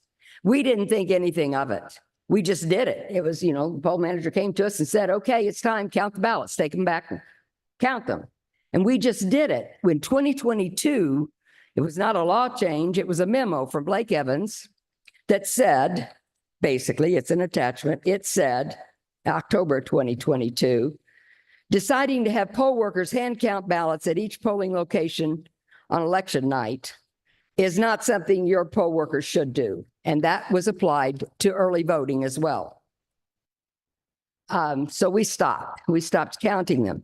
And since that time, we've noticed in numerous elections, even in early voting, that there are going to be ballots that are missed. It can be something as simple as sticking to the top of the scanner. I mean, static electricity can do that. We've also been noticing that, although they're not supposed to, if they use something like copy paper, which the machines will process, you wouldn't find those pieces of copy paper ballots as opposed to the official ones unless you look at them. And so if you're just pulling a stack of ballots out and shoving them into a container and sealing it, you might never find those copy paper ballots. We just had that happen. Also, we've had situations where if they miss the write-in ballots, there's all sorts of things that we've discussed before that can be missed. I personally, I've been a CPA since 1970. I believe that you always have a second system, something that checks so that you can say, you know, you run a tape, right? But you also look at the numbers that have been prepared. And an example that I can give you, I will ask you, Mr. Chair, in Waffle House, do your various locations, do they ever stop and count the cash drawer? Well, you're asking a very loaded question there. I'm asking an honest one. Do they count the cash drawer? Yes, they do. Thank you. Okay, so they also have a cash register there, right, that records everything? So you have cash and you have the credit slips, et cetera, right? Yeah. Why do you have them count the cash? Well, I'm director of security, so I'm probably not the right person to ask that to. So Okay, in all systems, let's go to banks. Banks are one of the most sophisticated systems going. They handle all of our money. Even if you go in and you make a deposit, you as the person, I would say most of us, you're going to count that cash because you have to make out the deposit slip and you have to tell them how much you're depositing. So you will take that cash deposit slip and you will take your cash and go to the teller. Now, in some banks, the teller will also count your money, but in other banks, they don't. They put it in that sorting counting machine and it will come out with a total. And as long as that total agrees, then they deposit it. But the point is that you've got to double check because the person has counted that money before it ever went in that sorting machine. Definitely, when you make a withdrawal, the sorting machines and the mnemonic tubes, et cetera, they pull that money, the cash, and it gets shipped to the teller. And I guarantee you that every time you're making a withdrawal, the teller will count that cash. There's a reason for it. It just makes common sense that you're going to have two things happen that you compare when you're dealing with money. And in my opinion, ballots are just as important as money. So that's the rationale behind it. Let's get into what this is going to require. I don't think, and I've checked with a number of county offices, many of them were not aware of this rule that you have, 183-1-14-.028, that if at the close of voting on any day, you have 1,500 or more ballots, you are to pull those ballots. And I assure you, when I did the hand count, and I told you that it was very rough, if I had 5 people, including myself, count a ream, a brand new ream of paper. Now, let's face it, there are some reams. Did you know that they don't have 500 pieces of paper? We found reams that actually had 498. So they're maybe messing with us. But let's say it's 500 reams. It's a new ream of paper. 5 of us each individually counted those new reams. And we all came in within a margin of 6 minutes to count 500 ballots. And I said, I realize that copy paper is very light, it's thin, it's probably easier to count than ballots. And yet, properly used, if you're sitting there and doing, 1, 2, yeah, it's going to take you hours to count those ballots. However, it's a simple mechanism. If you use a little rubber tip and you count only in the corners, you can go through them and you can count them. I assure you, if we went to 10 minutes for 500, then they could do 1,500 in a half an hour. So that's my point. Do you have questions? we're going to send you around the state to do the training on that. I will be happy to. Um, If it means we can count those ballots, I'll do it. I expected for you to tell the positive side of this petition. The positive side, I think it's very You're a positive. proponent. I know. I'm just teasing with you. This board received quite a lot of email on this particular proposal, both for and against it. But I like to hear both sides of the story. Sure. So I do want to read, and we received a large amount of emails from election directors and election superintendents from around the state on this particular one.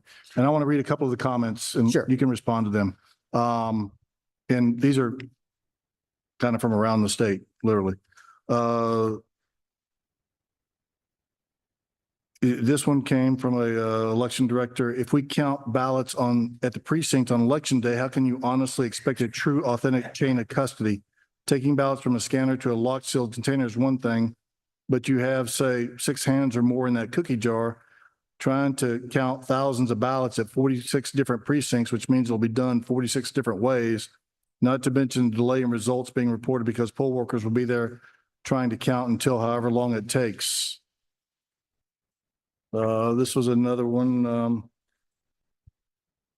I'd also like to highlight the dedication and countless hours that poll officials put into running and volunteering during an election. These individuals work tirelessly, especially on election night, to ensure a smooth and accurate process.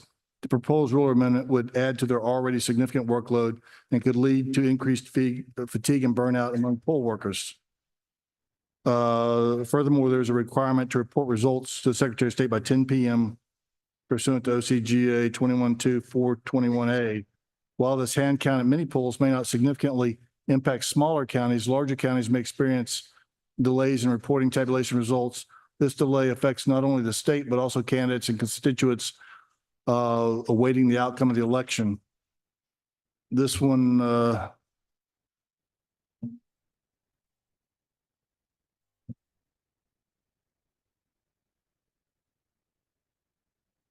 this one is from a Colleen who wants to give her 2 cents.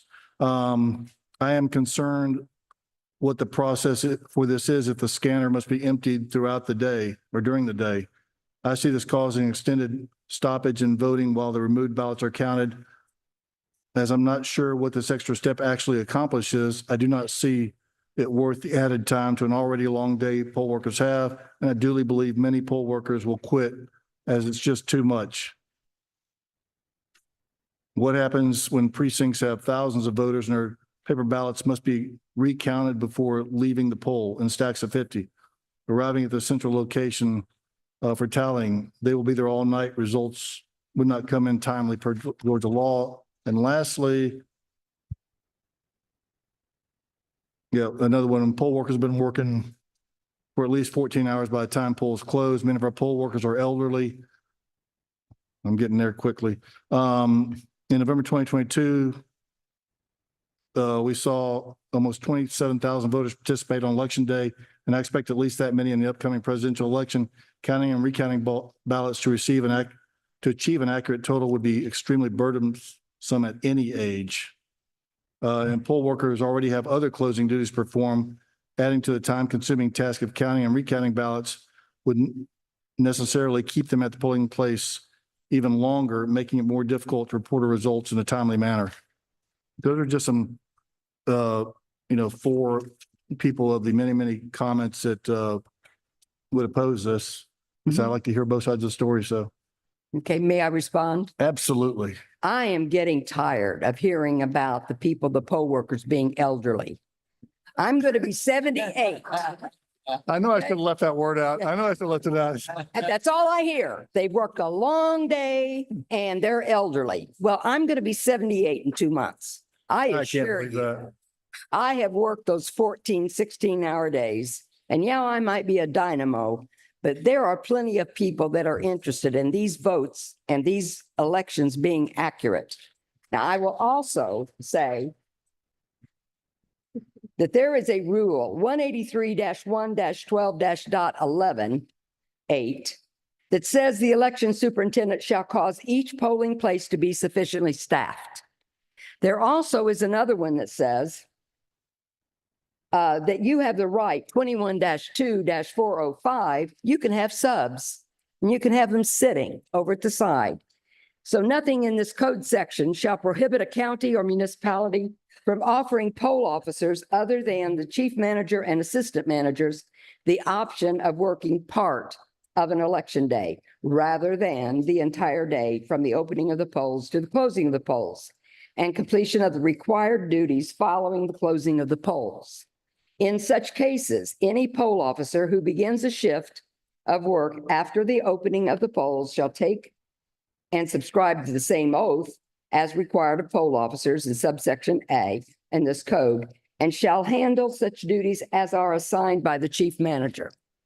So I don't understand. If you think you're going to have a wild day and you've got people that are sitting there on call, all they've got to do is go over and take that oath, and you can have as many counters as you want. All I'm saying is it's a minimum of 3, because 2 is what you call for collusion. There's always the opportunity for collusion if you have 2. You go to 3, the odds drop way down. You want to go to 6, it's going to be impossible. So I think you have the options to have those people on call. If you need them, great. If you don't, and if you get into cost, I would say, now I can't talk for all of the counties, but I would bet you that if you needed 50 people to come in free, I'll bet you they would do it just to count. That's how important this is. We don't need to have questions about whether those machines are messing around or if the figures have changed after voting stops. This would solve that. Thank you. Member Gazal? All right, yeah, we're going to have to go to jazz hands if y'all keep this up. I would actually like to add a letter to the ones you have given, and this is from the chairman of the Fayette County Board of Elections. That's fine. Where the chairman of the Fayette County Board of Elections, I write to you in opposition of the petition to amend 183-1-14-.02 submitted by Charlene Alexander, one of our board members. As stated in the response by the Gavrio Executive Board, Gavrio believes, and I concur, that counties have the authority to follow the procedures described in the proposed rule at their discretion. In fact, the petitioner brought the proposal for ballot counting before the Fayette County Board of Elections, and the board rejected the proposal for reasons similar to those stated by the Gavrio board. I'm not going to quote that. The opportunity for human error in hand counting is always high, and even more so at the end of the workday. As an auditor, the petitioner should know that each time we add a layer of complexity to a process, we exponentially increase error rates. Each time we err, the naysayers cry foul. They cry fraud. My colleague's petition adds a layer of complexity. The public already has confidence in our election systems. If they didn't, we would be hearing from them. This is from the Fayette County Board Chair. This petition will do more to undermine that confidence than its stated purpose of increasing election integrity. I would like to respond. As I said when I started this thing, I'm presenting this as an individual. The chair has a right to what he's saying. I would like a copy of that since I haven't seen it. And he has a right to say anything he wants to say. What I don't understand is up until 2022, we were doing this. And there was no problems. We weren't talking about too many hands on the ballots. We weren't talking about how much time. We have the opportunity to bring in extra people if we need to and not pay them if we don't need them. So if we did it all those years and we didn't have problems, I don't understand why now, just because we're asking for something that might be a double check on the system. I don't understand it. I think that it is exceeding, we need to use exceeding care when we place greater burdens on the counties for what they are doing, what they already have to do. I want to point out some real problems with the actual rule language as well, because as it stands, the rule language is frankly a little bit nonsensical, because this rule language is about early voting locations, not precincts. Early voting locations do not have, because the one with precincts is already in the rulemaking process, where you actually change the language in the rule from registrar, because early voting is managed by the registrar's office and deputy registrars. There is no poll manager in an early voting location, just like there are no sworn precinct poll officers, because it's not a precinct.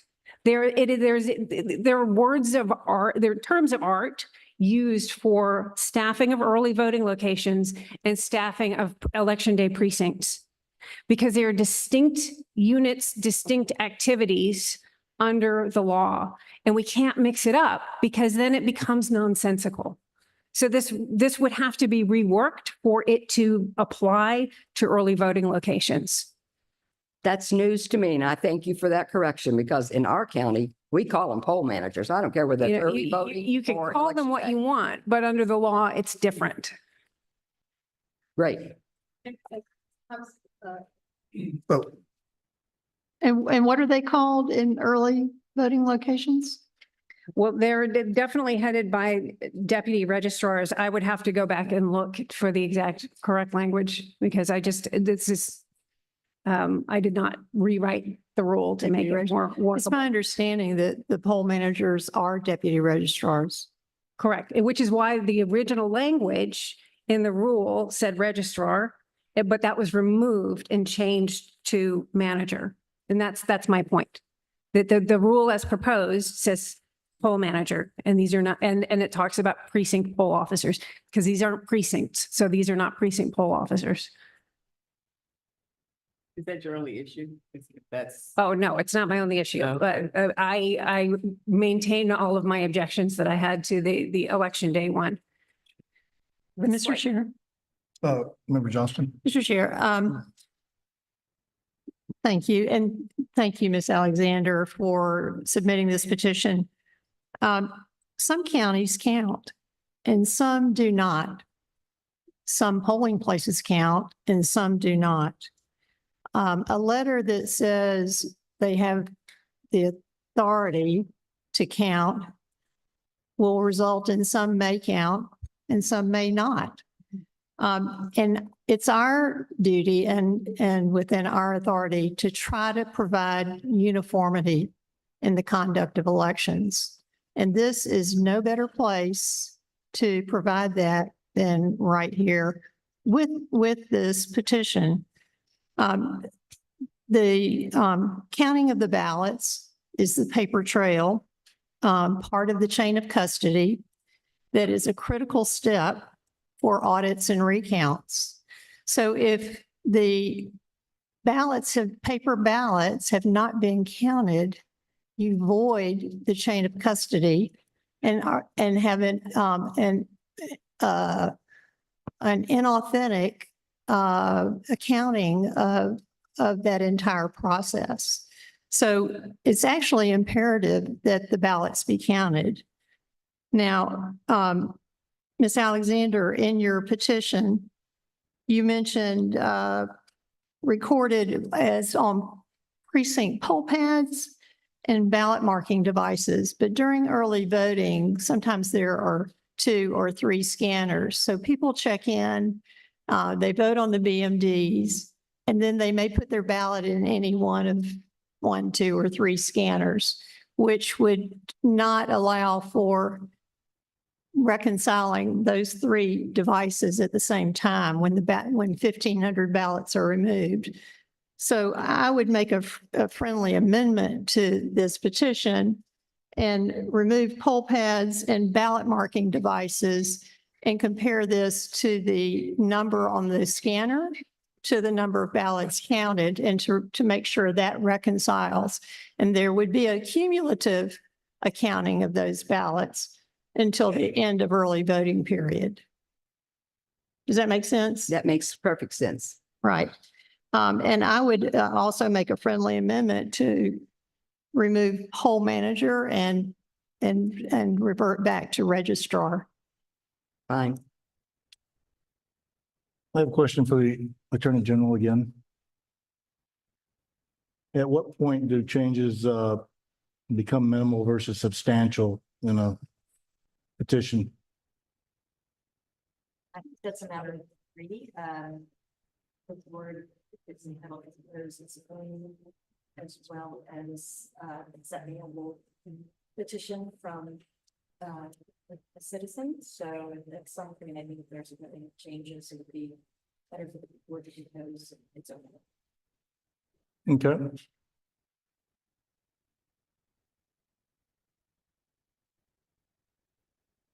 So my understanding is in the process of rulemaking, this is the very point in time where amendments should be made in order to present to Ledge Council and the committees. So this is the time to do that. And so, and nor would I could consider this substantial anyway. It's just being clear as to this process. I suppose this mirrors the process of counting the ballots on election day, which was your previous petition. Yes, ma'am. Correct. Any other questions from the board? Chair will entertain a motion on this petition. Mr. Chairman, I make a motion that we accept this to initiate rulemaking with the amendment in the petition to remove poll pads, precinct poll pads, ballot marking devices, and insert scanner counts. And there are 2 locations in this petition, and also to remove poll manager and revert back to registrar as the current rule is written. Could we say all scanners? Would that cover it? When you're taking out the poll pads and the, could you say all scanners? Well, it's the scanner that the ballots you're removing to count. Right. So if you're removing 1,500 ballots from a particular scanner, Got it. the scanner number on that should match the ballots that you're counting from that Okay. scanner. So, I mean, if the manager decided to remove all the ballots from all of the scanners at the same time, each one has to be accounted for individually anyway. Okay. Those ballots should not mix. Okay, thank you. Nor the numbers. I only attributed meant to those. cover all the scanners you had in the polling location. That's all I meant. Oh.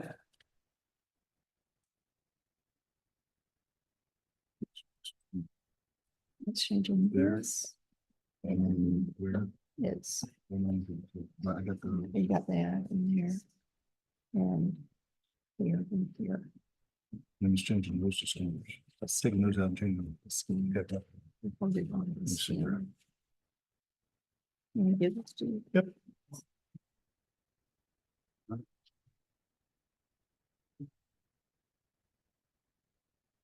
Dr. Johnson has made a motion to initiate rulemaking procedures on this petition with the following changes.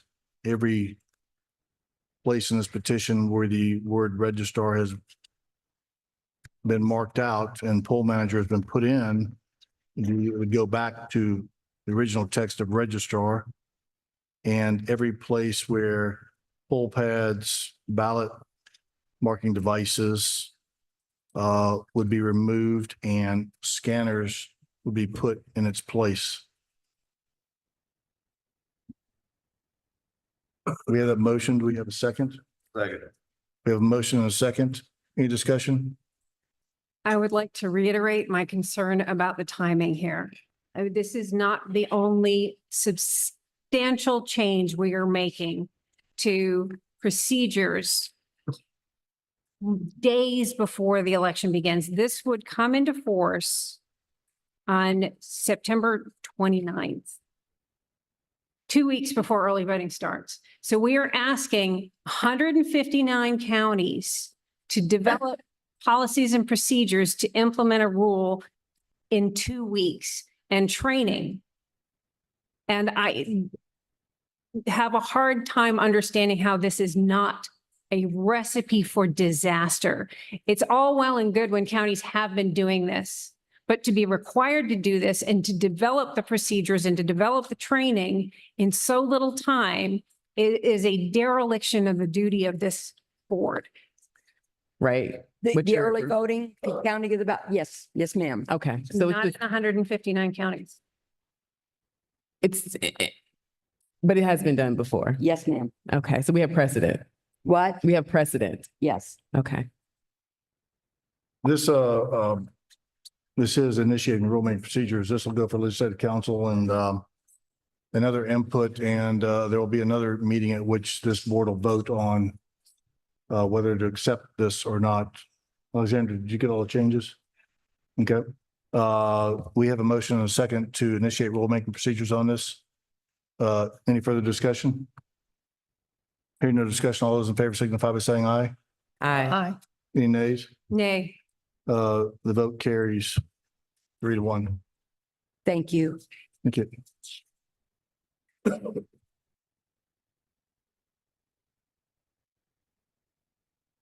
Oh, no.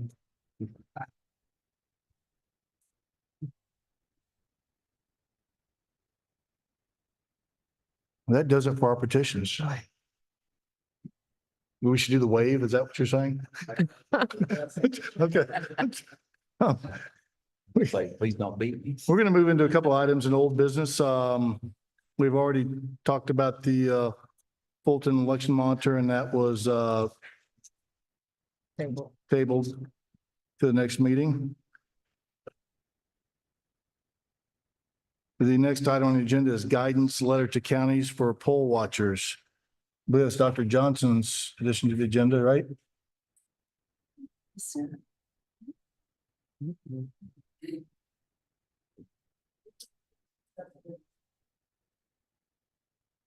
Do what?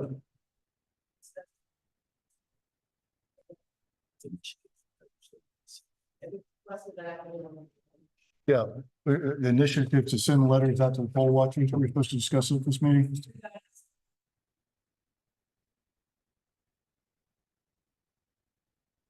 Who requested Dr. Johnson, right? Was my understanding that the letter was sent. Oh,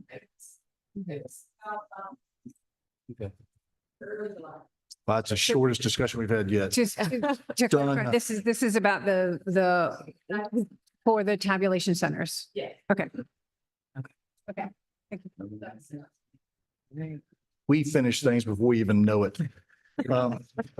That's how quick we are. Next item on the agenda is discussion of signage and polling locations. Yes, Dr. Johnson too. that's Dr. Johnson too. Thank you very much, Mr. Chairman. The reason for the discussion of signage and polling locations and other areas where citizens vote is the concern that with the influx of so many non-citizens into the United States over the past several years, we now have 30 million non-citizens in the United States.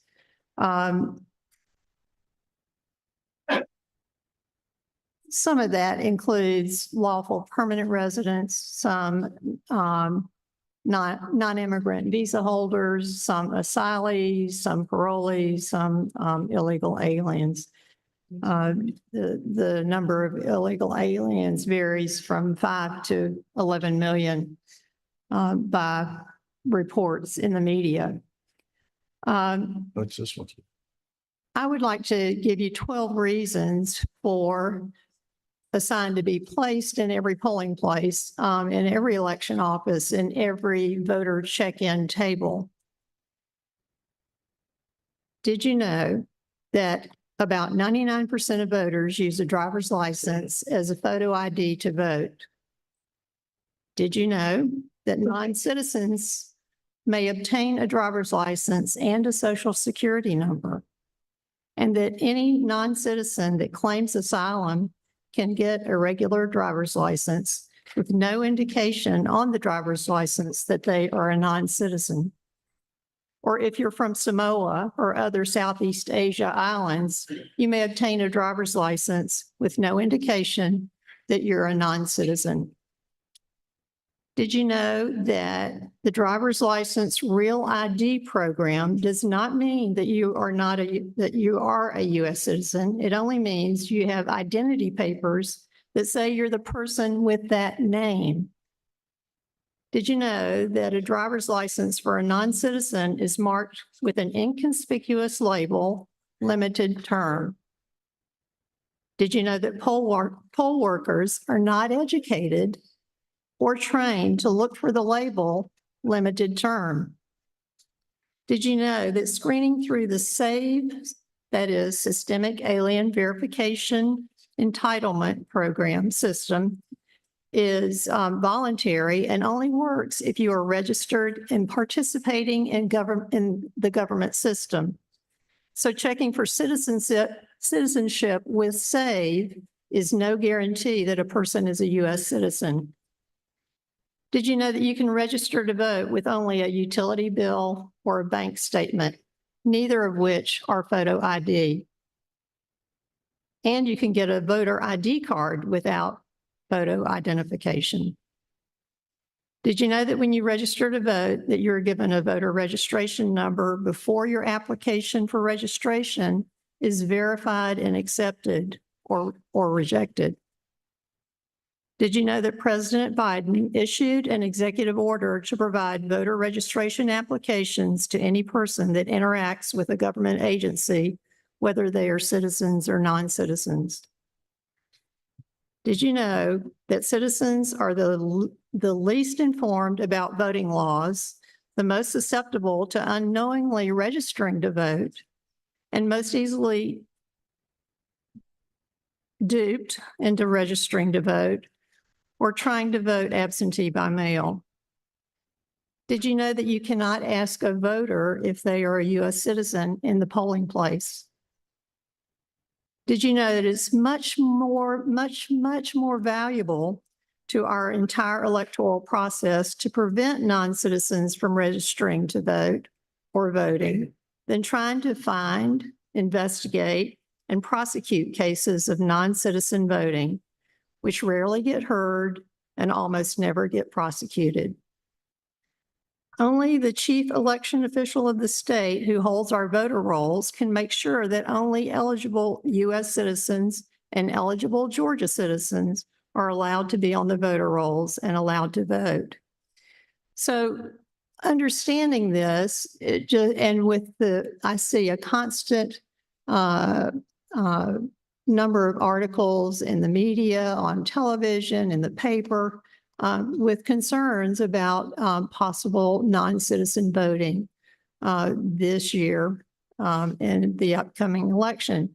So I would like to recommend this board to send a letter to all election offices in the state with signage that they could put in their polling places or at their election offices, or certainly both, that would be just a visual to help non-citizens if they walked into the office, to understand that voting in our federal U.S. elections is not allowed for non-citizens.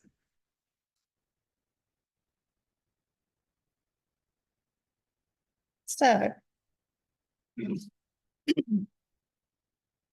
this is the sign.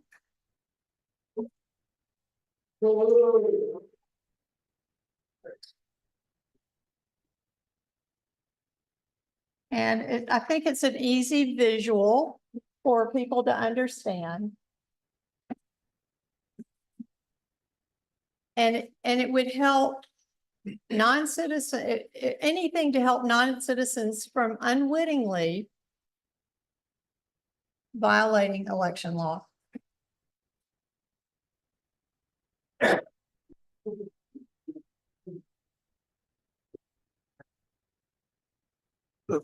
Member King, you're recognized.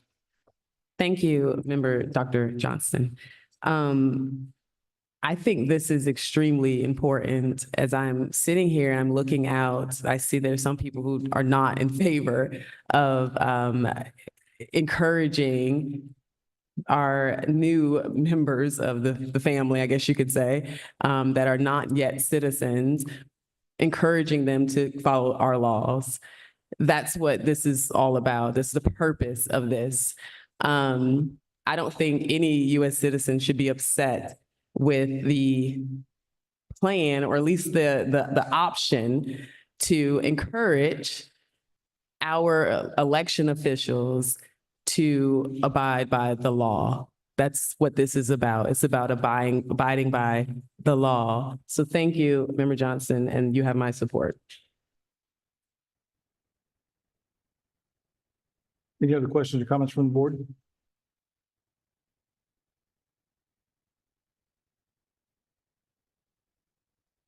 This is a myth that citizens are voting in large numbers. I have seen incidents where it happens incidentally, but the disincentive to vote as a non-citizen is so enormous Because people will, if you vote as a non-citizen, you risk immediate deportation. And they, We said that for a lot of things and they still do it. there is absolutely no evidence that this is happening in numbers that would make a difference. And I do not want my name associated with perpetuating disinformation that undermines confidence in our electoral process. Full stop. First of all, it's not a myth that there's over 10 million new people in the United States right now that happen to be illegal. That's not a myth. We know that to be the case. Now, let me finish, please. Let's be respectful. Let's. We know that's the case. Member King, please. Let's be respectful of other people's opinions, whether you agree with them or not. If you want to be heard and be respected, then you have to respect others. Thank you. Thank you, Mr. Chairman. So that we do know. And the fact that there are individuals who are here and have been here illegally doesn't, if anything, it strengthens our case that this is necessary.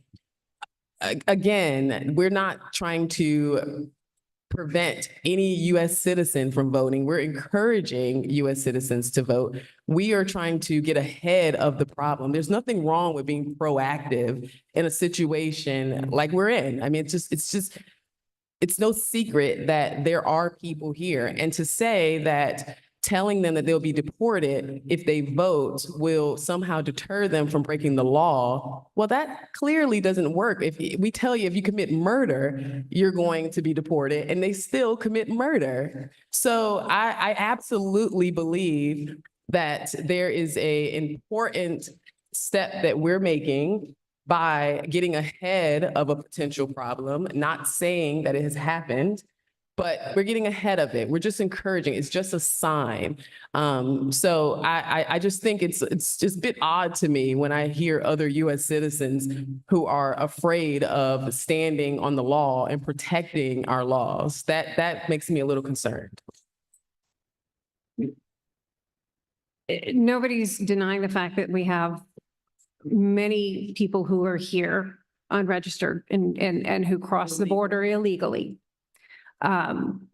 What I'm saying, the myth is that these people are registering and voting in large numbers, and signs that say U.S. citizens only are simply perpetuating the myth that they are trying to register and vote. The signs suggest that they are, that it's a serious problem. And the reason that I object to this is because it leads to scapegoating and attacks of members of the population who may not be citizens. And I see this because I have a very personal stake in this, because my husband is a naturalized citizen, and we were married in January of 2001. My husband is from Lebanon. I have seen the scapegoating that happens to minority populations when they are. I haven't understood. Yeah, exactly. So by putting these signs up, what you're doing is you're putting a target on people who may well be citizens, and it is perpetuating a myth. I think we're educating people who may become citizens on how our elections work, our laws, and we are encouraging them to abide by them. So should these individuals become citizens, because I am 100% in favor of legal immigration, should they become citizens the legal route in the correct way, I think we're setting a precedent that this is how our elections are run. And I think they will respect that as a new citizen as well. As a minority, I completely understand what you're talking about when it comes to being a minority and some of and I'm going to use a term that your party uses, the microaggressions, which I have felt sitting at this seat from people in this room that happen to be in your party. So I am very much so aware of everything that you're saying as it relates to minorities. But with that being said, we have a job to do, particularly as American citizens, to maintain our laws. And we need to educate new citizens on what those laws are. and how our elections are ran. So I don't understand the objection to this. And I don't think anyone's going to be insulted or attacked, because that's another assumption. You claim that we're making assumptions, that there is an overwhelming amount of illegal immigrants or migrants that are going to vote. Well, I think there's an assumption that they're going to somehow be attacked because of a sign that happens to say, this is our law. Can I ask how the size of the sign that Dr. Johnston displayed, how does that compare to all of the other signs that are mandated by law? Just the size, I'm curious. Because we have to by law have signs about restricting firearms, restricting felon voters, but there's a whole panoply of signs that the statute requires that we add. What size are those signs compared to what you have? This sign should be comparable to the sign that says no cell phones or no firearms. Is it? Is the sign that you displayed comparable to that sign? No, that's a larger sign. Okay. It could be as simple as a sign from a copier. No, I'm sorry.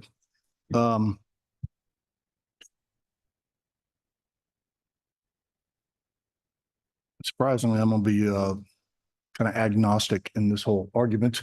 And, but I do wonder if we're putting up a solution in search of a problem. You know, my time on this board since January, I don't recall a single case coming before this board concerning a legal voter or a legal alien or non-documented worker or whatever, voting, and this board having to rule on that. If there's one that's come up, I don't recall it. So I'm not sure how big of a problem it is at this point. And so I always worry about people creating solutions in search of a problem. And so that's just my comment on it, but I don't know that I would really care either way on this one, frankly. So. Are there any comments for the board?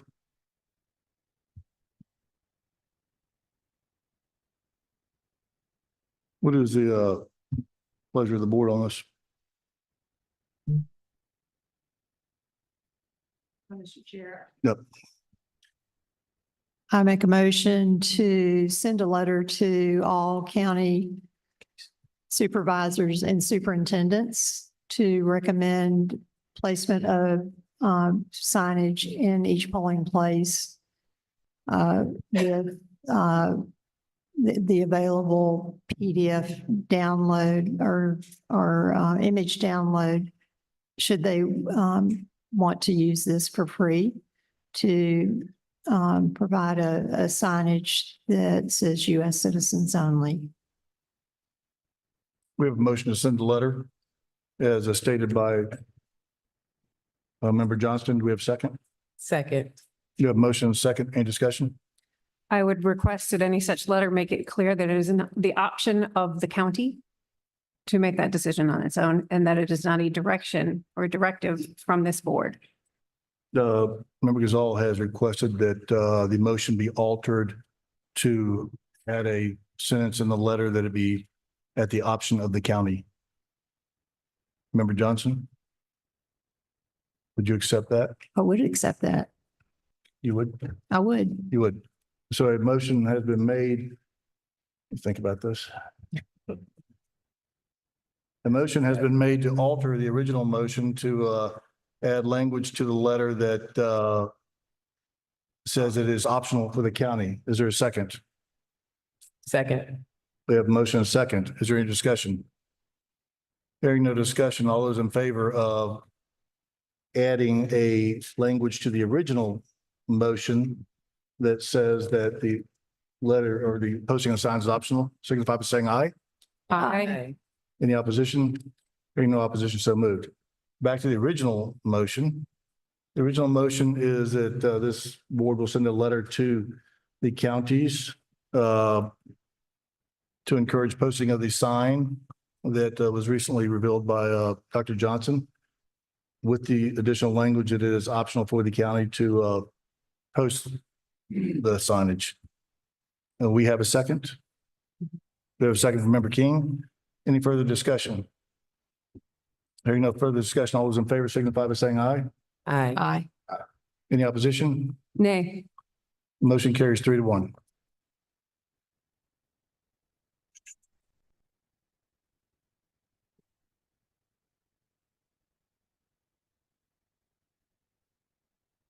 Let me ask a quick question. You anticipate that taking? a while?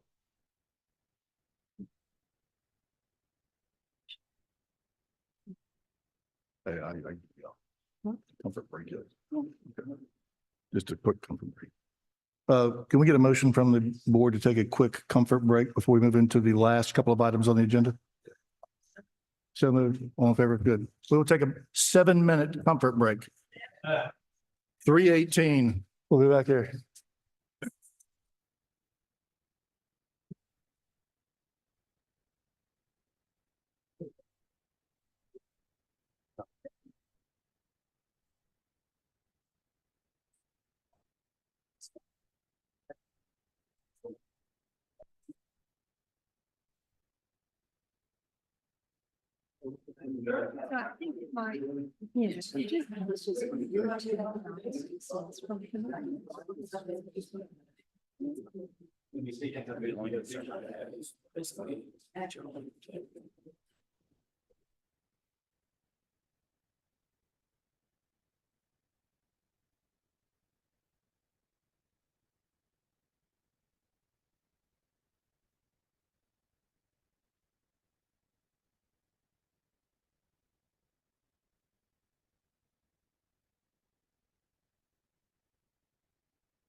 This meeting's called back to order.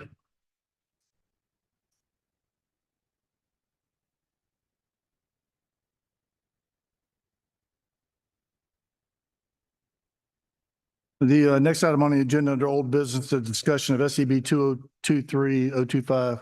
I've been calling it 2022 all day, haven't I? The same case though. SCB 2023-025. This is a request by Dr. Janice Johnston.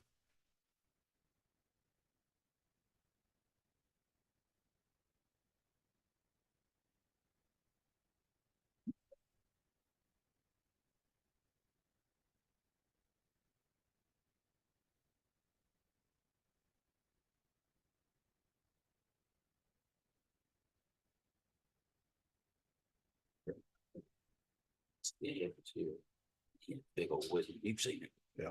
Big old cow. You get mad, he's like, this road's here. This road just sit there. It's crazy. Mr. Chair, Order. at the last meeting, July 9th, an order of business on the agenda was SCB 2023-025 to discuss a motion for 025. We entered into executive session and returned, and at that point allowed permitted representatives of Mr. Rossi and Mr. Moncla to speak for 15 minutes each during the comment session or their representatives. And also on the agenda was a recommendation for further investigation. And at that time, the motion was postponed in order that we might obtain a legal opinion concerning the issue of whether this case was completed and completely heard and closed because there was a difference of opinion. We have received a letter from the Attorney General's office, and I have a letter from outside legal counsel that has a differing opinion that the case in support of my belief that the case is not closed.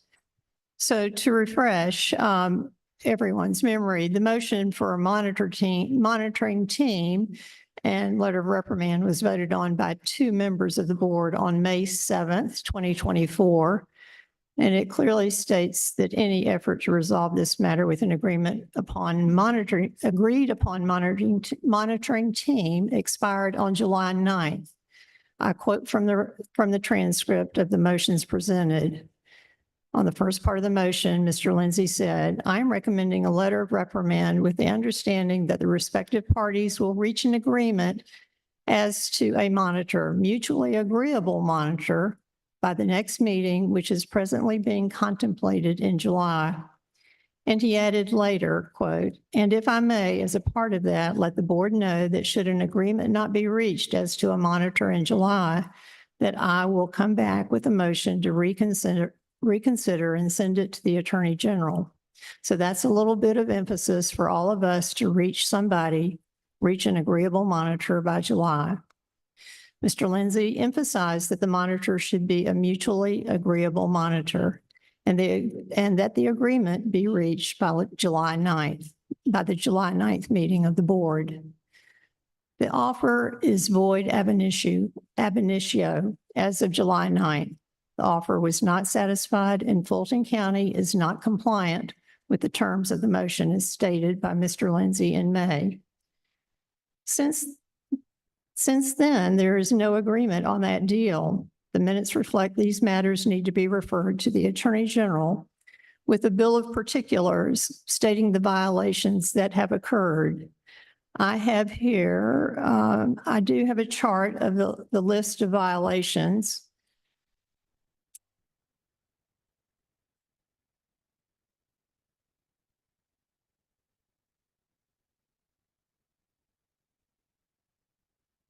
Of missing documents from 10 scanners used during the early voting on of the election in Fulton County for the 2020 election. These are the red squares are the missing documents. There's a law or a rule attached to each of these missing documents, and it totals up to 346 violations if these documents are not found, if they are missing, if they cannot be provided.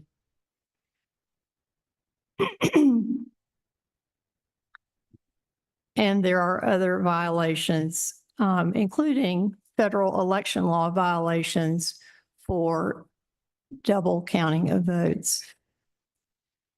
We have not met the obligations of the motion from the hearing of SEB 2023-025.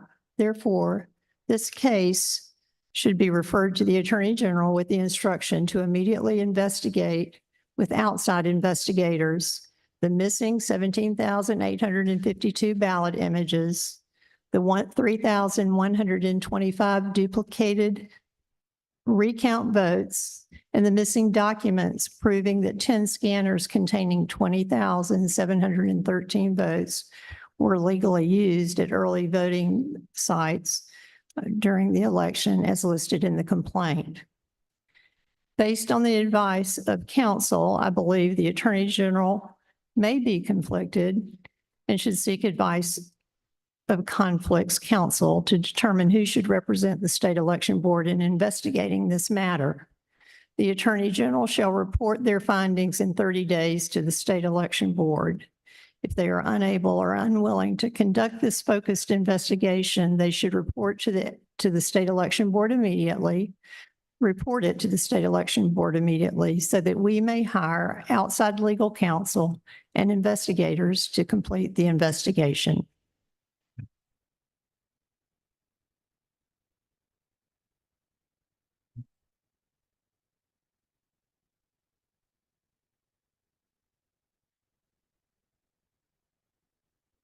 Are you finished? I'm finished.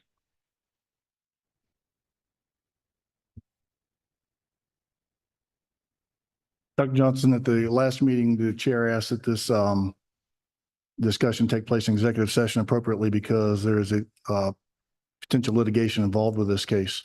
This case was heard on May the 7th, 2024, and adjudicated by this board. This board voted 2-1 that a letter of reprimand be sent to Fulton County.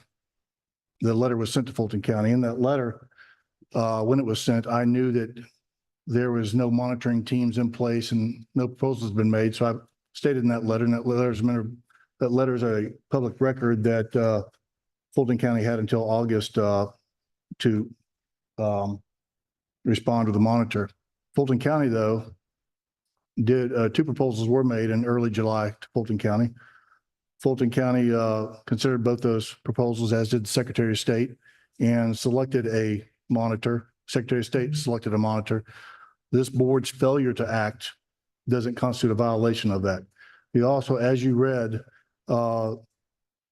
Member Lindsay, who made that motion, stated that he may come back and make a motion. He said he may come back. Member Lindsay is no longer a member of this board. This case cannot be reopened by a member on the failing side of that motion. This case can be reopened or could have been reopened by a member on the winning side.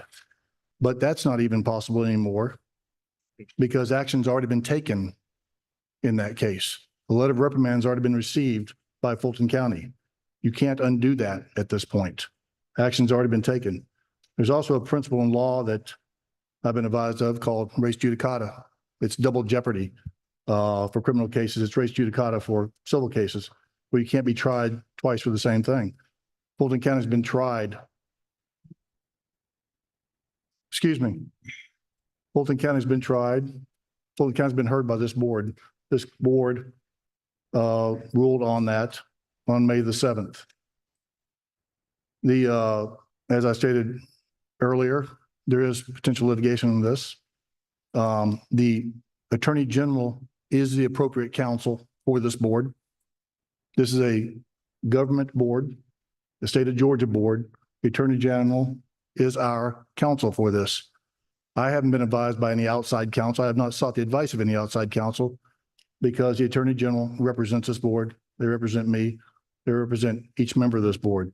I have not seen any letters from outside counsel.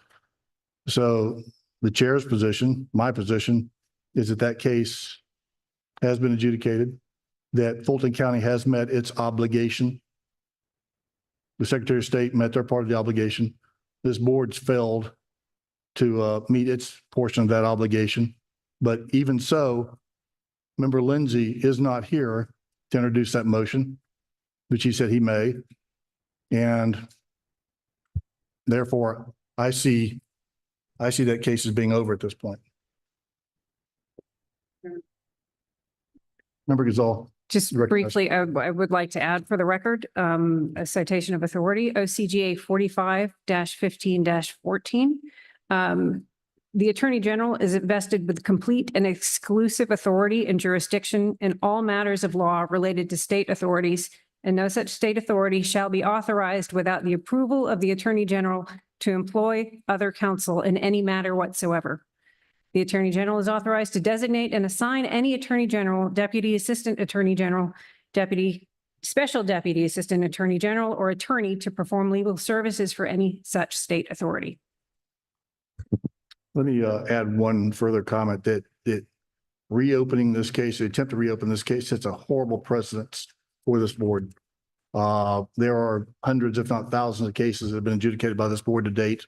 If we create that precedent of reopening cases, it's a never-ending scenario.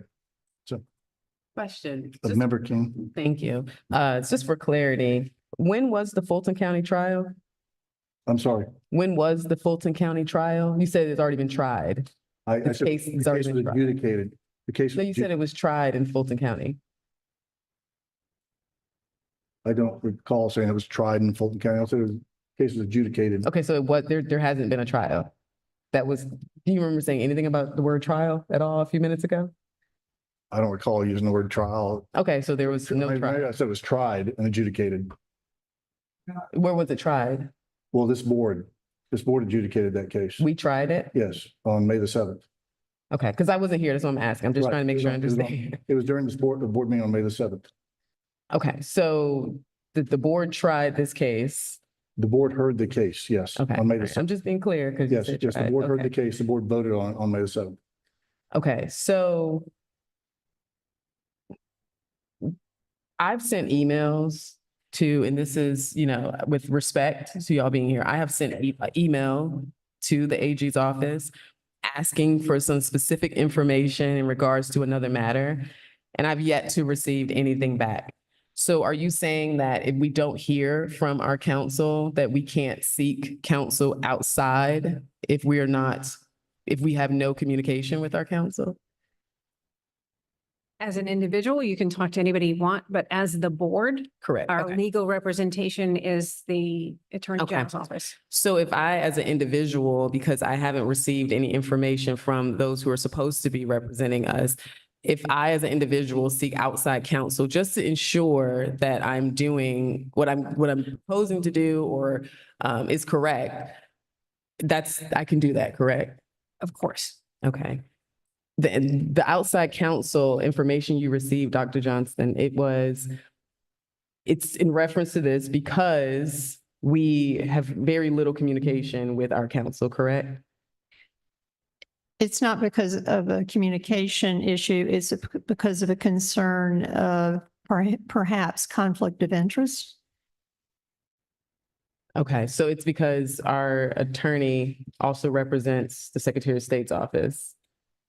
Correct. Which could pose a challenge when it comes to this particular case, correct?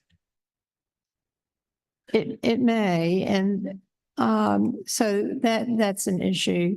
Also, the terminology of reopening the case, we have not closed the case. There have been multiple references over the last 3 months about this case concerning review of the evidence that was not reviewed at the time of its presentation on May 7th. No one has asked me what I found in reviewing Exhibit 11 at great inconvenience to myself. And now that evidence is being held from me to review further. I had asked Fulton County to perhaps be here today to answer further questions, maybe to give an update for the missing documents. I would like nothing more than to find the missing documents. This is about the data. This is about the documents, that nothing more. It's about the proper counting of votes. And I would love for Fulton County to show me every single thing and say, here are all the votes. We just couldn't find those documents. Here they are. These scanners were used. We're missing ballot images, but we have the ballots, and we'll show you the ballots. It seems to me that somebody is moving heaven and earth to not allow anyone to get to the paper ballots. I don't know why. I'm just interested in the data and interested in the numbers. I'm not interested in who got more votes. And that's not the whole point of this investigation. It's about the proper counting of votes. And so the issue with calling it reopening the case, I don't think that's correct. It's on the state election board determines if and when an investigation is concluded. And in my opinion, it has not been concluded. There are other areas that these documents may be found, such as at the clerk of the court, or such as actually the Secretary of State contains similar documents. I would love to find proof that those 10 tabulators were actually used. And then it would just make that part of the complaint evaporate. Now, the question of double counting of votes, Fulton County admitted that, and that's a serious violation of Georgia law and federal law. And I don't know why that's not even recorded in the letter of reprimand, I don't believe, because what the violations that were used in the letter of reprimand were some vague something about the recount process and had nothing to do with counting, double counting of votes. So in conclusion, I would make my motion stands. What is your motion, Dr. Johnson? I would, let me get it straight.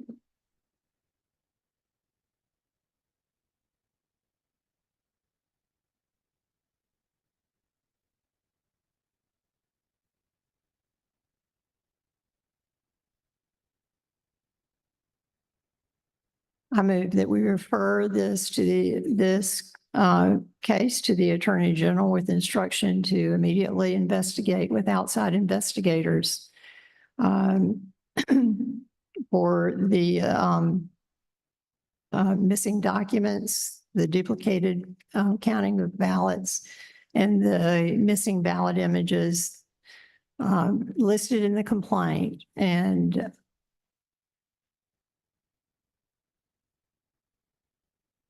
I would request a report and report back in 30 days of their findings. And if they are unwilling or unable to conduct an investigation, then I move that we seek outside legal counsel that can conduct the investigation.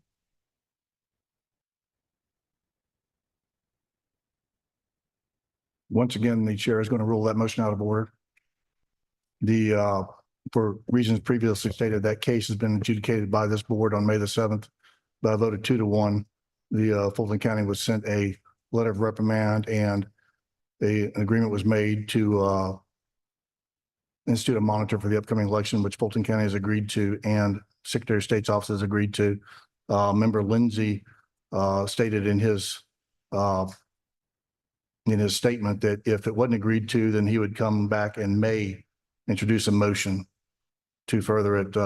Member Lindsay has not done that, and the other prevailing member of that party has not done it. So in order to reopen a case, it would have to be a member of the prevailing party that reopened the case. And as I stated earlier, that can't be done at this point because action has already been taken in that case. I move to override the motion of the chair, the decision of the chair. Second. We have a motion to override the decision of the chair, and we have a second. I do want to caution this board that we are putting this board in legal jeopardy by approving that motion. I want to make sure that the Attorney General is aware of that, and the chair will call for a individual voice vote on that motion. We have a motion and a second. Any discussion? Hearing no discussion, we will go in order of seniority. Member Gazal, how do you vote? Nay. Member Johnston, how do you vote? Aye. The chairman votes nay. Member Jeffries, how do you vote? Aye. Member King, how do you vote? Aye. The motion passes. Once again, I caution this board on their actions. And please make sure that the actual votes are in the record for any future potential litigation. Next item on the agenda is that we did skip an item earlier. We haven't voted. Oh, I'm sorry. Would you like to restate your motion? I move that we refer the case to the Attorney General with the instruction to immediately investigate with outside investigators the 3 items of missing ballot images, duplicated recount votes, and missing documents as listed in the complaint of SEB 2023-025. I also move that the Attorney General seek advice of Conflicts Counsel to determine who should represent the State Election Board in investigating this matter. The Attorney General will report their findings in 30 days to the State Election Board. If they are unable or unwilling to conduct this focused investigation, they shall report to the State Election Board immediately so that we may hire outside legal counsel and investigators to complete the investigation. Member Johnson has made the motion, which I cannot repeat. Is there a second? Second. There's a second. Any discussion? Once again, the chair would strongly advise this board to vote against that. It's in violation of a lot of things. I believe that it potentially puts this board in legal jeopardy. And I will call for a voice vote, named voice vote on that, so it can be part of the record. Any further discussion? Yes, Mr. Chairman, just for the record, I would like to state that I believe voting in favor of this would be a violation of my oath of office and my oath as an attorney to uphold the laws of the state of Georgia, including not limited to Aldridge v. City of Lumber City, decided by the Supreme Court of Georgia in 2001. Thank you. Any further discussion? All those in favor of, let me see, we will vote in rank order. Member Exall, Nay. Member Johnson, Aye. the chair votes nay. Member Jeffries. Member King, Aye. motion carries 3-2. I would like to add to, Mr. Chairman, if we, not to this is after that, but the amount of times I've been told not to do something because we could possibly be sued. I mean, if we were doing a drinking game, we would all be drunk. Like, at this point, it's almost, I feel like we can't, we got to make sure we're not utilizing or not scared to make moves because of the fear of that. Because in some cases, it's just the right thing to do. I would say that it's the right thing to do to follow the law. I agree. And following the law is something that I will always strive to do and will always take a vote against when I think that we're violating the law or violating rules and regulations. So We can agree on that. yeah, so there was an item we missed earlier in discussion of SCB bylaws. Do you want to have that discussion now or do you want to table that for the next meeting? Table it? Yeah. We have a motion to table it till August 19th meeting. You have a second? Second. We have motion second. Any discussion? Hearing no discussion, all those in favor signify by saying aye. Aye. Aye. Any opposition? Hearing no opposition, so moved. The last item on the agenda is, I believe we have some people that signed up for public comment that have joined us. If you would, please come stand next to the podium and we'll finish the two-day meeting with public comment.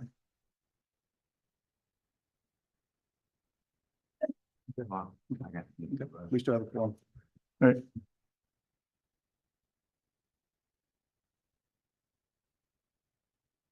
Please introduce yourself and yes, please introduce yourself at the podium and no, you at the podium. And you know, I'm willing to stay here all day long, but others want to limit your speech to 2 minutes. So I didn't hear well. 2 minutes, please. Can I missed last month because I was eating a quick salad. Could you just give me 1 minute out of my 2 from July? Just or a little leniency because I got 2 put in 1 and it's concise, but it's just a tad over 1 or 2 minutes. We'll give you Just 2.5 minutes. Leniency? I'm accommodating. Go ahead. Thank you much. I so appreciate being able to be here and speak to the board. I'm Richard Schroeder from Hall County. Be generous with my time. I was eating a quick salad last month when you called me to speak. I'm so grateful for the people who showed up for this meeting. We realize everything in our society revolves around the elections. It's critical that we get it right. My sincere appreciation for Dr. Jan Johnson. We welcome our new board members and our new chairman. It's so important to restore confidence and integrity in our broken and unconstitutional voting process in Georgia. On December 20th last year, Dr. Jan Johnson made a motion to unseal the paper ballots and make them available to the county boards and to the public. Nobody on the board at that time gave her a second motion. I pray that this board will do their part in revealing the paper ballots to the public. You can slow down just a little bit. I'll give you extra time if you slow down. Thank you. We'll give you. I'm okay. I'll give you. I appreciate it. So I really do. I'll give you extra time if you slow down. Like I say, this is the most important thing. It really is. I want to be able to understand it, so. Thank you. Oh, God, help me.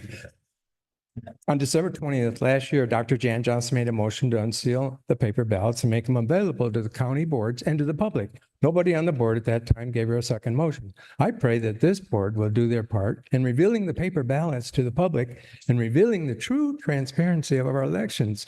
Our votes have been sealed and stealed for too long. 3 weeks ago, they shot my president. We're vindicated. While apologies are nice, They do nothing to correct the injustices that we are apologizing for. We must prosecute those responsible for the known violations. We have a Secretary of State who is forcing every Georgia elector to vote on the failed and vulnerable Dominion voting machines. Judge Amy Totenberg has ordered him to federal court in Atlanta to justify his use of these Dominion machines on Georgia voters. The Dominion machines are so vulnerable that they were hacked right in front of Judge Amy Totenberg in about 10 seconds. Brad Raffensperger didn't even show up for his own trial. He knows these machines are vulnerable, insecure, and unconstitutional. For this reason, by the authority vested in me, I call for the immediate resignation of Brad Raffensperger as Secretary of State for failing to perform his duties as defined in SB 21-2-368. My time is short, so if I have additional time, I can read you the law. But for now, I have to finish up with this. The Dominion voting system must be banned from the entire state. Paper voter rolls and paper ballots must be reinstated prior to the 2024 elections. Our country has a long history of voting on paper ballots. Most of the country, United States, votes on paper ballots already. The Haldeman report states that we are the only state that utilizes the Dominion machines at 100%. This must end. In 3 months, we'll be voting in another presidential election. We cannot afford to do the same thing and expect different results. This must be fixed immediately. Our country has suffered a terrible loss from the illegitimate elections in 2020 and 2022. Our beacon of light has been nearly extinguished by the present administration. Our God-given rights have been violated. Donald Trump won the 2020 presidential election, and everybody knows it. We must restore our republic now. 3 weeks ago, they shot our president. We thank God for sparing our president's life. We need to pray for Donald's protection. Lord, we pray for Donald Trump and his family. We pray for this board. We thank you for this new members on the board, and we pray for our country. I thank you for the extra time. Thank you. Thank you. Thank you.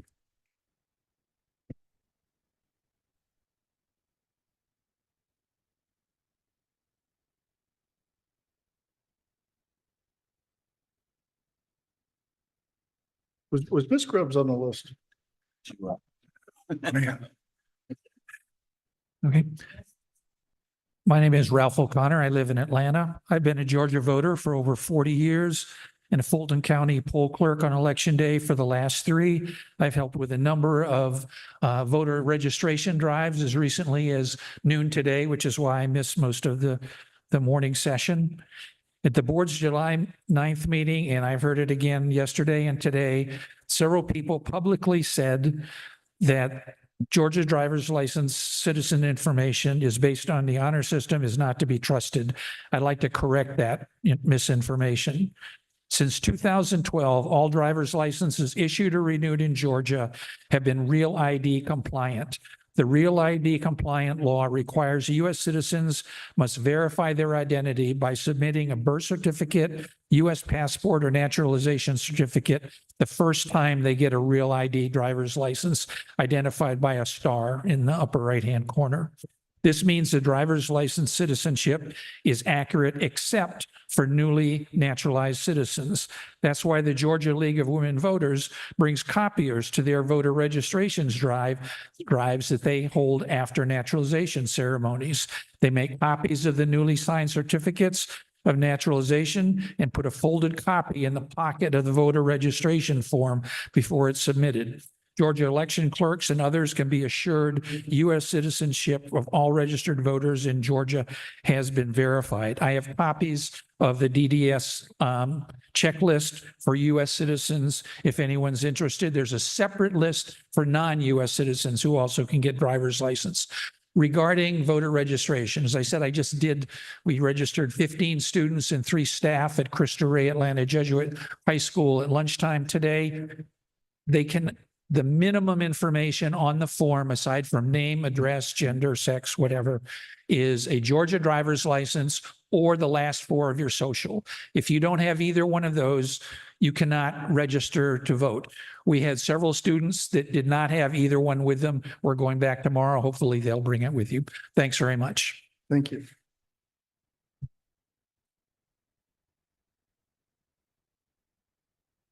Real ID compliant doesn't verify citizenship. But anyway, I just want to thank this board for all of your hard work. Mr. Chairman, I know things don't always go the way everybody wants it to, but I want to thank you for your sense of humor and the fact that we might not agree, but we can all be friends in the room. So thank you for that.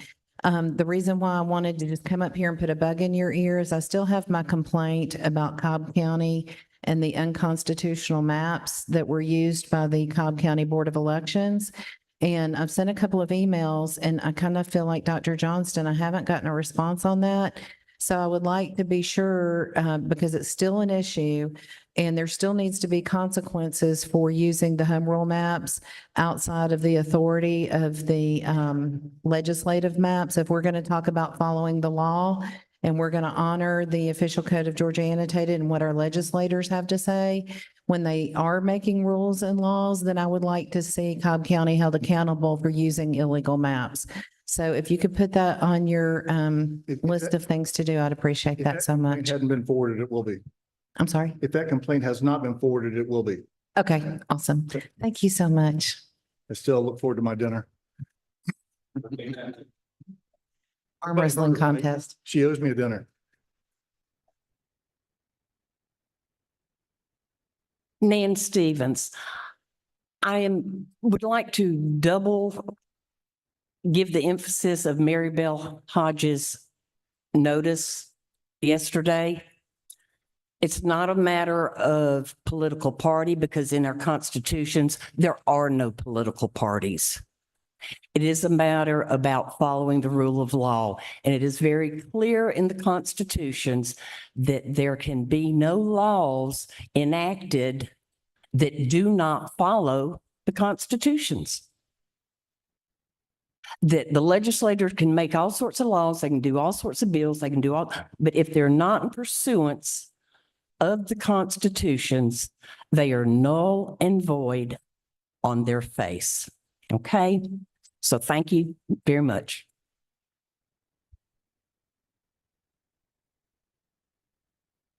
Thank you, Mr. Chairman. I'm going to be very quick, just 1 minute. I wanted to thank the board for its vote today on behalf of Kevin Monkla and Joe Rossi, who asked me to be here to speak for them if needed. We're grateful for that vote. It's necessary. Again, as I've said before, this is the most important case in the state election board history since I've come in for 20 years. And I just want to say one last thing. When you use these arguments like race judicata and double jeopardy, folks, everybody knows this is a false argument. This is not an adjudication board. This is an investigative board. Adjudication, race judicata is a legal term used for courts. There's a massive amount of legal opinions out there. So please, I would just encourage you, let's debate this, but don't come into these false legal arguments. It's going to harm your integrity. So thank you for the vote today. We really appreciate it. Come on, come on. That's the final item on our agenda. You can clap for that.